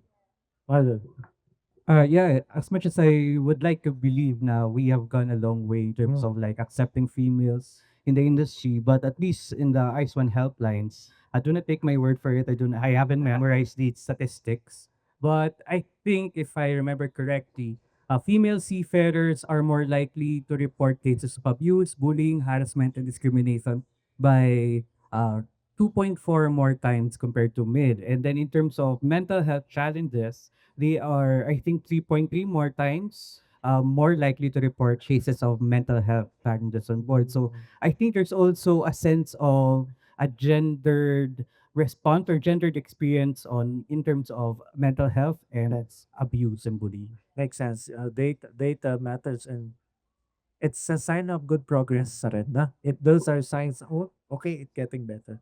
I'm gonna go, I know we have, yes. We've gone so long, but I want to end with this question, no? From the seafarer, from the owner, crewing, from the networks as international and local support system. Can you give one practical activity or intervention from your perspective that genuinely will help the mental health and well-being of seafarers? If it's within your power or if that's something, what could we do? Can I start? Medicals. I improve the medicals. Kasi when body health is better, it improves mental health. I have telemedicine support system, relevant also for seafarers, mental support when they call for it, blah, blah, blah, blah. That's what I can do and keep on doing. In our case, what we're doing now are we have workshops on how to communicate. Kasi like with especially with the internet, like I talked to the seafarer and he told me, ma'am, sometimes talagang I just want to rest, but my wife knows that I have internet on board. So she demands. So that's why we focus on like talking to the wives about it, what you should be talking to your husband about, setting agreements and boundaries, knowing the time zone, and knowing what to talk about at certain times. That's true. Communication is very important. Thank you. Very good. Thank you, Harvey. Ako, Chok, leader, I believe in what Cap JM said. So it matters if merong representation. So I am someone who works for an international organization like IS1. So I believe that at least my place here or my sake is to make sure that Filipino seafarers, the perspective of Filipino seafarers are heard in international organizations like IS1. And sana rin, no, it would be able to result and initiatives that are more culturally relevant to Filipino seafarers and their families. Yeah. Thank you, Margs. Ray? Yeah, I would like to say the confidential hotline, actually, because this will encourage our seafarers to really open up because of the stigma nga. So they sometimes prefer na confidential yung call nila, right? But I think that is a reactive response already, right? So again, I'm going back dun sa sinabi ko kanina about welfare activities on board. So we should really encourage the company should allocate budget for this, no? And the masters, the top four, or the management on board should really be the initiators for social activities on board. Thank you, Reese. Captain Bea. Gusto ko yan sir, yung sinabi ni ma'am na na meron program for seafarers like may mga pa-contest, may mga para at least ma-improve yung teamwork on board. Tapos yung nakita ko kanina yung we should include also sa mga safety meetings na kailangan natin tanungin yung mga crew isa-isa kung kamusta ba sila. Tapos yung body-body system. Napaka-effective talaga yun. Pag maayos yung pakikisama sa barko, maayos rin yung takbo ng barko. And I think that sums it up very, very well. And I think malayo pa, hera malayo na. We have started. There is progress, that perfection. And I think coming from the different sectors or players or industry, representatives from the actual seafarer, leader of a seafarer also. I think the mental health of and well-being of seafarers is one thing to crack, but we're cracking. We're trying. We're doing something about it. And I hope us as an industry, we do continue. Perseverance is very important. And before we look outside, let's look ourselves in the mirror. Are we helping or are we hurting? Info, on behalf of the panel, maraming salamat po.